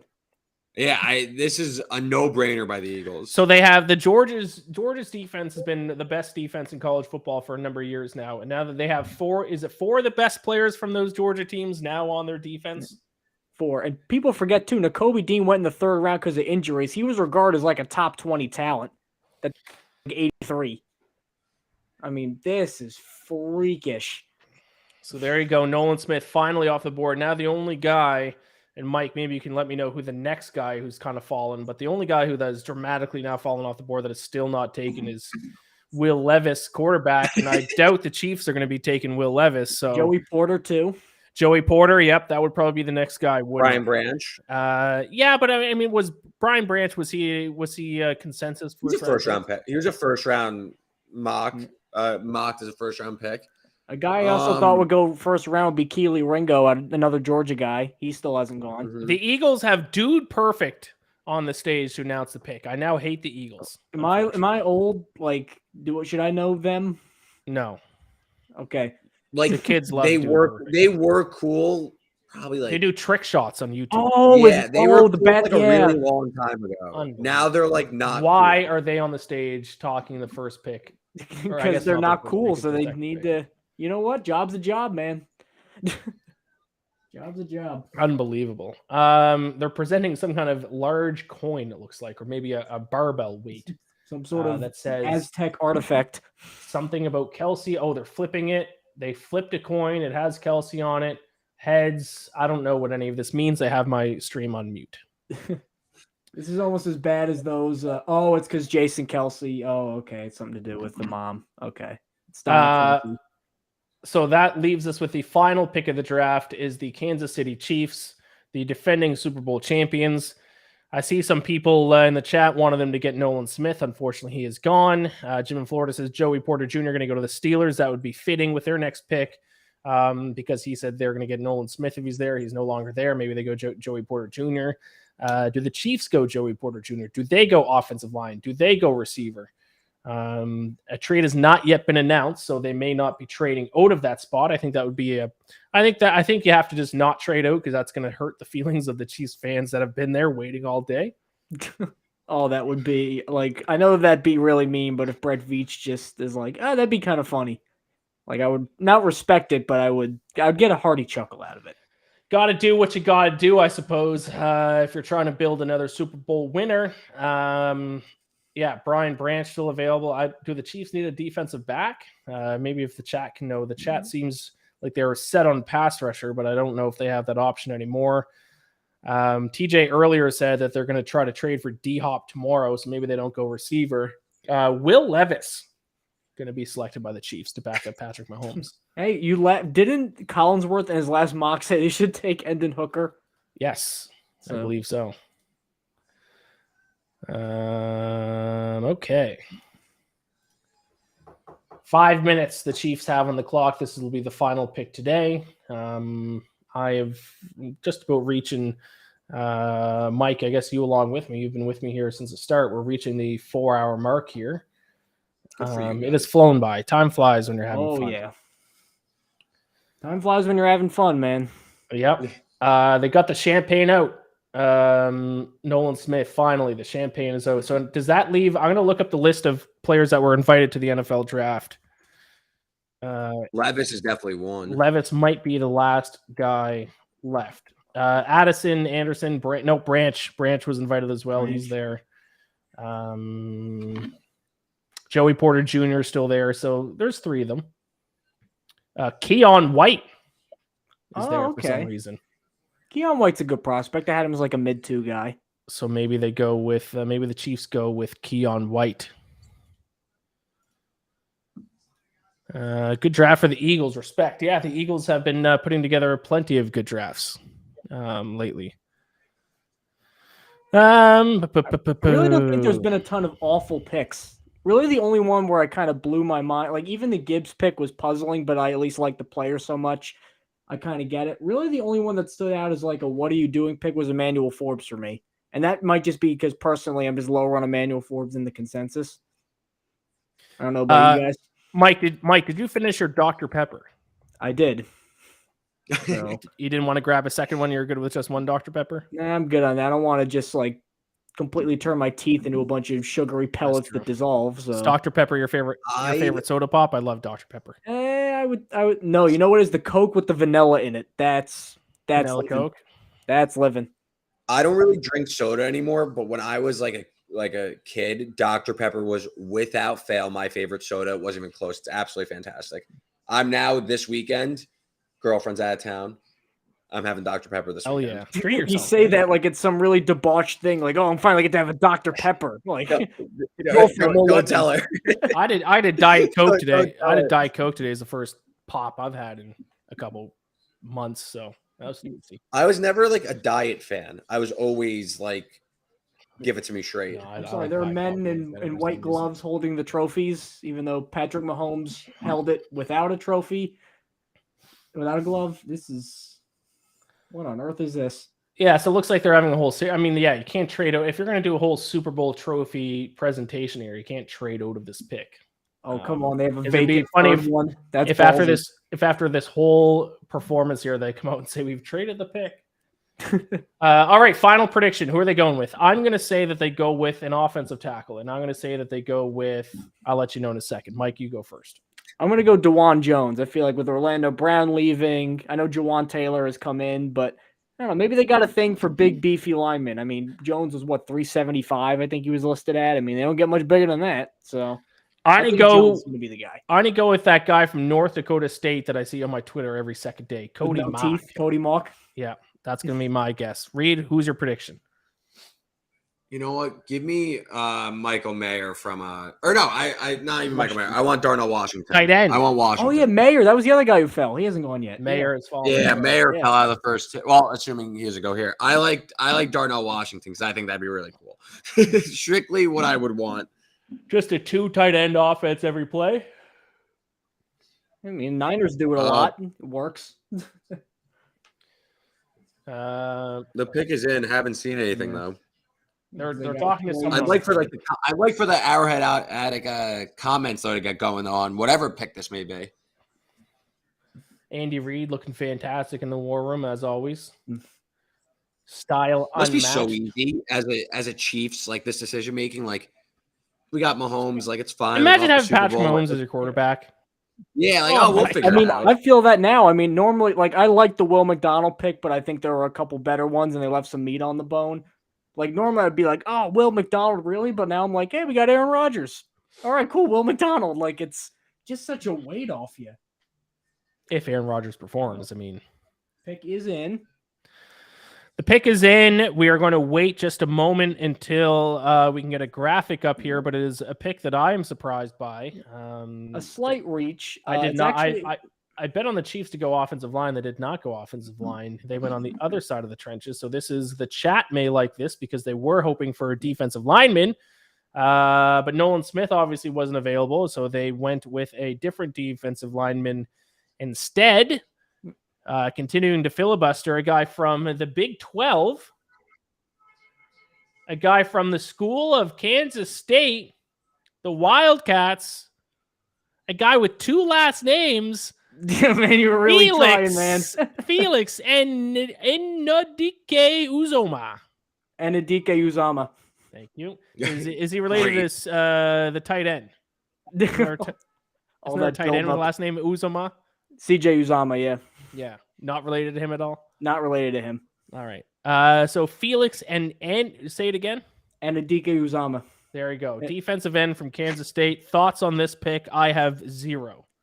Thoughts on this picker is he's kind of in that sort of mid-second round range. Very violent guy when he's rushing the passer. He's got a little bit of Deontay Banks syndrome or Dalton Kincaid syndrome, where he had one crazy game that really put him on the map against TCU. He was just completely beasting. I think technique-wise, he's actually a little more refined than people give him credit for. I don't know athletically. Athletically, he's okay. I don't know if he's gonna have like a huge ceiling in that regard, but he honestly is kind of similar to George Karlaftis, who they took last year. So he definitely fits kind of the body type that they're looking for in an edge rusher. And if they wanted, this is another one too, like how we talked about the Chargers taking Quentin Johnson after Smith-Njigba. I think they would have taken Nolan Smith at 31, and they just kind of moved on to their next best pass rusher available. Reed, thoughts? Yeah, I mean, Kansas State's defense was really good, disruptive pass rusher. I do think the Northwestern pass rusher, I personally thought was a first round pick. He also had kind of a fun name. Yeah, I kind of wanted you to say it also, but just to get you to say and really test you. Sorry, there's a lot of honking going out my window if people could hear that. New York, baby. No, I thought the Northwestern pass rusher was also worth it. But listen, when you're the Chiefs, they love to just blitz with Spags and just put pressure. And listen, load up on edge. Why not? Yeah, so there you have it. The first round of the NFL draft is complete. Will Levis. Some people thought he was going to go number 2 overall. He is still on the board heading into day 2. There he is. Poor Will Levis. Feel bad for him. Some other names that have dropped. Michael Mayer, the tight end from Notre Dame. He has dropped. Yep. Joey Porter Jr., the best cornerback on the market, on the board, still available. Mike, who else are you surprised by that has fallen out of the first round? Well, let me just I really thought, even though I didn't think he was a first-round pick, I really thought Jalen Hyatt would go in the first round. I thought Adebawore would also go in the first round just because he had another crazy combine. I thought that would be enough to propel him. I guess it wasn't. My big sleeper this year he might be just one of my guys that I really like, and I also heard some first-round buzz about him, was another Kansas State guy, Julian Brents, big, strong cornerback who ran really fast. I thought a team might take a gamble on Julius Brents yet, but then again, no one took a gamble on Joey Porter Jr., so for a corner, this is weird too. For a cornerback class that was really hyped, is very deep and very skilled. Really, a lot of the best ones haven't been drafted yet, except for Emmanuel Forbes, who is a stickman. Right. Yes. 165 pounds. 166. Don't slide him here, Reed. He's. Yeah, who else? I think that's pretty much it. Brian Branch, obviously, but I had him a little bit late in the first round, so I'm not too shocked to see him fall low. But there you have it. This has been a marathon of a stream, 4 hours, a little over 4 hours for everyone who watched us throughout. Thank you very much. Like the stream, subscribe to the channel if you haven't already. Reed, any final thoughts? Definitely a surprising first round. I think the overall quality wasn't there in this draft, and that led to a lot of chaos, especially with the Houston Texans and kind of their decision making. And I think that just set up a chain reaction of really just surprising picks and, people falling, you predict how the draft is going to go, and you put like, okay, it's either this person or this person. Then all of a sudden, when like 3 things go out of whack, right, all of a sudden Will Levis is out of the first round. Where I think if it's a little bit more of a conventional draft and it kind of sticks a little bit more of the script, Will Levis goes where he's supposed to go, and that happens every year. People fall and stuff, so I don't think it's that surprising. Quarterback, I guess maybe a little bit, but overall entertaining night. Ian, Mike, you guys crushed it on the stream. And it was a lot of fun just chatting some football. We haven't done it in a while. Mike, final thoughts. There are some surprises. I mean, I really did think we'd be talking about Will Levis going to Indianapolis. It seemed like that was almost a lock. It was like a foregone conclusion. Oh, once Will Levis goes to Indy, then this and this and this will happen. And yet here he is. Me, you, and Reed have had her name called the same amount of times as Will Levis has tonight. So little strange, but he'll go early on day 2. There's still a ton of quality left, and day 2 promises to be just as crazy too, especially with Levis and Hendon Hooker still on the board. There you go. I have no final thoughts. Thank you all for watching along. This night has been a disaster for myself between Bijan Robinson and my Maple Leafs losing and now having to go and pack to Tampa Bay for Game 6. But that's my life as a Falcons and Maple Leafs fan. Nothing ever goes well. I never can have nice things. All right. Thank you all so much for watching. Like and subscribe, all that good stuff. Good night. It's late. Talk to you later. Oh, and